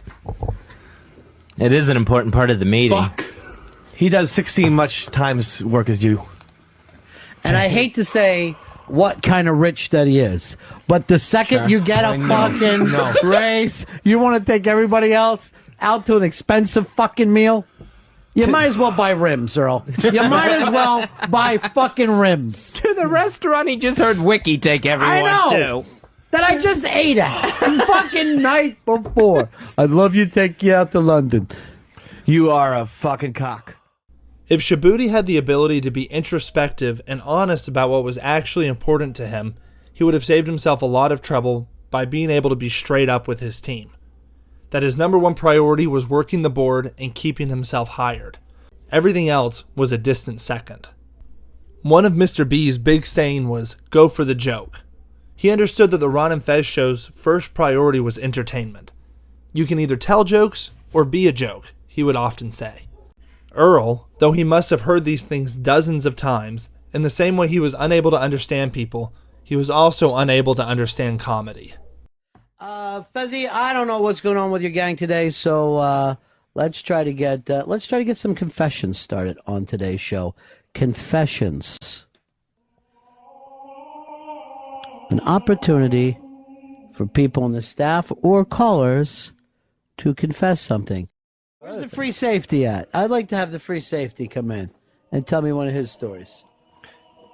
You Here he busy with comes. stuff outside there? Working on stuff? Slower to the mic. Yeah, I was working Slower on some to stuff. the mic, cause the show's shit. Slower to the mic, cause you can't be fired. No. What do you got for us? What do you got for us? I mean, you kind of partially know this. Back in the end of 2005, early 2006, that I was in a very good relationship, and I was about to take that leap, and we were going to get married. Mm-hmm. And she got pregnant, and we went to have a baby. And oh my God, and she got really, really sick, and she really needed me. She was that, because you remember she was lived in Pennsylvania. I never met her. You I never know met her, that but you knew. tell me stories, Yeah, but I never know what's true and what's made up. But when she really needed me there, because she was really, really sick and a lot of complications, a lot of things, I wasn't there for her. And she ended up losing the baby, and she never really forgave me for it. And she never, I shut down. I emotionally just shut down on it. Do you understand the comedic nature of what we're doing here? Yes. Holy shit! Give me a shotgun! Blow my head off. This is a confession. I know. Here's what happened. You gave a normal person some weak sperm. There's no way it could hold up, so it didn't work out. I don't think it was weak sperm. I think it was That's what it normally is. Every time a woman miscarried, it's because the sperm was too weak. It was. I've never heard that, but it's a combination of things that happen, and I just emotionally, I just shut down, and I was just not there. Not only for her, but for anybody. She never forgave me. You didn't want the baby. I totally wanted the baby. It was a boy. Now, Dad, I know. That's why you wanted it? She's a girl. What does this mean? Michael Corleone over here? Were you working with us in 2005? Yeah. So this is while you were working with us? Yes, it was. I didn't open up to anybody. The only time I opened up was I think one morning when I had my first real anxiety attack, I kind of told you what was going on, but I was so out of it at the time. Yeah. You said to me, weak sauce. I pounded her with weak sauce. My sauce was not So, Earl, just so you know this, that there's nothing different between a miscarriage and an abortion. So you, my friend, are technically an abortionist because you weren't there for her. And let's say this. Let's say Dave wasn't around when the baby was hungry and the baby starved to death. We would blame Dave, right? You've done the exact same thing. I don't equate one with the You other. also need to know this, Earl, and this is all kidding aside, because A, you've had the funniest story so far, there's no doubt about it. But B, no God in heaven will forgive you for what you've done. Maybe that'll help you. You're not exactly pro-life. No man really is. If you want to be totally honest about it. No, but it's something that I just wanted to. It's awful. What you came in with was an awful story. And you know why? Story. Because you don't listen. You're out there. You're not paying attention. Everyone's telling a nice, funny little story. And you come in with this, trying to ruin Friday's fun festivities. I don't know who's worse. You or Dr. Steve with his red velvet cake jokes. And by the way, his humor's got to stop. Don't find something that aggravates Ron and try to do it 2 days in a row. That's got to stop. But I didn't mean to be so dark with it, but it was something I didn't want to What's the confess. funniest part of the story? You kicked the fetus? No, I didn't kick the fetus. Not at all, but it was just something that I just... How do we? Yeah, that's what I've been talking to the free safety about. Earl, sit back down. I want you to know something. And I was joking around earlier. But I know you still feel bad about this, right? It haunts me every single day. Let me tell you something. I believe that if there is a heaven for unborn babies, that baby Satchmo is up there right now playing the trumpet. At least he's musical. Yeah. Hey, everybody, welcome. Even though I didn't get to make it to Earth, I'd like to play this song for my dad, Earl. Deep voice. Salt peanuts, salt peanuts. All right, we got our girl on today, right? The crazy lady. Yeah, Shirley Phelps Roper of the Westboro Baptist Church. What has she got to talk about today? She's doing her thing. She's protesting. Doing her thing. Who's she protesting? Your baby? No, Your baby's she's funeral? protesting. Oh God, no! It would have been a boy. There's no way in the world to know that. Not at 2 months. It's a made-up story. The whole thing's made up, Fez. I don't buy that the girl existed, never mind the baby. I'm really doubting Pennsylvania existed since he dragged that into the story. There was always a lot of speculation of whether this was just a bit or if Black Earl really did lose a child. If true, it's a devastating story and another testament that Earl cannot function in relationships, personal or professional. The general consensus is that it's another Earl lie, a bad attempt at contributing to the show. Ultimately, it doesn't matter if you take it as a sad true story or a laughably bad bit that was turned into gold by Ron and Fez. If it's more entertaining to believe it's true, then buy into the shoot. If you think it's funnier as another Earl fail, then believe it's a work. One bit that Ron posited to Fez and the loveless Earl was giving them each until June 1st to find a date and have intercourse. The two lonely homebodies wanted to get out there and find love, so this was a great push to do something for themselves and for the show. Frank, you're running Fez. Yeah, Ronnie, when is the ass fucking going to take place between Earl and Fez? Well, here we are. What's today's date? Today is June 2nd. June 2nd, you guys had to June 1st to, as we say, score. Now, this thing came up when? About Thanksgiving. Thanksgiving. So you had 7 months between the two of you to date and have sex with a woman. Is there any news that you have for us today? I have no news. So you didn't do it? I did not complete the bet. Earl? I have failed my task. I have totally blown it, and I've not been with anybody. I've not had sex with a woman. So when are you guys paying off the bet? Well, first of all, you don't know this to me. You owe it to the listeners. You guys put up the fucking bet, right? Right. Are you prepared to pay it off? I am not prepared to pay it off. Or are you prepared to pay it off? I really don't want to do it, but... Are you prepared to pay it off is the question. But if I have to, yes, I would have to. If I have to do it, I have to do it. I would rather renegotiate the terms, and I want to because I feel really... But I love this. Have you guys come to us with any renegotiation talk? If anything, look, this is not a joyous day for me. I'm embarrassed for both of you. And I'm horrified that two grown men with 7 months can't fucking score. It's even knowing that you live in a city with prostitutes. You weren't prepared to go out and put up money. Why? Well, I didn't want to be with a prostitute. Me, it was pride. I just thought I don't want to put up money. That's pride fucking with you, right? But now look at you. You're too proud. Both of you are too proud for a prostitute. But I'm going to change the fucking bet today? That's crazy. I thought Earl at least was going to get the job done. I know Fez has antisocial problems. I thought, Earl, come on. What Earl excuses is does he every have? bit as whacked as Fez. I know, There's no difference between the two of them. One is Fez has enough of a thing to see what reality looks like to know that he's not sane. where Earl has no idea that he's crazy. Okay. When you put it like that. And that's even crazier. Well, it's really interesting to hear that you and Earl are asexual. And I do think that we have to accept both of you the way that you are. Earl's failed bits far and away outnumbered his successful ones. And on the topic of unsuccessful bits, we previously talked about Earl's photos he took of Lilly that fell less than flat. After he failed that challenge, he was given another opportunity by Mr. Bennington to regain some of his lost honor. A producing challenge. A pure producing challenge. Doing the most basic task of a producer, making sweepers and sounders for the show. An operation so simple that interns would be tasked with doing them. At this point, the New York Jets-loving producer had been in radio close to 2 decades. Surely, if there was any task to show his creative and producing chops, this is it. Truly, now or never, Earl can demonstrate what he can bring to the show.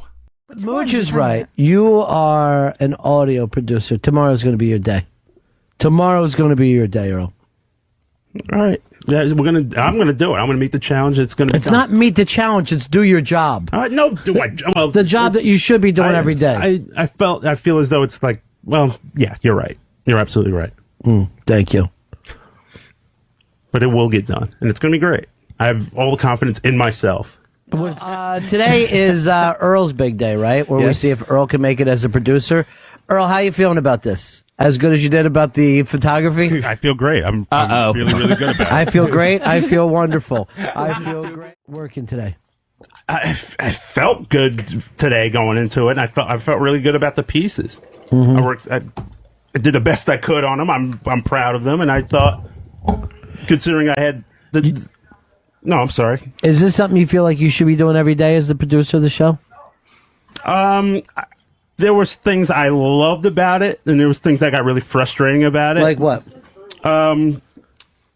The technical problems, mainly. That was just run into that wall of technical problems where you just had to, sometimes you have to start over. Yeah, Earl, we've been telling you about these technical problems for months, and you've done nothing about them. It's a company problem. I can't even. I mean, you're the EP. A delay He's problem. not. I'm the EP. A delay Sorry. problem is a delay problem. That's just going to be there.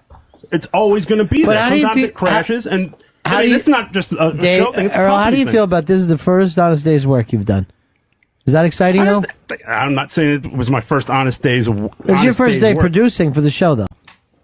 From strictly just a straight up raw production standpoint, just Yes. doing that part. I mean, I haven't done a lot of it, but I enjoyed doing it last night. All right. You think this is something you'll start doing every day? I would like to do this every day. It was. No one's stopping you. You're I'm the not- producer of the show. This is the first day producing. All right, let's take a listen to what we have. What are we playing first, Mooch? This audible spot first, Pitsy. Okay. Hal, the unit containing today's Ron and Fez show seems to be malfunctioning. This has never happened before. Yes, it's puzzling. I don't think I've ever seen anything quite like this before. I would recommend that we put the unit back in operation and let it fail.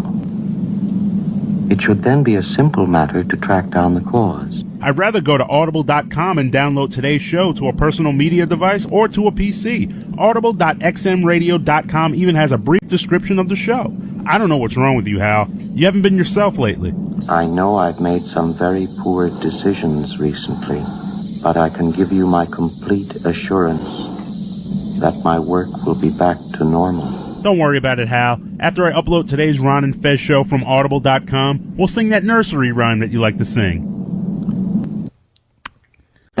Cool down. What movie? What Don't know. song? Daisy, 2001. Daisy, but you didn't do it. You didn't play it. You would have had to have Hal sing that for the joke to Here's work. the other thing, and I love Dickie Goodman. Don't get me wrong. But you got to perform that thing, not just read it. It didn't sound like you were performing. You sounded like you were reading. It was dueling robots. I didn't think so. I was trying to be more like with Dave from the character in 2001, who was not very emotional. So from that standpoint, I was trying to keep it on par with that. But I mean, yeah, the ending could be better. But again, I thought it was a pretty. What did you think of levels technically? What do you think of levels? That was one of the frustrations that I was running into, because there was various sections where that, you know, that big hiss sound was very audible, but it was mixed in together with the voice, and I couldn't really mix those two out. Bad choice of clip, probably. Not necessarily, because that was one of the key quotes from the film. All right, let's grade him. Fez, what do you give him? Oh, that's a D. D? Yeah, there was, like Mooch mentioned, the levels were different between the drops and your voice. Plus, there was no sort of music or anything to try to even tie them together. Ronnie mentioned your robotic performance. And my biggest problem with it sounds like Audible.com has a malfunction. It's when he's talking about the download of the show, it sounds like it's a problem with Audible, not a rogue computer. Here's Chad. Chad, you're on Fez? Yeah, this is Jack. Yeah, I was just wondering, is this the number to call to cancel my Audible.com account? All right, that's wrong. That's just, some of that stuff's mean. You know what I'm saying? It's not even called for. Yes, but, and what I thought... Mooch, what would you give him? What's your grade? Big E, the big E. Wow, failure. Faildozer. What's going on, guys? All right, peace. We got 1 D, 1 faildozer. And, Hicks, what do you give him? Oh, F. Faildozer. All right, another faildozer. Here comes the Faildozer! You think that was fair? No, I didn't think it was fair at all. Not at all. What was wrong? Because you know what it is? Because I'm always getting knocked for not being this and not being that and not doing, and then I make the effort and I get shit on anyway. Right, so it's better off not to do anything? I'm not saying that at all. Oh, what I can, I dig in, I keep going, and keep moving forward. That's all right, Rocky Balboa. It's either quit or you move forward. You move forward. You know what it reminds me of the player when the guy would start and everybody just started laughing at him. All right, so did you accept the D, or you thought even higher? I thought at worst it was a C. At worst it was a C. Yeah. Did you think that the complaints were legitimate, or did you think that was just picking on you? But one of your things was like that Audible was the problem. I thought I presented it where Audible is presenting a solution, where it's like, I could just go to audible.com to upload the show. I mean, what were some of the other things that he had? Levels. Now, what else? What was his other bits that he was doing besides? He had to do a promo for this Friday's Unmasked with Kids in the Hall. All right, let's take a listen to that. So are you gonna sleep with me or what? No, I'm not going to sleep with you. I hadn't thought about sleeping with you, actually. It's because I have a cabbage for a head, isn't it?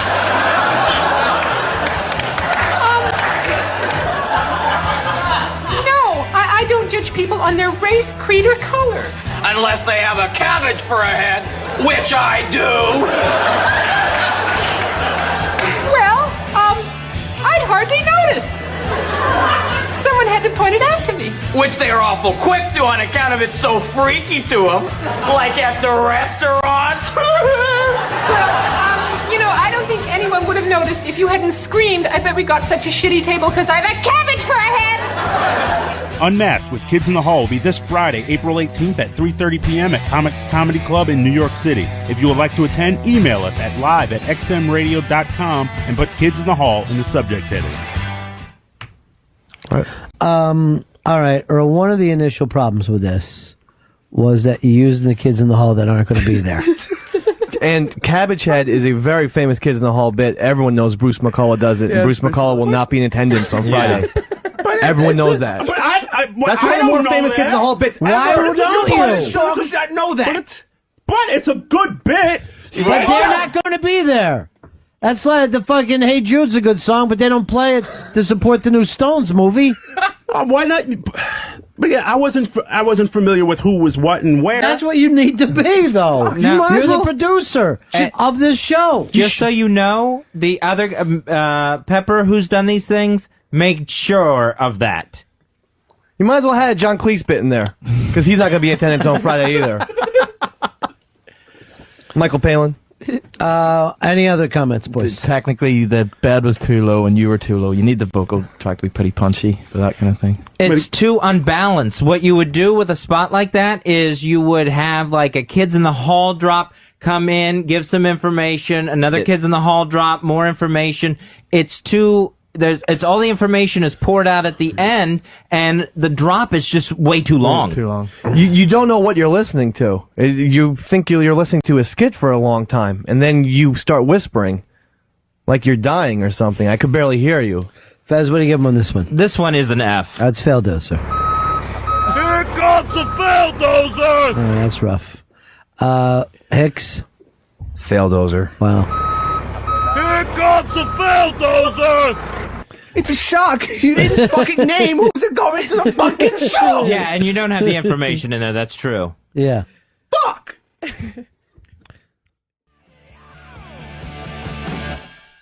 All right, it's the Ron and Fez show, and as always, there's always a little drama happening in our lives. And I'll just set this up. It just about probably 6 minutes ago, Earl came in to tell Fez and I, hey, boys, have a good show.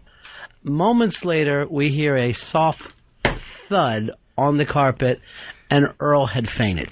Earl was fainted. He was face down, halfway in the studio, halfway out of the studio, right across the doorway, right across our threshold. And just out. Just gone like he was Michael Spinks. Like it was a bride being carried across the threshold and then dumped there. The only thing I'm worried about, Fez, is that he's pregnant. I think that our Earl could be pregnant. Is there any morning sickness that anyone noticed today? They've got him up on the couch. Let's go to Eastside Dave. Is that mic on, Fez? Yeah, that should be on. He's very, very peculiar right now. He's sipping water very slowly, even slowly for Earl, which is quite astonishing. He probably only was totally out about 30 to 50 seconds. Then he came to and mumbled the term Febreze. Febreze, he said. And just like Leonard Skinner, Fez, we call him Febreze. And there he is. Earl, can you hear us at all? Yeah. What happened to you? And why did you whisper Rosebud as you were dying? I mean Febreze. That's his nickname for his asshole. Well, what happened was, I think Poe was asking me, do you feel, are you diabetic? He was asking me all these, and I was trying to say, I felt this whiff of Febreze. All right, so wait. And that was the last, remember, because I said hello to you guys, and I was walking out the door. Yes, we remember what happened. We didn't faint. You gave us I just felt like this whiff of Febreze, and then... You gave us the daily limp handshake. Good show, buddies. Let's have a good show. And then fainted on us. In a dead heap. And I just caught this whiff of Febreze, and that was everyone's helping me up. That's the next thing I remember. So, did you know that you went out? You know that you fainted? No, not at all. And there's not a strong smell of Febreze in here, Fez. No, I'm very sensitive to smells, and I don't notice hardly any Febreze in here. No, we have to have some of that because the O&A staff, there's a few interns that shit themselves. So you gotta keep Lysol, Febreze, all that stuff's got to go all the time. But I've always had a reaction to Febreze. I get very nauseous. I can't breathe. It's only been out a few years. It's not something you've had since you were a kid. And unfortunately, it's the only cure we have for sickle cell. So you've got to smell this stuff, Earl. Wow, rocking a hard place, Earl. Come on back in here now and see if you can smell it. Let's get you up and walking. You know what? Double time. Let's go. In here fast. Now, would this be officially called a case of the vapors? Master Poe is trying to put him in a chair and push him. All right, does that bother you, Earl?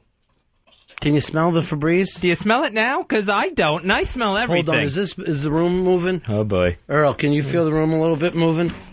The house began to pitch. Yeah. All right, Dave, come in here and squirt some Febreze around, and let's do a little, there it is. Just, put some, thanks. Put some all around them. There you go. And see if you can feel it at all.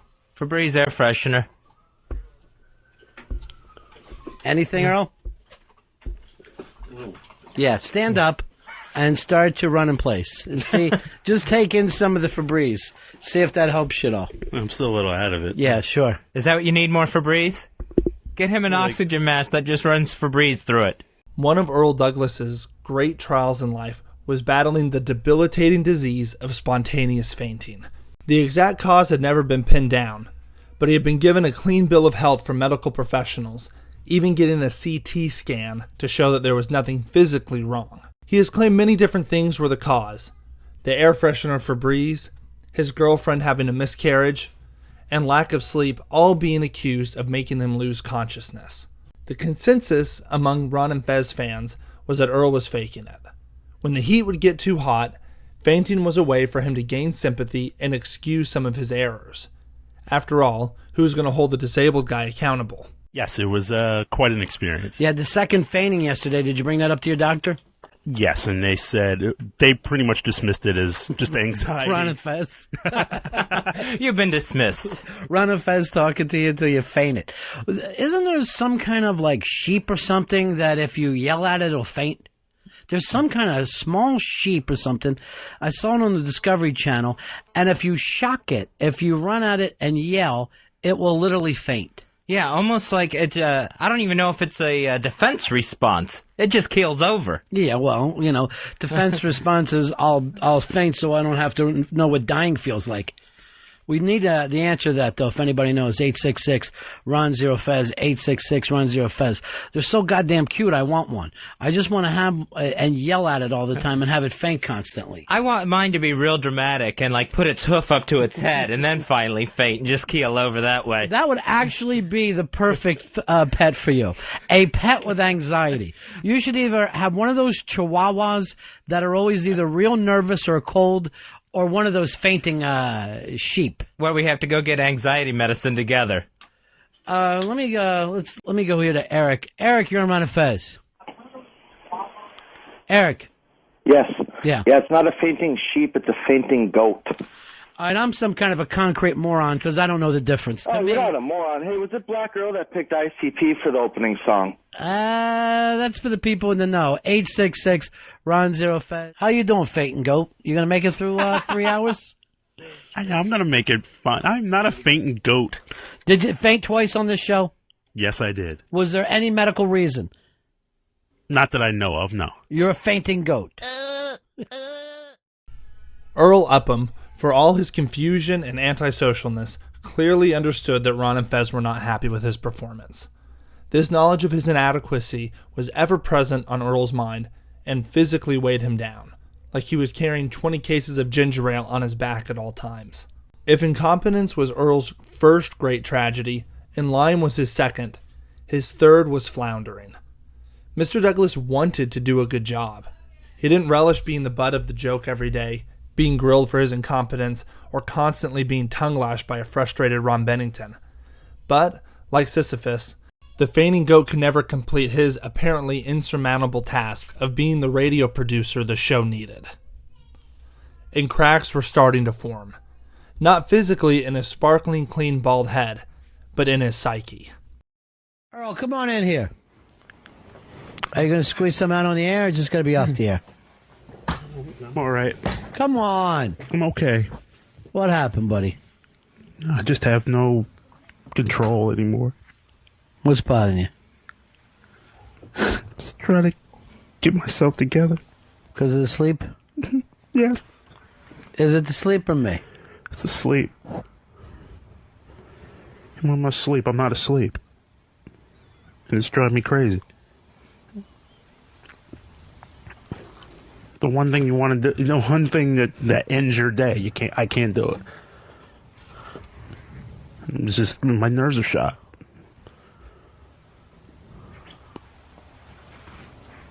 I'm trying. I'm really trying. You know somebody else does this act, right? We can't have everybody doing the same character. I don't want to do this. I don't want to show this. You want to join in with him, Fez? We'll get the fucking Simon and Garfunkel crying started. I feel like I should sue him. But it's just, I'm just not at peace right now. And I'm not. I'm just wouldn't do anything just to sleep at peace. Yeah, but you're not going to sleep at fucking noon. I'm not saying that sleep at noon. Like when I go to bed at night, and I've done everything. I've gone to bed earlier. I've done everything but medication, and it doesn't work. And I don't want to go on medication. It doesn't work for me. He was sobbing away back there during Guy Garrison. I mean, a full fucking tilt cry. Robin 3 had to hug him. It was a fucking... I felt like somehow I ended up in the girls' locker room. If anything, Guy Garson. And you know, like, I think, like, did he go back and smoke out the window like an animal? Yeah. Everybody's got to come in there. So I'm hearing Guy Garson. I go, well, who's running the other board? Pitsy. I go, so you're completely out of the lineup now. He tried to fucking lean on me. I'm like, dude, I can't fucking have people laying on me crying. So Robin 3 played the part of, you know, designate. That's what we need, somebody in here to hug the criers. You feel better now? After you squirted a couple out? No. Just want to... You want to change your tamponi? I don't wear a tampon, but not... Maybe that's your problem. Prove it. What do you go, old school? I don't go any school. I don't wear a tampon. He wears a long string. Just the string? You all right now? Yeah, I'm all right. You want to do a couple more? I'm fine. The pressure to just do at least a mediocre job became so great for the black-clad Yankees fan that he attempted to quit. But when he wasn't begged to stay, quickly tried to claw back his position. He was kept on the staff, but this lost himself the executive producer role and was relegated to being just a free safety. Here comes Earl Douglas into the room, former producer, executive producer of the Ron and Fez show. How are you, Earl? I'm good. Yeah, yesterday you stepped down as executive producer. Yes, I did. What's next for you? I don't know. I really don't. Just going from gig to gig? I really don't have any... No plans? No plans as of yet, no. No real definitive plans, no. Maybe go back to school. Teach. No, school's an option. It's something it's all wide open for me right now. Why did you leave the show? Did you leave the show or just your executive producer position? I stepped down as the executive producer. So you haven't left the show yet? No, I have not. Yeah. What's this stuff I hear about going back to school? No, it's just... Who's the new executive producer? I don't know yet. I really don't. Look how quickly you talked him into going back to school. Oh, I know. All I said was school, and he's there. No, it's an option. Everything's wide open. How's it an option? How are you going to make money if you are in school? What are you going to go to school for? I'm not going to go full time. I take a class. Seriously, what's your dream? What are you going to go take a class about? Trade school? That's what I would do if I were in your case. Well, my father always told me to learn a trade. Well, we'd love to trade you. Come sit down now, Earl. Now that you're no longer executive producer, how's your job description changed around here? A lot less? A lot less, and I'll take a cut in pay? I don't know about that, but... You think you should get the same pay? I mean, well, I did earn the raise, so I don't know if I can but that's for the job. Yeah, I understand that, but... But why should I lose the raise that I earned? Because you stepped down from executive producer. I understand you're going to need things for, tuition. And, maybe you can get a Pell Grant or something. He's not going to school. You said it, so he believed he was. He shows up at Hunter College just thinking he's supposed to be there. Hey, when was he supposed to... When were you going to beat Al Dukes, too, for... longest? I think did that pass already? Yeah, that was the end of April, but he ended up throwing a microphone and quitting the day before it happened. So, Earl, you're now saying you're not resigning?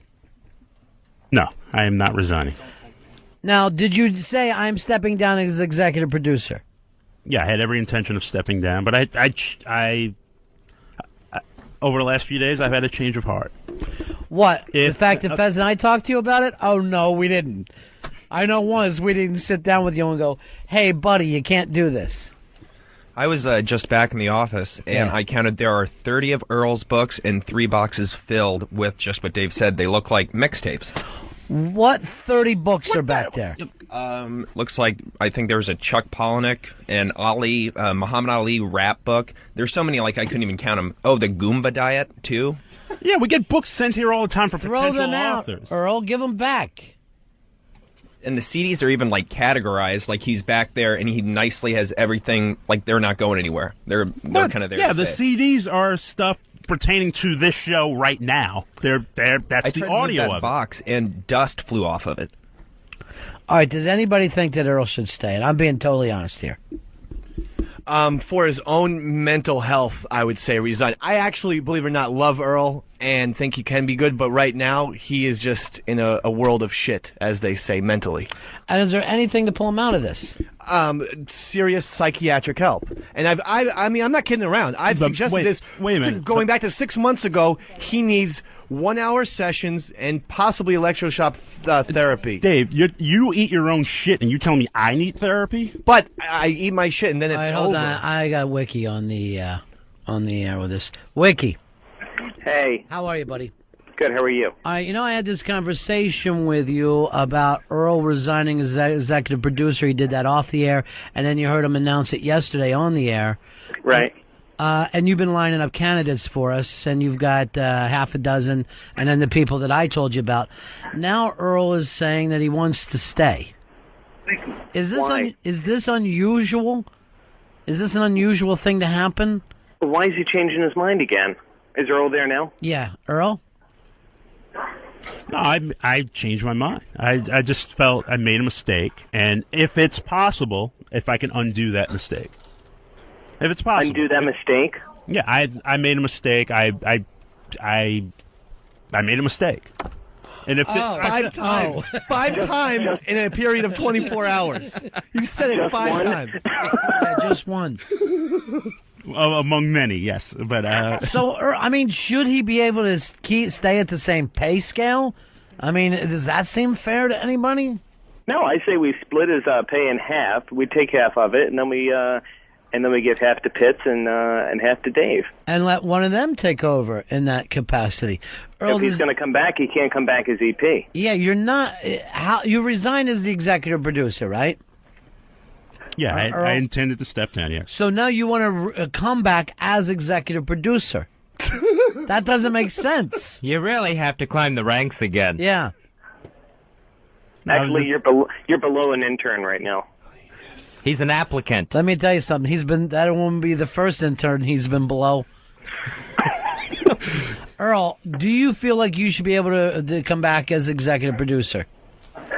Yeah, if it's at all possible, yes, I would. Again, I made a mistake. I acknowledge the fact. Said it. I acknowledge that fact. I mean, I'm not running from it or hiding from it. I'm just. Well, what are you going to do to correct things? What are you going to do to make things better? Just rededicate myself to the gig. I mean, really. I don't have an answer right now. Turns into Rocky. Rededicate yourself to the what? To the gig, to the job. Gig. Oh, gig. Oh, gig. Yeah, you Oh. thought he said something. You thought he was using Sorry. street language. Yeah, but he's sorry. just a broke. Earl, why don't you call Wiki after the show today? Yeah, you know what? Let's talk after the show, and actually, we should talk among the three of us, Ron. Right. We Well, talk about that. I mean, the thing is, Earl, for 48 hours, and we went over this with Elo, we're coming up with a list of candidates. Everybody's all excited, and now you're saying we can't have it. You want to come back? And I'm terribly sorry for putting you through that and whatever. Sorry, it was the most exciting time I've had since I started at XM. Confetti went off. Banners and streamers. Since Opie's practical joke blew up in my face. The Earl Douglas story.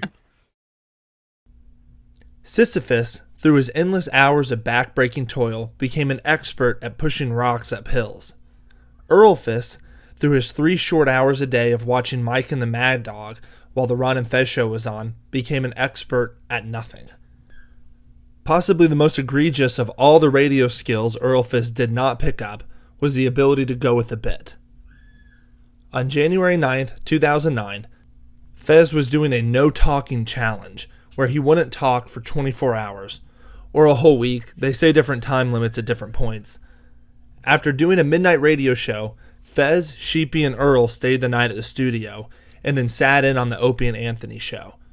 Opie and Anthony, determined to make Fez lose the challenge and talk, began assaulting Fez with liquid ass stink spray.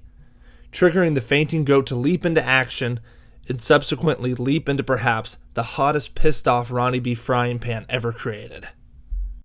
I think Fez is here. He's shenanigans. He was sleeping here all night. Why? I watched it online last night. But I'm trying to figure out the bit, because Fez... Don't ever try to figure it out. Just live it. Ron brought up a bit? He brought up a Twilight Zone episode. Right. And said, how long could you go without talking or communicating on your face or anything? Right. And Fez said, a week. Right. And Ron said he didn't think that Fez was actually thinking about how hard it would be, and then Fez said, a week. And so Ron said, all right, well, we're going to do this. So they're doing what? Fez can't talk or show any facial expression for a week. What was the Twilight Zone episode? Gary. Earl, Earl, explain this bit. Make me understand. Since 1 p.m. yesterday, he has not spoken. He has not communicated at all. At every other hour, he can write things down. How many things? I mean, he has 1 full hour to basically write He can write things anything down. he wants, and Write I have anything to he say wants. it Yeah, and Sheepy has to say it. Right. in a Fez voice. But why is Sheepy part of the bit? Because he's... Is it because you have thicker than normal thighs?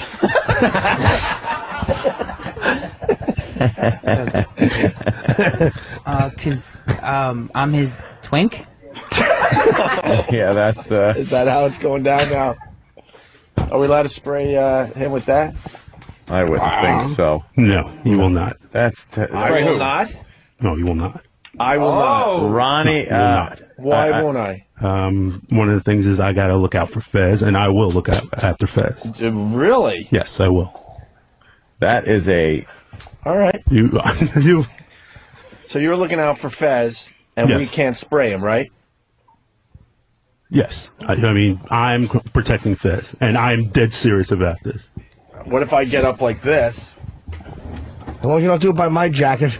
Earl, you're touching my jacket. I am dead serious. I will go ape shit. Well. Well, then you're going to need the bathroom key.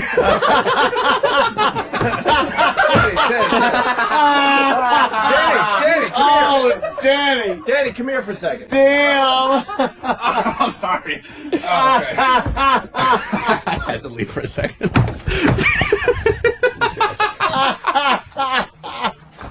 Yeah, I'd clear that out. Hold on, I gotta check something. Holy shit. So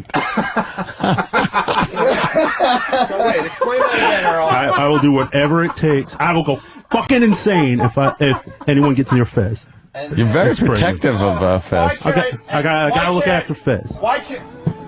I just got a communication box. It's whatever. the Why theme can't- from my Why bodyguard. can't I spray liquid ass on Fezzy? Ronnie said it's up to us to try to make him talk. I understand that, but I still gotta look after Fez. He can't defend himself. All right, now. so you're protecting Fez, right? Yes, I am. Oh boy. Well, I gotta look out. I gotta look out for my show, don't I? Huh? I guess I gotta look so, out. I mean, yeah. if you're looking out for Fez, That's right. This is going to get Then I ugly in mean- about 2 minutes. Trust me on that. I guess I gotta look out for Hope. Oh shit. This is gonna I don't want to take it there, but I will go. I don't want to absolutely take it fucking there. Crazy. It's down to street level, right, That's motherfucker? right.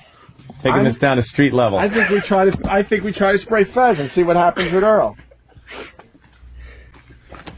Opie's coming around the And console. you're protecting Fez, right?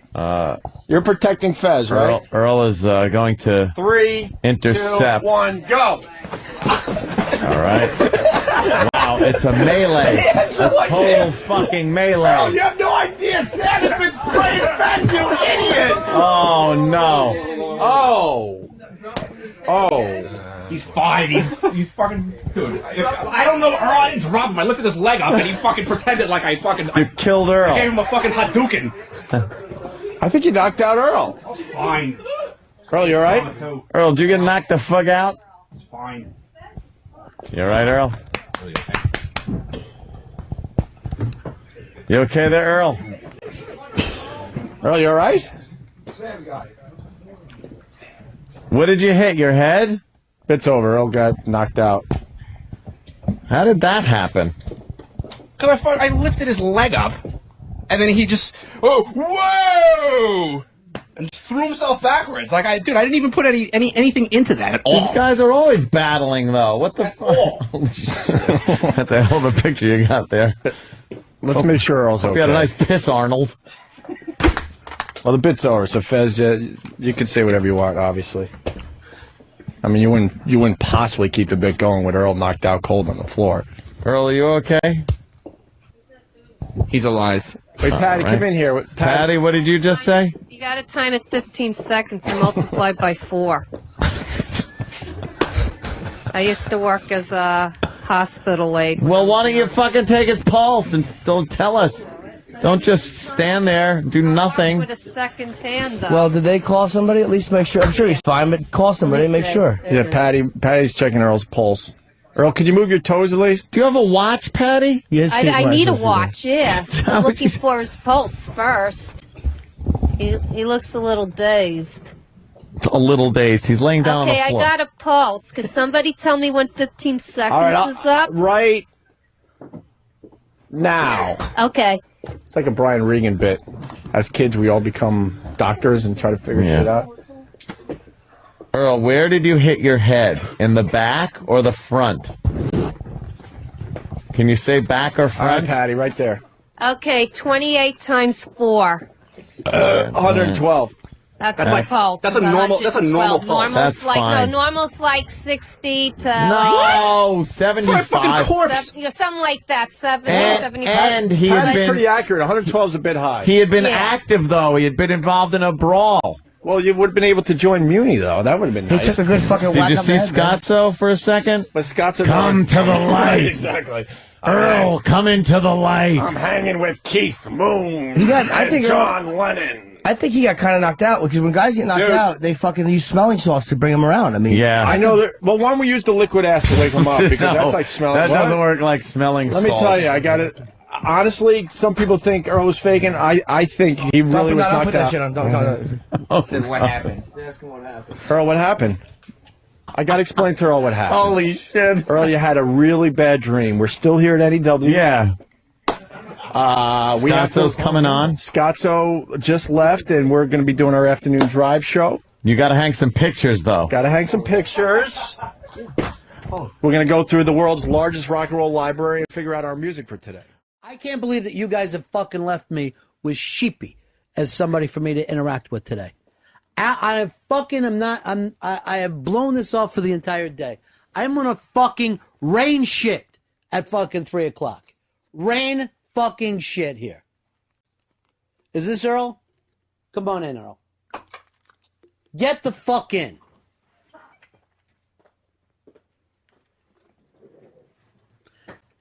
How many meetings you think have been going on today? A lot. About this? A lot. Here in the time of the merger, is this the way that, is this the reflection you think O&A wanted their career? No, not at all. Is this a reflection of fucking Ron and Fez wanted their career? Absolutely not. Is there any possible fucking way for you to have a day that you're more of an asset than a liability? How long did the bit go on before you hit the fucking floor? Honestly, I don't remember. I really don't. How about the fact that I come in here today and see the bosses and see fucking Danny fighting for his life? I mean, it was Acting like you were a fucking assault victim. How the fuck can you just not hit the floor and bounce back up like a regular fucking person? Why the hell do you need to leave here in an ambulance? I was. Because apparently the hospital thinks there's nothing wrong with you. If they even thought there was something slightly wrong with you, you'd still be fucking sitting there. Yeah, Do you know who I did fucking radio with today? Myself. And it was the easiest fucking day I've had in years. It's the first fucking day that I can say to myself, well, that's not, that didn't sound fucking stupid to me. The fuck am I doing? Did I not just talk to you yesterday about being fucking seen differently by these fucking people? You fucking have yourself, and you know what everybody was saying? He's done this for years. Your reputation and every dumb stunt from NEW on got regurgitated today.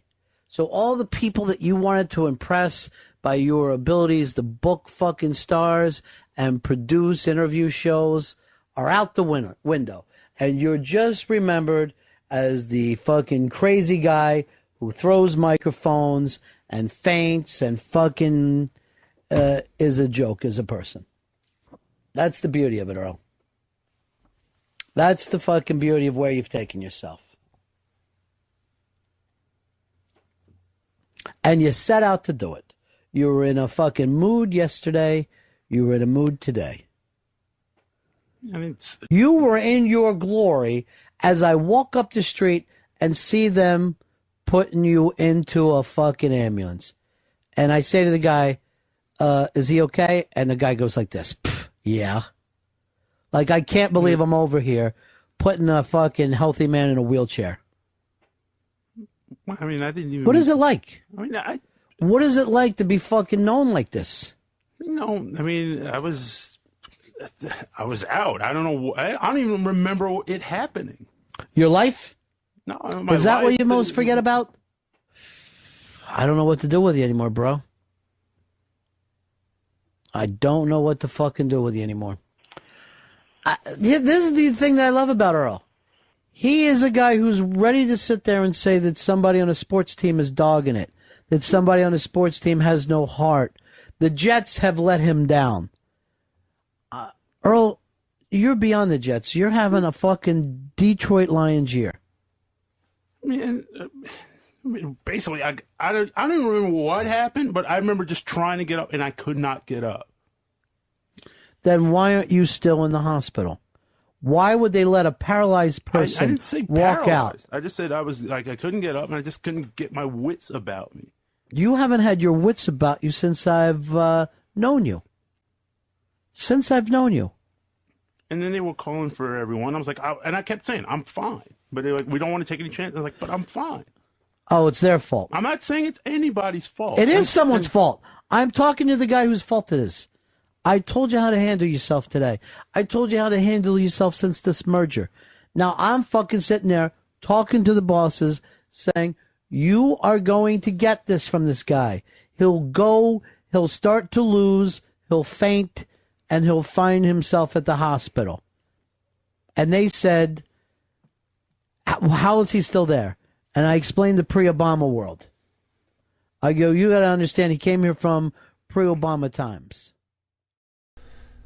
Even though Ron and Fez were furious with the flopping faildozer, this was likely a survivable event from an employment perspective.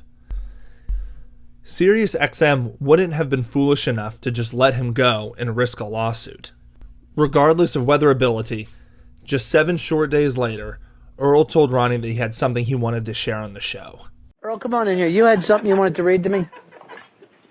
Well, look how Earl believes his big job in life is to pick up the fucking cowbell. What's on your mind, Earl? You had a bad week. I've had a bad... You had a bad career. I don't know, perhaps, but I had a bad couple of weeks. What's going wrong? I don't know. I just feel really... Yeah.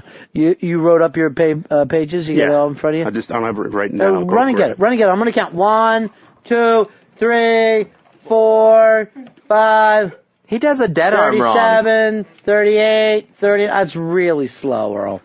Took you 40 to get back here. Yeah, it's very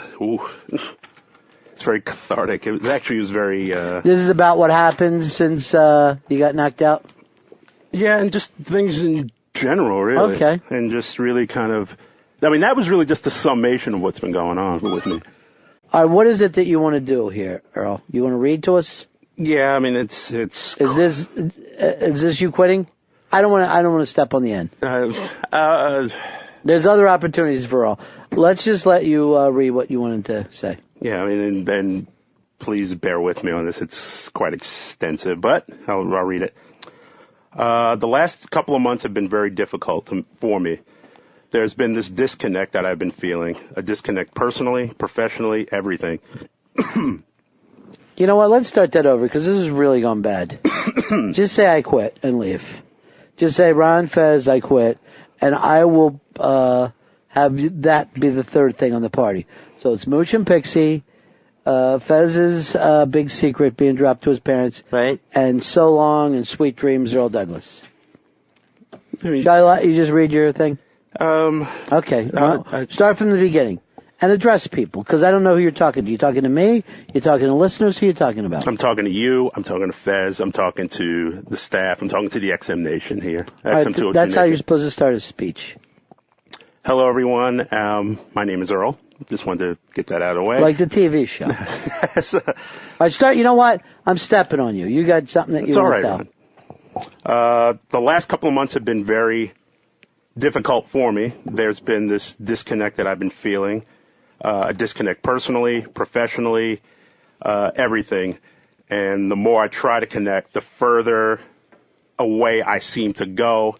And it's a helpless and it's a frustrating feeling that literally keeps me up at night. Fezzy, this iTouch has video too, so I'll be watching that. That's really cool. I didn't even realize this disconnect extended even to my immediate family. It took my brother, who I hardly see and hardly speak to. He made a remark to me over Thanksgiving that basically addressed this disconnect when there was a situation in the family, and he asked me, he said, "Hey, did you hear what happened?" And I said, "No." And he was like, "Well, that's just true. They always keep you always isolate yourself and separate yourself from everything." So that's good video. I was video. not surprised by it at all. You're showing me video of someone throwing something. And then I realized there was this disconnect with my family, and it freaked me out because I see my parents every week. We talk all the time, and yet hot dogs are done. Yet there's this disconnect, and it was really confusing. And and these are people I love to death, and once I realized that, then I'm like, it's my fault. It's absolutely my fault, and I've basically built this wall around me. And it's bothering me, and it's hurt the show, and I've hurt people I really love, and I really, I don't want to hurt, particularly this show. I love you guys to death. You guys gave me the biggest chance ever, and I basically pissed on it. I've insulted you and hurt you in ways that I didn't even realize was happening, and I don't want that to happen anymore. And I really don't want that to affect not only our working relationship, but our personal relationship. And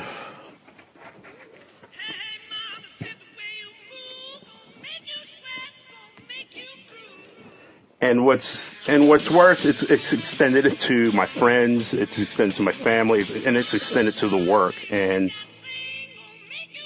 I'm not resonating. I'm not communicating well. I'm not getting through. I'm not. Side touch is amazing.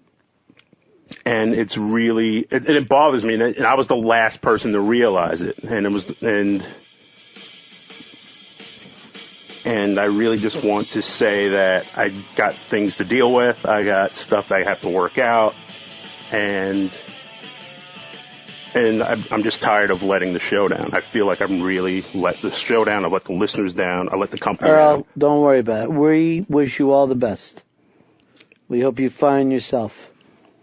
And with that said, I'm going to look for other opportunities.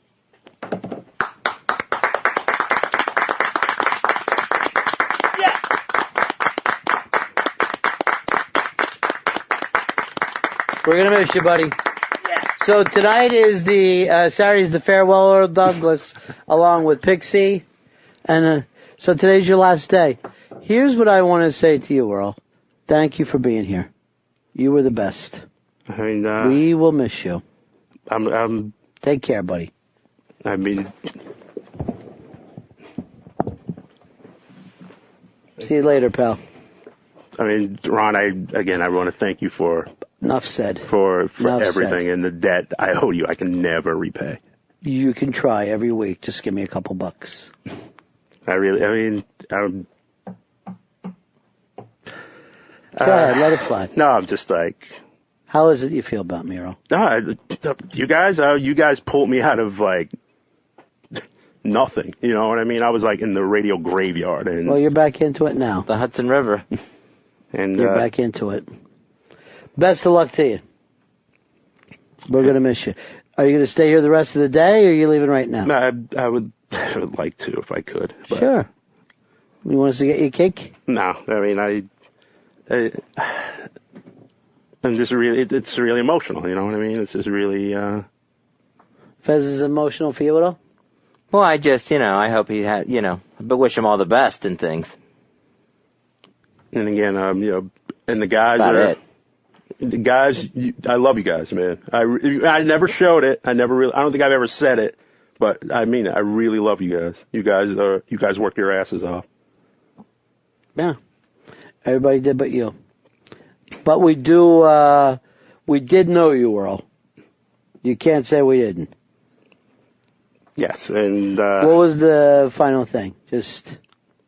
So what's next for Earl Douglas? Back to school? I don't know. That's that's the next step. It's exciting, it's scary, and it's going out into that unknown is really it's exciting. It's exciting. It's time to try.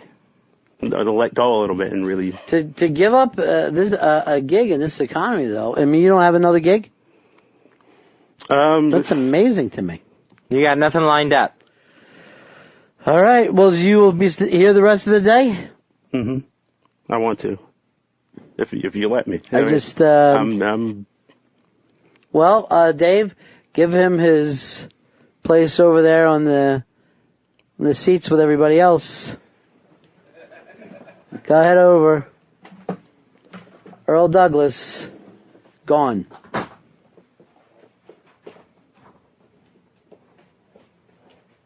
Going to seek other opportunities. Rockertunities, he likes to call them.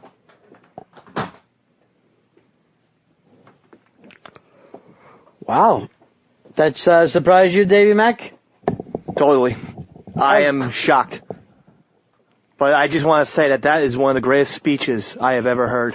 I wish I wasn't listening to my iTouch, but I got it from ronfez.net. I pretty much only heard the last part too, but still, that last part was one of the greatest speeches.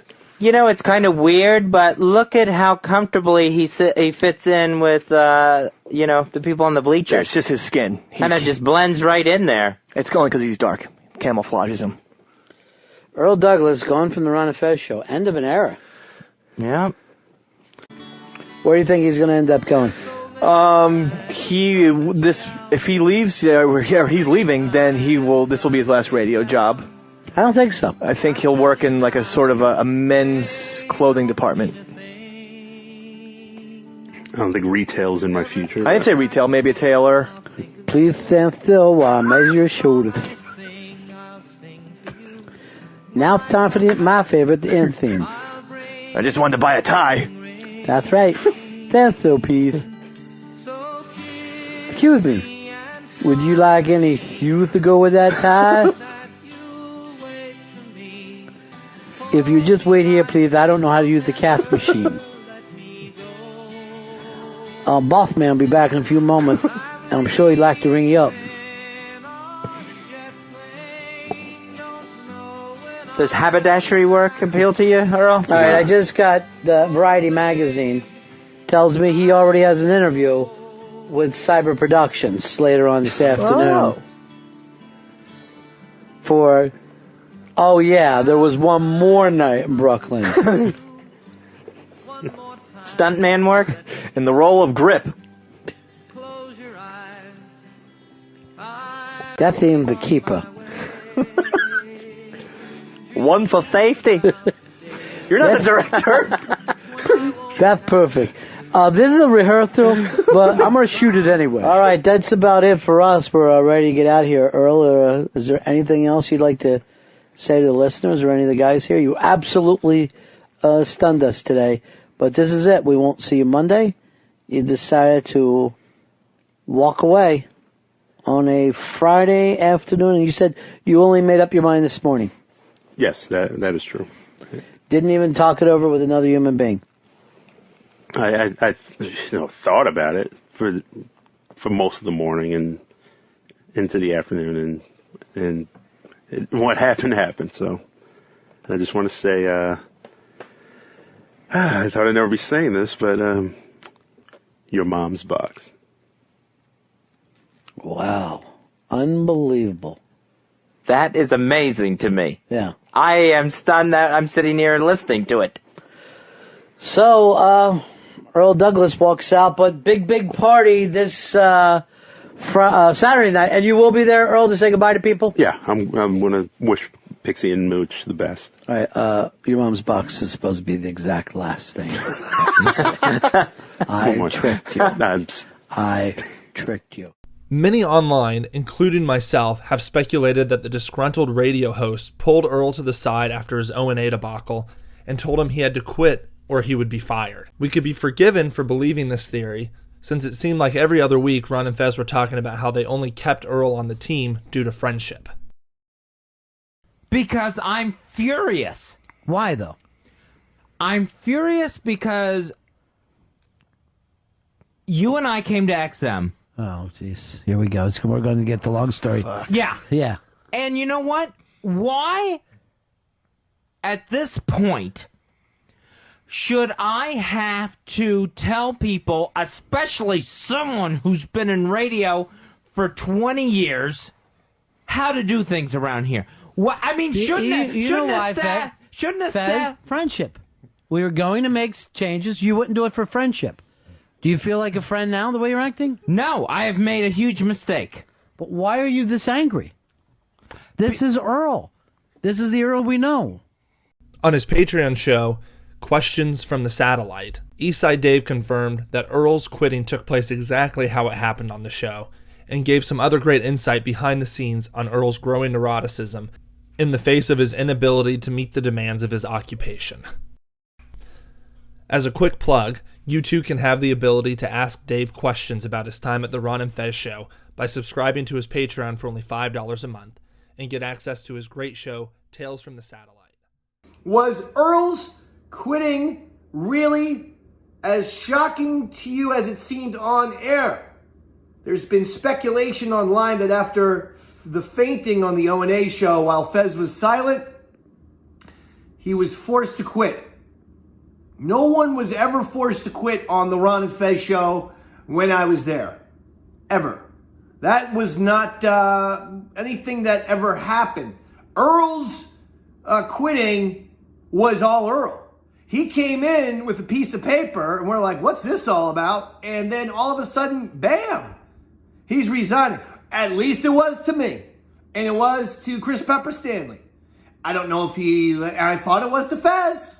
So maybe he let Ron in on what he was going to do, but it would be only Ron who would possibly know. And I'm not sure if Ron knew, but he would have been the only one. I definitely did not know.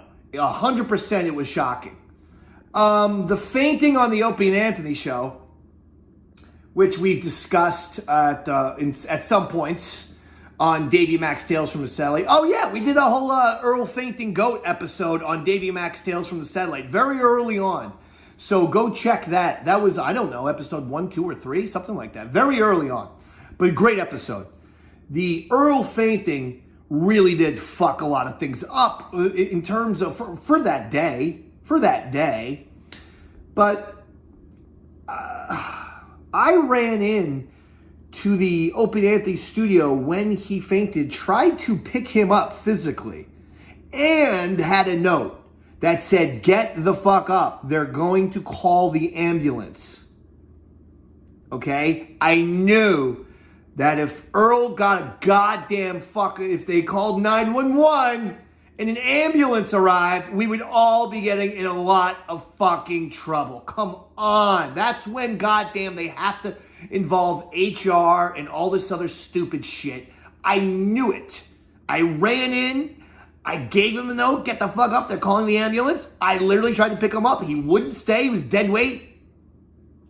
And then what happened? Yeah, the shit hit the fan. Ron came in, learned that an ambulance was called because the Ron and Fez guys went crazy on O&A, and one fainted, one ran in trying to pick him up. It was insanity. And yes, we were in the doghouse. And that was all because Earl Dougie simply wouldn't get up. I had no issues with him fainting because he wanted to distract from O&A trying to get Fez to talk. This was in the middle of a Fez silent bet where he had bet that he was going to stay silent. And Earl, he was trying to distract the O&A guys by creating a scene. And then maybe, you know, they would forget about Fez. Okay, that's not the worst, you know, rationale. I can almost get that. But why a feint? See, if you faint, then they're going to call the fucking ambulance. Why not just fucking act like a screwball? Because quite frankly, Earl Douglas was nuts! So why not just act like the screwball that he is? But no! To quote John Belushi, he had to stick. The only time he ever stayed in character, right there, right then and there. He did a great job of staying in character as the fainting guy. Because they then called the ambulance and we all got in a fuck ton of trouble. But as far as did that lead to Earl Douglas, was he forced to quit? No. I don't believe he was forced to quit. I believe he quit on his own. Because, well, you know, he sort of lost his marbles a little bit. That's sort of the fun and odd thing about that whole thing. He had gotten the reputation with Sirius as he's a crazy person. He's a crazy man. He just walked out. He just, you know, uncrumpled some piece of paper and said, I, Earl Douglas, resign. And what a dark day that was for anyone who was a fan of the song, Jets fans, what do you think? Gotta go and do it in the USA, or however it went. I think it was, Charles goes, or was it that he was forced to quit, or like so many producers before him, he just couldn't handle the pace anymore. That's good, Charles. Charles, you're onto something there. I believe in latter day Earl period, he was a little bit, there was, the walls were closing in. This is when you get the post-show meetings where he'd constantly be sipping his ginger ale can, except for the fact that it had been empty for the last 30 minutes. So it was just a nervous tick of fucking sipping the soda that's not even there. You finished it a half an hour ago. There's nothing in the can.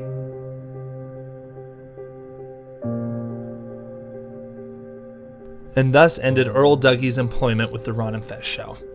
He would not work for the show again, and began another chapter of his life, looking for new opportunities. He did have one idea to break into the written media space, but just needed a little cash infusion to get it off the ground.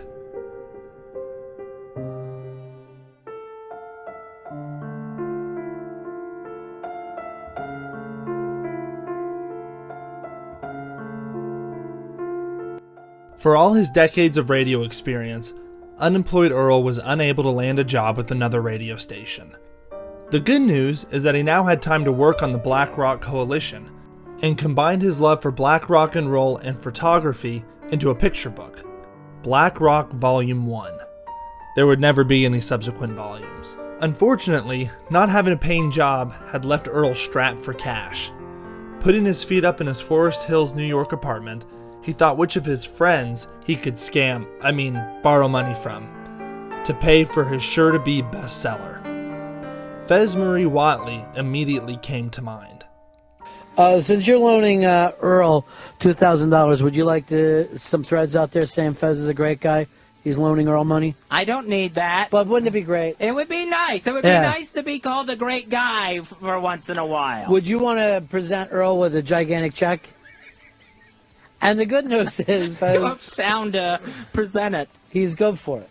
Yeah. Earl's good for it, and he wants to pay you back. I try not to worry about those things. Hey, Earl. Buddy. What do you say? What's happening, guys? I got some good news for you. I know you're looking to get a loan floated, right? Yes. Ron and Fez Show is willing to float you $2,010. $2,010. Thank you. I really appreciate it. You are more than welcome, my friend. Can you be here tomorrow? It's when it has to be paid back. 2010. No, when the book comes in. Right, yeah. I could definitely be in tomorrow. Oh, sure, for the 2 Gs. Now, do you want a giant check, or do you want it in cash with little eyeballs on the top of it? Whatever's best. Wait, hold on. A stack of cash with little eyeballs on top of it. I thought that would do better as a laugh because, everybody seems to like that Geico. I'm sorry, maybe if Kaka said it. I'm sorry, I almost took the knee on that one. Now, do you need one of these a month or is just once? Just once. Okay. Yeah, once you do it. What happened earlier? I thought you had a gig set up for yourself. So did I. So it just got boggled down in a lot of people being territorial, a lot of red tape. I missed a call because I was actually on the phone with the principals involved. So. Earl was good for the money, though. He's even talked on the Ron and Fez show before about the importance of paying people their money back. Why when you borrow money, don't you say, Fez, I'd like you to give me a gift of $8,000. Why not do that? Well, I think the person probably has every expectation of paying it back. Then why are you considering it a gift? That's the bullshit thing about it. And I hear this time and time again.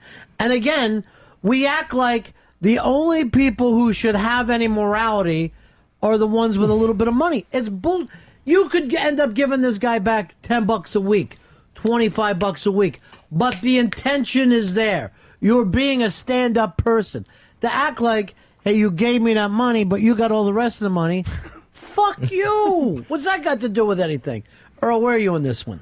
Pay the money back. I mean, I've loaned my father money, and he's been very honorable. He pays it back. I loaned my brother money. He's paid it back. I think if they a gave shark in your family. No, but if they give Why is he a shark? He's there for his family members. Yeah, but I think if it's in family, then you really should not loan it out if you're expecting to get it back. Why? Someone comes to you and your family, and they say, I want to borrow some money from you. Right? Not, I want you to give me money. I want to borrow money from you. They owe you that money back. That's the end of it. If not, they have to be fucking dealt with like you would any other fucking mud on the street. You tear off a fucking thumbnail if you need to. Now, your people, and I'm going to go to you, Nico. Jewish people tend to lend each other money, and they also tend to pay each other money back. Yeah, I will fight for every cent to get back. I mean, right. It's just courtesy. It's a courtesy to just pay someone back because you're not learning anything if you're just like, oh, I can get money all the time, from this person, Absolutely, you're not. Matter of fact, here's what it's doing. It's babyfying that person, and it's also now treating the person who, as soon as you have money, somehow now you are above everyone else in the family because you're the one with money. When quite frankly, this is a business situation, and it should be treated like business. But if you're going to sit there and, Richard Dreyfuss, it's $8,000. Is he going to sit there and drive himself nuts and run He's not driving himself nuts. And run up even more than $8,000 in legal bills to get your money back? Why not? Why not? He's not a fucking ATM for everybody. Why should he be treated like that? He's not just giving handouts. He's expecting, here's something I'm lending you. I should get that back. And there is a moral to this story, and the moral somehow becomes this same babyfied thing that adults do not get treated like adults for whatever fucking reason. Earl said he lent his brother money. His brother paid him back. Now he's open to lend his brother more money. But what happens if Earl's brother doesn't pay him back and then needs a loan at a different time? Should Earl give it to him again? If Earl has it and wants to give it to him, yes. And he's going to know this time that, you know what, I didn't get that last money back. I'm probably not going to get this money back. And accept that and move on from it. How do you move on from something between two men? It's crazy talk. That's just honoring your word. You know what I mean? And like, if the situation were reversed, my brother would even spit in my face before he'd lend me money that he knows that I'm not going to pay back. It's just a matter of, it's like, hey, I'm going to give you, the intent was there to pay it back. So. And again, what is wrong with saying, I thought I'd have the money back for you. I do not. I'm going to give you $10 this week. I'll give you $20 the next week. $5 the next week. That's a situation between two adults. But not paying back, That's not a fucking person who loves you, my friend. That is not a person who cares about you and what you got going on for you. Because you know that you can pay something back. Not to mention, Fez was sure to live a long and healthy life. There was plenty of time for Earl to pay him back. What's the rush? Black Rock Volume 1 did not end up selling too many copies, and Douglas was forced to find employment. A longtime friend of the show, and host of many Ron and Fez show parties, Hard Rock Johnny, took pity on penniless Earl and hired him as the vibe manager for the Hard Rock in New York, which was probably the most qualified position Earl had ever had, using his vast music knowledge to keep the many hordes of tourists' moods elevated. Not satisfied with just a new job, newly employed Earl was looking to rekindle an old flame, Lilly. Lilly had not lasted long with Brother Wheeze and ended up working for her father at his bakery in New York. Lilly posted a few Periscope videos of her and Earl, and while they both aged considerably, especially Lilly, it's clear that Earl is still in love and Lily's still indifferent. Earl is far too happy doing a boring, low-res Periscope stream for it to be anything other than continued infatuation. I'm really sad because I was out of the country, you guys. I've been out of the country. You were in the Italian countryside. I was in Italy, so I missed it. Yeah. I didn't know about that you were going to be at Bennington. Yeah, I was asked. I'm a little jealous. You were asked about? I was asked about. That's okay. I'm a little less jealous now. But I loved seeing those guys. It was so much fun. Like 2008 Earl, 2019 Earl was unable to close the deal with Lilly, and in August 2019, Lilly married an older, white vineyard owner. To this day, Earl has been unable to find companionship. It's likely that Earl will live the rest of his life as a bachelor.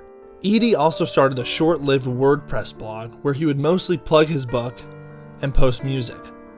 Unlike Ron's blog, which is still updated daily, Earl's blog lasted just a little over a year. Douglas still actively posts on his Tumblr, switching from posting music to posting his photography.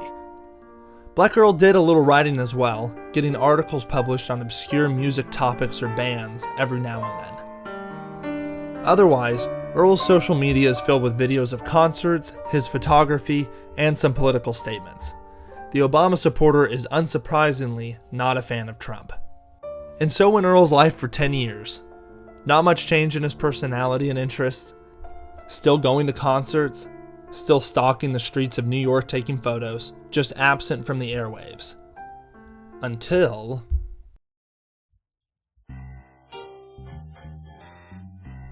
The Ron and Fez show ended in April of 2015, with Fez's anxiety and personal issues making the possibility of continuing the show untenable.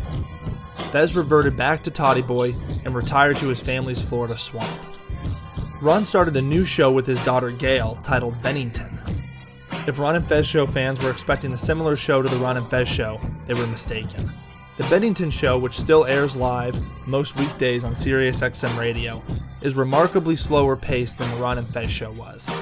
Bits and characters are basically non-existent. Each show consists of a few topics that get mulled over and debated, with some topics, like favorite Halloween candy, being repeated frequently.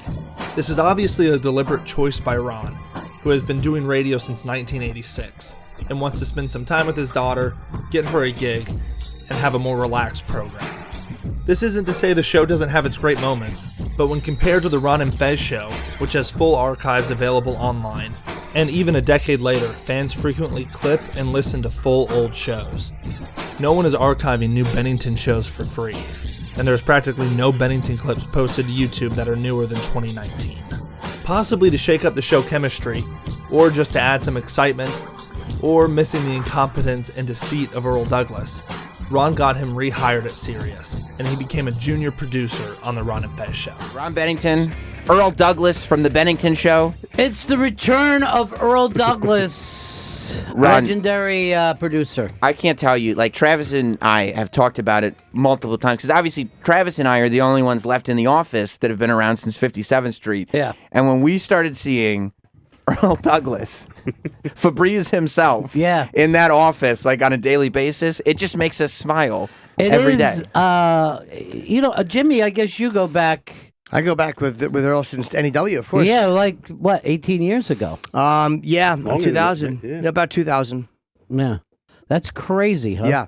How few people are still doing, this kind of radio since those days. How did you end up getting Earl Douglas back in the fold? Did you have to convince him? Did you have to convince Sirius? And had you tried before and he said no? Because the last time we saw, and the reason I called him Febreze, the last time we saw him, he was so stressed out, he invented an allergy to Febreze that would make him pass out. No, that was legit, right, Earl? That was stone cold real. Yeah. That wasn't made up. There was way too much Febreze in that studio, Earl. I'm the first to admit it. But Ron or Fez or whoever would spray Febreze in a room, and it would make Earl lose consciousness. Yeah. And it really wasn't too long after that Earl left radio. Take a break. Well, he took a sweet break for himself and left. Kind of crazy, right, Earl? I mean, you had an exit thing here that was insane. Yeah, it's legendary in HR. What happened? What was your exit? God, I can't remember. He gave a speech of where he thought he and the company should be heading. And what? Yeah, I did? Yeah. I honestly don't remember this. And was this on the air one? No, it was off the air. And when he left, they were. You know how they get concerned around here about who leaves and what they're going to do. Of course. And the word postal was used. Was his ID removed immediately? Yeah, I mean, that's the whole thing here. Is like, don't come back and visit. It's a big part. Right. But Earl didn't lose those things. You were able to stop back every once in a while. Yeah, I was. I did your show a couple of times afterwards, and it was cool. I thought it was cool. Do we remember what Earl's idea was for a better satellite radio? It was going to be, in-depth rock, and in-depth rock. Yeah, rock. He was going to take the rock hard. He wanted me and him to go in a direction that he still talks about with me to this day. Rock heavy. Yeah, but of course it wasn't the show that they bought. You know what I mean? Right, it was just a totally different thing. And so he took some time still. But, Earl goes back before all of us in New York radio. Yes. Wait, you were with Scott, right? Yeah, I started in WNEW in 1989. Wow. Was that when you were doing the public file, or was this before that or after that? Yeah, I became, public service director in 94. Oh, okay. And he was also our union rep. No, I was never the union. I became the de facto union rep. Yes, after that's the everyone union rep. Yeah. You can't say I was never the union rep, but then I became the de facto union rep. I have to correct you on that one. I was never voted on to become the official show. And you still were. Also safety manager. Were you the safety manager? Yeah. It's an important job. I was like the deputy fire or something. How does a guy handle all those responsibilities to be, in charge of public service and the union and everybody's safety? Yeah, well, that's a lot. Remember, I think that was all after 9/11 too. So, oh my, when it really counts. So for public safety, they just point to the windows. No, the fire First safety responder. thing. So how do you make the transition? I mean, not that you made the transition because you're still a vibe manager, but how do you come to this realization? I've mastered the art of vibe managing. I want to get back into this radio thing. Well, I mean, I got to thank Mr. Ronnie B right here. Oh, you don't have to. He really made it happen. How did it happen? Phone call, an email, chance meeting? It was a text, actually. Yeah, Ron sent me a text. I think it was right before Memorial Day weekend. Yeah, and then how long did it take us to get you in? 2 months. Yeah. Now, is that you guys convincing Sirius that he's not going to do another one of these speeches? Yeah, the thing is, I was on the road one day, and I get a call from Earl, and he goes, well, thanks anyway, buddy. Just the fact, and they had called him and told him that we're going in another direction. And I go, Earl, there isn't another direction. You were the only person. Yeah, I got this email basically saying it, and I was like, okay, that was that. And that was how you get fired? No, that was this time when they were trying to hire get him him. back in. Oh. He didn't pass through. So with no other options, right? They were like, we're going to go with nothing right now. Right. I see. And then I called Wiki, and I go, come on, dude, what the fuck? And he goes, he didn't have anything to do. It was HR.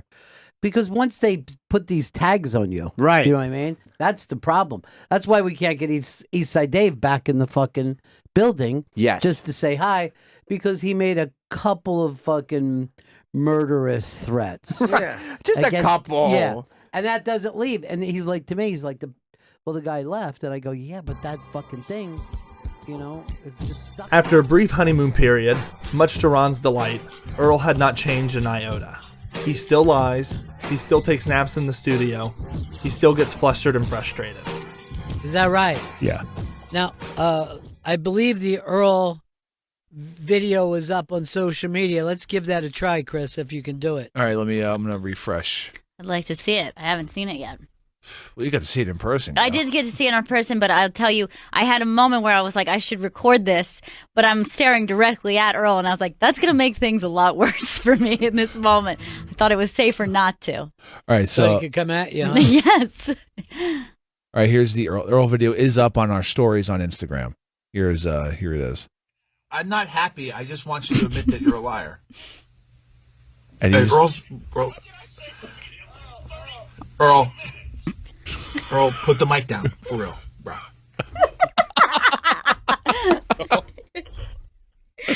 That's just a glimpse. That's just a glimpse of what was happening in here. He lost his fucking mind. Earl, being a junior producer, has a boss other than Ron and Gail Bennington.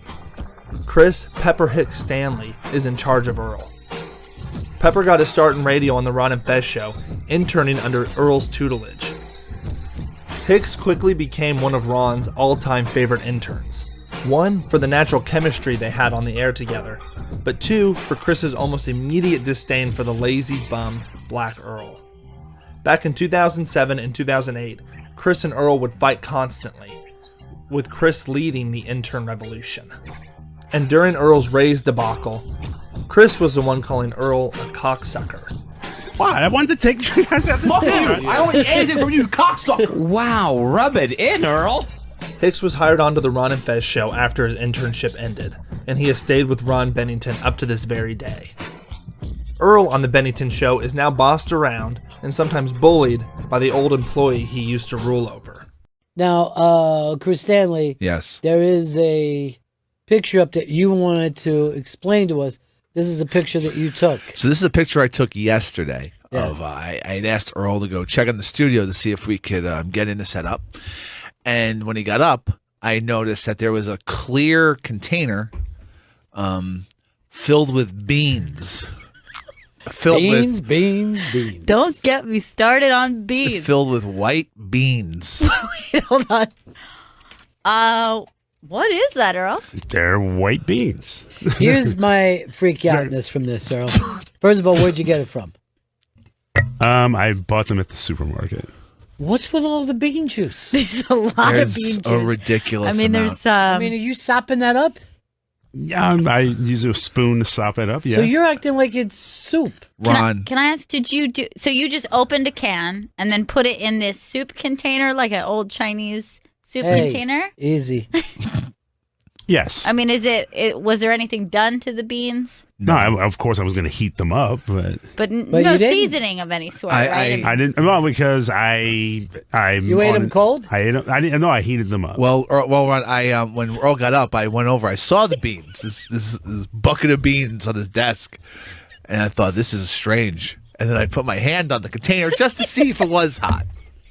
And then you eat. So disgusting. Chris. I went to, of course, I don't know why you're putting his grimy, fart-filled hands on my food. Your hands are filled with farts, Chris.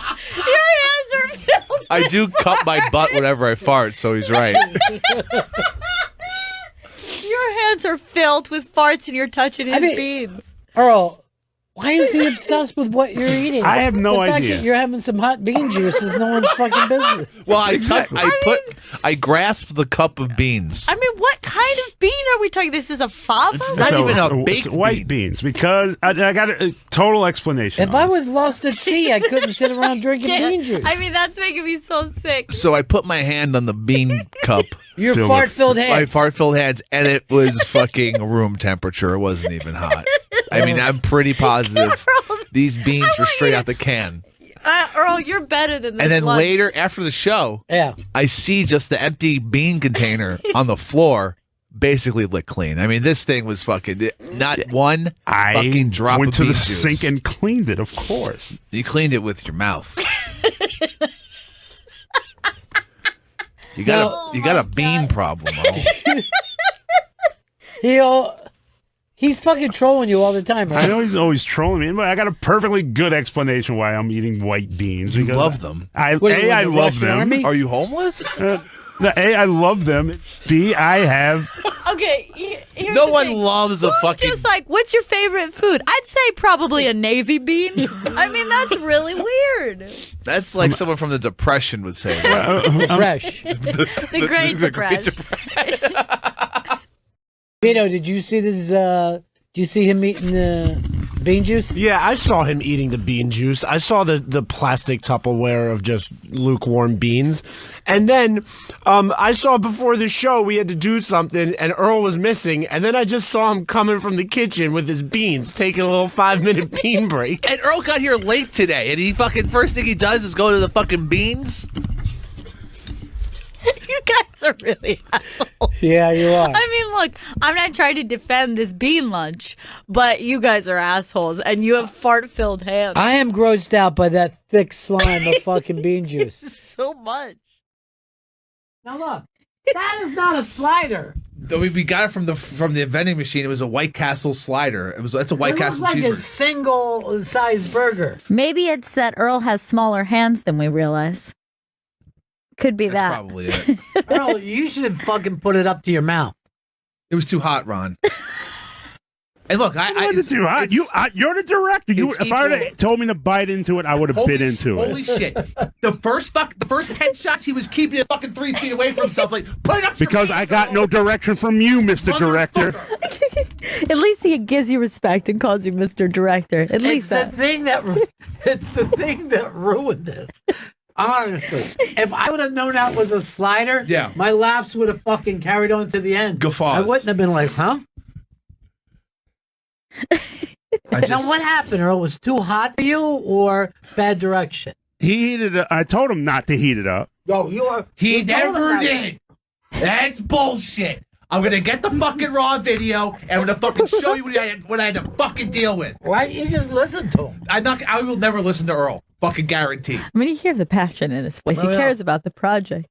Well, when you have something that you put your heart and soul into, and then it bombs, that's gonna fucking make you feel bad. One shot bombs. I think the rest of this thing comes together. Yeah. It's a great group shot. Yeah, what do you think of the group shot at Let's the look end? at the group shot. You know what a group shot looks like in a TV show where everyone fucking moves or does something? Earl's just staying in the fucking background doing dick. Because you gave me no direction, Mr. I Director. needed to give fucking Vito or Gail a direction. Why didn't you just give him direction? I That guess could've the been fucking robot in the booth needs to be programmed to do whatever the fuck we want him to. Earl, could you have used more direction? Were you able? Say, give me. Say, we're getting the group shot, and then we have to move together. Do we move apart? What? Tell me what you need to do. Pay attention to your fucking surroundings. I'm watching you. You're directing the same, You're bro. Not watching, you're not watching. You're staring at least- straight ahead Chris- like a dead-eyed weirdo. Chris, can you at least say, with no direction, he did make an interesting choice, right? I mean, that was, He's playing the same guy he played in the other fucking thing. He's dressed the same. He's acting the same. This is a crossover show, right? For me, We I mean, got a problem. You can really see I'm trying to embody Wade there. Yeah.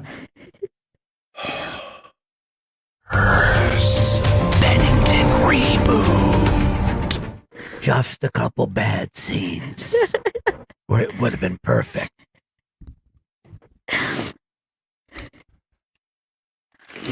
Did you like what everybody else was doing? Were you happy with that? I was very happy with Gail. Yeah. I was very frustrated with Earl, but I Why? wanted It seemed like it all went well. I didn't want to have a meltdown on set, so I just tried to control my anger. Right. What were you angry about? We're in the boardroom, Earl dude. fucking not being able to handle a fucking cheeseburger and making up lies now saying where he was like, Well, can I just say this? Thank you for calling it a cheeseburger instead of a slider. Because it looks like there was a cheeseburger a McDonald's size slider. In Chris's defense, there were two White Castle sliders. That was one on the fucking thing, dude. What the fuck are you talking about? There were two in the pack. We're not talking about the pack from the fucking vending machine. If he would have had it and just be like, first of all, the name of the show wasn't Slider. It's Sliders. Why would you have the Interesting. two up? Like, Better. hey, Or- Sliders. Honestly, the best possible thing would have been to buy multiple of those. Yeah. Pile them up onto a plate so Yeah. you see their tiny cheeseburgers. Then he picks one up and eats it. Maybe gives a little wink to the camera. That's great input. Could you imagine how hot that would be if it was all those Sliders? That's like a nuclear reactor. We fucking melted your fucking hand off. Man, I feel so bad because I was loving it up to that point. Yeah, me too, Rod. And then I'm fucking triggered from his terrible fucking. Hey, honesty. dude, what's Don't get I upset. didn't say anything bad. Ron took a trip out west to California and tasked Earl with stepping up while he was away. To say Earl less than delivered is an understatement. Earl claimed he talked when Ron, you were on the Joker's cruise, and it was just Gail, myself, Vito, and Earl. Look, here's the thing. Earl's a misogynist, and he's not going to sit and talk to a white woman. Was Am I that- right with that, Earl? Was that the issue? No, that was not the issue. I'll talk to anybody, and I want to correct Not anybody. But. I want to correct Chris, and I corrected myself when I said maybe, and I said, of course, and I threw out the number 30 minutes. Yeah, I never completed what I was saying because you interrupted me. Yeah, you're doing it now. You're interrupting me now. You're the one who interrupted me, I'm trying to finish. Let me finish, please. You interrupted me. You're gaslighting me now. I feel like I'm going crazy. The exact same argument. You said you talked for 30 minutes. I said maybe, and then I said, No, you and I didn't. You said at the most or something. Yeah. He said conservatively 20 Yes. minutes. And then what did and I then you say changed after it that? Conservatively, What did I say? And I 30 said I minutes. misspoke, and I corrected myself. I said I misspoke when I said 30 minutes because I knew it wasn't 30 minutes. So what is it? Maybe, I don't know, 15? I don't know. 15 over the course of a week? No, I honestly don't I mean, know. that would have to make. I mean, we do 3 hours a day here. Yeah. That would mean that you were talking to her 5 minutes a day. It's not exactly, helping the fucking missing link. You know what I mean? Yeah. Again, I don't have a clock in my head. I don't know, and I'm not putting a stopwatch on how long I speak. I didn't jump. Chris? Yes, Ron. What's the actual time? The actual time that Earl spoke over those 3 shows was 1 minute and 59 seconds. 1 minute and 59 seconds. It's pulled about 30 seconds a day. Yeah. To a 3 hour show. I have everything he said if you wanted to listen to it. It's all Yeah, I got time. It's all I have context. But. I got the time. All right, so here's Earl's 2 minutes over 3 days.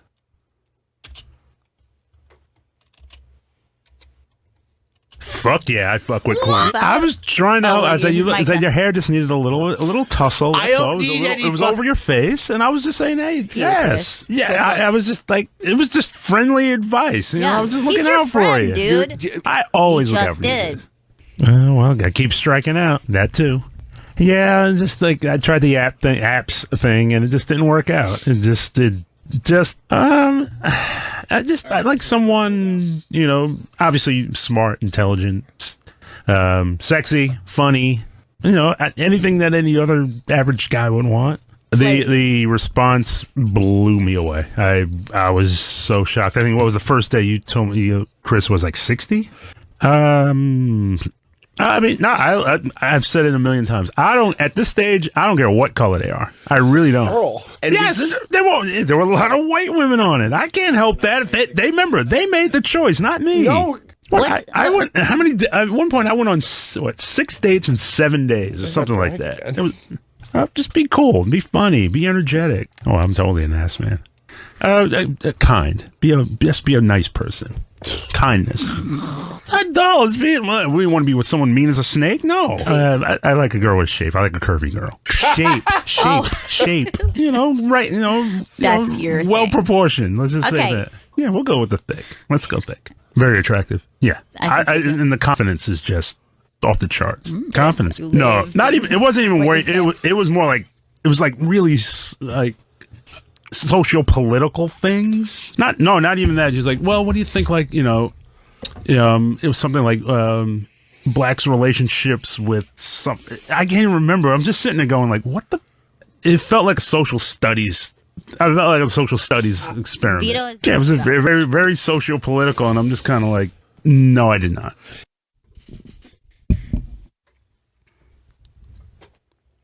That surprised you, Earl? It surprised me. Obviously, I was asked questions, and we were going back and forth. But why would you have to be asked questions? Because again, when I was answering a question, someone kept. Never mind. Who's someone? Chris? Was it me? Can I just say something I was surprised about? Yeah. I couldn't believe how quickly the audio we were at Friday. So I would say a good maybe 15, 20 seconds in, I was like, well, this is Friday's show. That's how short the first 2 days were. Mm-hmm. And then I remember consciously being like, I feel like he hasn't jumped in a lot, so I was dragging him into that conversation. You were asking me questions. I tried to answer them as best as I could. Oh, you did. You definitely answered them. Well, you bring the funny, I'll tell you that. You went for the joke, and that's the most important thing in this business. Another defining moment of Earl's time on Bennington was when Earl's debt to Fez came up when they were discussing loaning money to family and friends. Now, Earl, would you have lent a friend money? Yeah, depending on the friend. Like if it's, someone I've known a long time, very long time, yeah, I would do it. Well, don't you always say never a borrower or lender be? Isn't that your motto? It's words to live by. Have you ever borrowed money from somebody and not paid them back? I have done that, and I feel bad about it. And I would love to rectify it. There's a way to solve that. Now, how much money was it? It's $2,000. $2,000? Yeah. 2G stacks. Wow. Now, aren't you glad that you're not closer with Earl? Vito? Hell yeah, you're a bad person, Earl. 2 G's?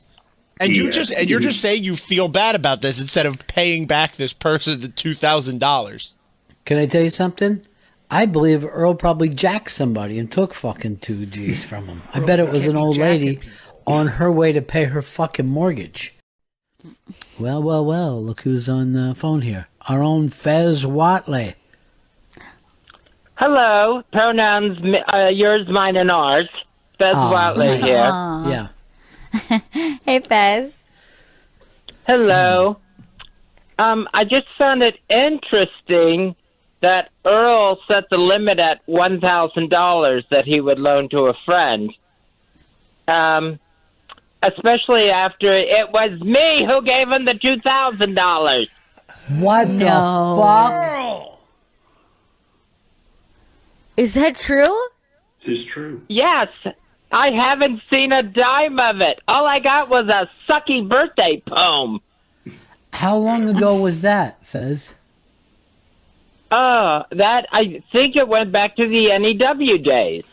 You're fucking kidding me. That's like fucking 17 years ago. Yeah, that's 17 years of interest compounded Fesley. Now, Earl, in 17 years you couldn't pay back $2,000 and you feel bad even though you bought a fucking $2,000 camera and paid it off? Like I said, I feel horrible about. I just feel horrible about it. But there's a way to not feel horrible. It's to pay back. Like you don't have to live with this weight. The more I can't even broach the subject anymore. How do you broach the subject? Is here? I owe you money. Here's what the are you money. Embarrassed? You think he forgot? He just called us now. After 17 years, he called us. And I have no memory after dying recently, but that one's stuck in the memory banks. Sure. Yes, I mean it was just a really kind of weird period in my life, and I it get came it, through but for me, and I really I know, appreciate but it. let me just ask this: why didn't you go to Ronnie B? You went for the soft fucking touch, didn't you? You went for the soft fucking underbelly, Fez Watley. Because you're like, oh, fuck. I didn't know what I was doing. Here's the thing. He would have lent that money to me and pulled this fucking routine. His head would have been on a swivel. I'd have come out of a fucking bowl of rice. Here's the deal, Earl. You fucking purposely didn't pay him back. Figure out the You vig must right have now. been so thrilled, Earl, when I moved away. Hey, Chris, figure out the vig. Fucking if somebody on the street lend him $2,000 back in which I'm guessing is like 2003, 2004, maybe even 2002. Figure out the vig on that. Okay. Now, Fez, has it bothered you? Has it irked you that he hasn't brought it up? Or did you just drop it? Well, you have to drop it. You know, you consider it just lost money. But, you know, maybe I didn't say anything, but it's not like I didn't think it every time I saw Earl's face. Oh, my God. Oh, this is awful. Earl, how do you live with yourself? You can forgive, but it's hard to forget. You don't. You don't live with yourself. That's the problem. That's why it's been wrong. So this is you feeling sorry for yourself again. No, I feel bad that he feels bad. That's what I feel bad about. But you've had the money, dude. You've had the money. I'm not saying you got it right now, but over the last 17 years, you've had the money. You've taken trips. I haven't taken any trips in the last 17 years. You know me, I love New York. Okay. You haven't had That got any to do with it. You haven't had any money in 17 years. Not a fucking dime. Going on a 5% VIG, and that's weekly interest, Earl would owe Fez $95,000 from 2003. Can I tell you something? I don't know who the fuck you borrow money from on the street. 5% ain't fucking happening. There's no such thing as 5% on the street. That's very generous. Luckily for Earl, Fez Marie Watley passed away in 2021, meaning Earl could forever pocket the $2,000. It hasn't come without its own cost, though, as even in 2024, it's brought up on the Bennington show, much to Earl's dismay. You know? And after that nose job, I felt like he lost that charisma that he had. Wait, I got him confused. But that's what I'm saying Earl is. He is like... You're our Kobe. Yeah, but like a talentless Kobe. Yeah. You know? Yeah, Which is actually even more confusing. Yeah, I mean, I'm not a great basketball player, and I'm not a great... You never even played basketball. But- I showed him a basketball once, and he goes, what is that, a beach ball? Oh, my God. No, Earl. No. But everybody thinks that, you know, he... Yeah. And They then profile him, is why. he played a one-on-one game against Eastside Dave. What did you bet him, 1,000, Earl? Yeah, I believe it's $1,000. $1,000. And Dave beat him 10-0 within seconds. And it was a squash match. Earl was stunned. Did you pay him, Earl? Yeah, pay him the next day. Why didn't you pay Fez? You always pay Dave. You never paid Fez. I mean, That should be the next FezCon interviews, is everybody who couldn't believe that Earl would not pay Fez back. Yeah, that was a massive mistake on my part. Why, though? What do you It's think? not a massive mistake. A mistake is like, oh, I was bringing you the $2,000 and I dropped it in the sewer. You just had no intention of paying him. I mean, the intention was definitely there. How was the intention there? I just wanted... You had how many years? I had a lot of years, but... How many years? 7, 8. All right. If you would have put $10 a week away, you would have showed up at some fucking point and paid him. There's no intention. Right. You know what I mean? Yeah. There's literally no intention. Yeah, because it sounds like a mistake is like you did something incorrectly Yeah. as opposed to not do a thing. Right. It was just the exact opposite of a mistake. You knew he was sick. and you worked it. You were worked it, waiting worked him it. out? I was not waiting. No. Why were you the only one happy when he died? I was not happy. I We're was devastated. I'm just going by the FezCon interviews that people are saying. Earl sounded so happy that day. That's true. It's like he just made $2,000. He just got a $2,000 monkey off his back. You know what? The FezCon interviews, which are on demand, you can get the link in our bio on our social media. I had me thinking about this moment. Do you remember when we went live after Fez had passed away? Do you remember what that feels like? Every once in a while, I will think of that memory. And the music playing, knowing that we were going to have to speak. And I don't think I have ever seen you, Ron, or you, Chris, or Earl even, just the state we were in. And I remember just thinking, one of us is going to have to start speaking once this song ends. And none of us look like it was physically possible. Every once in a while, that image comes back to me. That I'm like, I don't think I've ever felt anything so raw and intense. Yeah. As just waiting for the end of that song and knowing how destroyed we were. But then I looked over and Earl had this catalog that he was going through. Really? Different cameras? Different cameras he could buy. Earl, we're going to break right now because I'm disgusted. Unmasked is coming up with Sam Morril, who's got the way he felt about Fez. Oh, I know. He gave Fez money even without borrowing it. Wow. He's a really good guy. And you know what? A good guy like that deserves all the success that he has right now. Oh, my God. He's having so much success.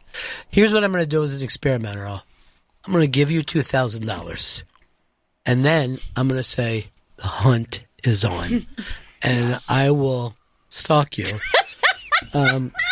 like it was an episode of Slow Horses. And I know I'm the only one watching that, but I don't care.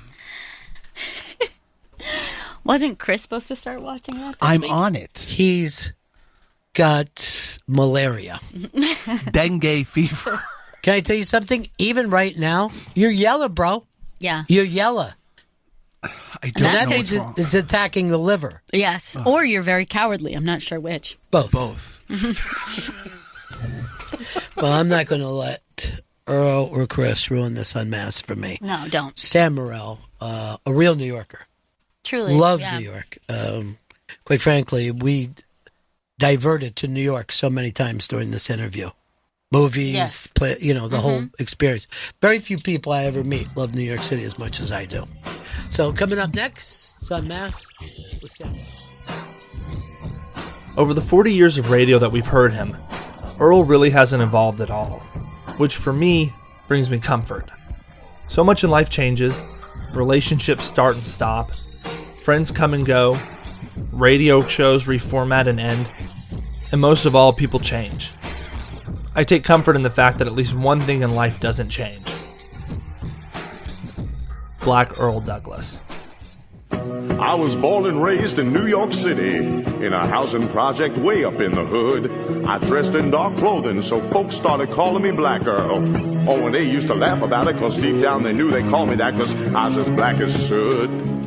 I've always been a lazy man, a couch potato with a clicker in my hand. See, motivation I never had, hid in the shadows when the boss got mad. For 20 years I never got a raise. I'm 33 and I never been late. I look busy but I'm not, I'm just walking around. I pick up some papers and I put them back down. One day I'm gonna stop paying my rent, live in a refrigerator box, never get out of bed. I'm Black Earl, a genuine lazy bum. I'll always make it through hard times at any W.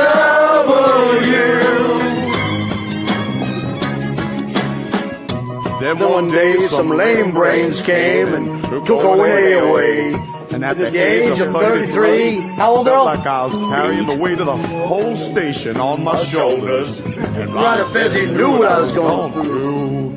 Every morning I'd lock the door, lay down and I'd sleep a little more. Then I put away the bathroom key. Everybody was depending on me.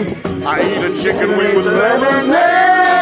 Give me say to me, times out blue. I couldn't go wrong with your feeling for the things that hands in the phone. Got lost in the van, I did my PSAs. 10 minutes work, gonna take me all day. A black girl, a genuine lazy bum. I'll always make it through hard times at AW. I could hear Stopso say, black girl, you're a genuine lazy bum. You'll always make it through hard times at AW. Ken and Jeremy say, black girl, you're a genuine lazy bum. I'll always make it through. That's it, like your dog. Before closing out this documentary, I wanted to shout out specific YouTube clippers and others that made me first learn and love of the Ron and Fez show, and that did all the work to preserve all the best bits. Mikey Fingers, Big Cat Posse, who still clips to this very day and is finding new stuff. Midnight Slider for all the Bennington gold. Oh Buddies, all of his clips are the great early WNEW and WJFK clips. And then there's obviously a ton more that I haven't named. And also a big shout out to all the people on the Ron and Fez Reddit who helped me track down a bunch of the clips that I was having a hard time remembering where they were. It's super appreciated. I did this documentary for fun and because I love the show and I love Black Earl.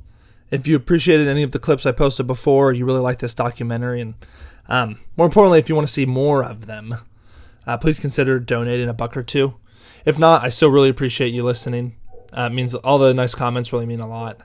The channel, there shouldn't be ads on any of the videos. If it's not monetized, and I'll never monetize it. If it is monetized, or if you do see ads, it's just because the copyright holders put ads on the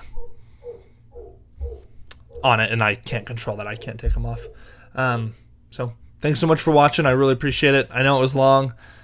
So if you've stuck through the whole thing, thanks so much.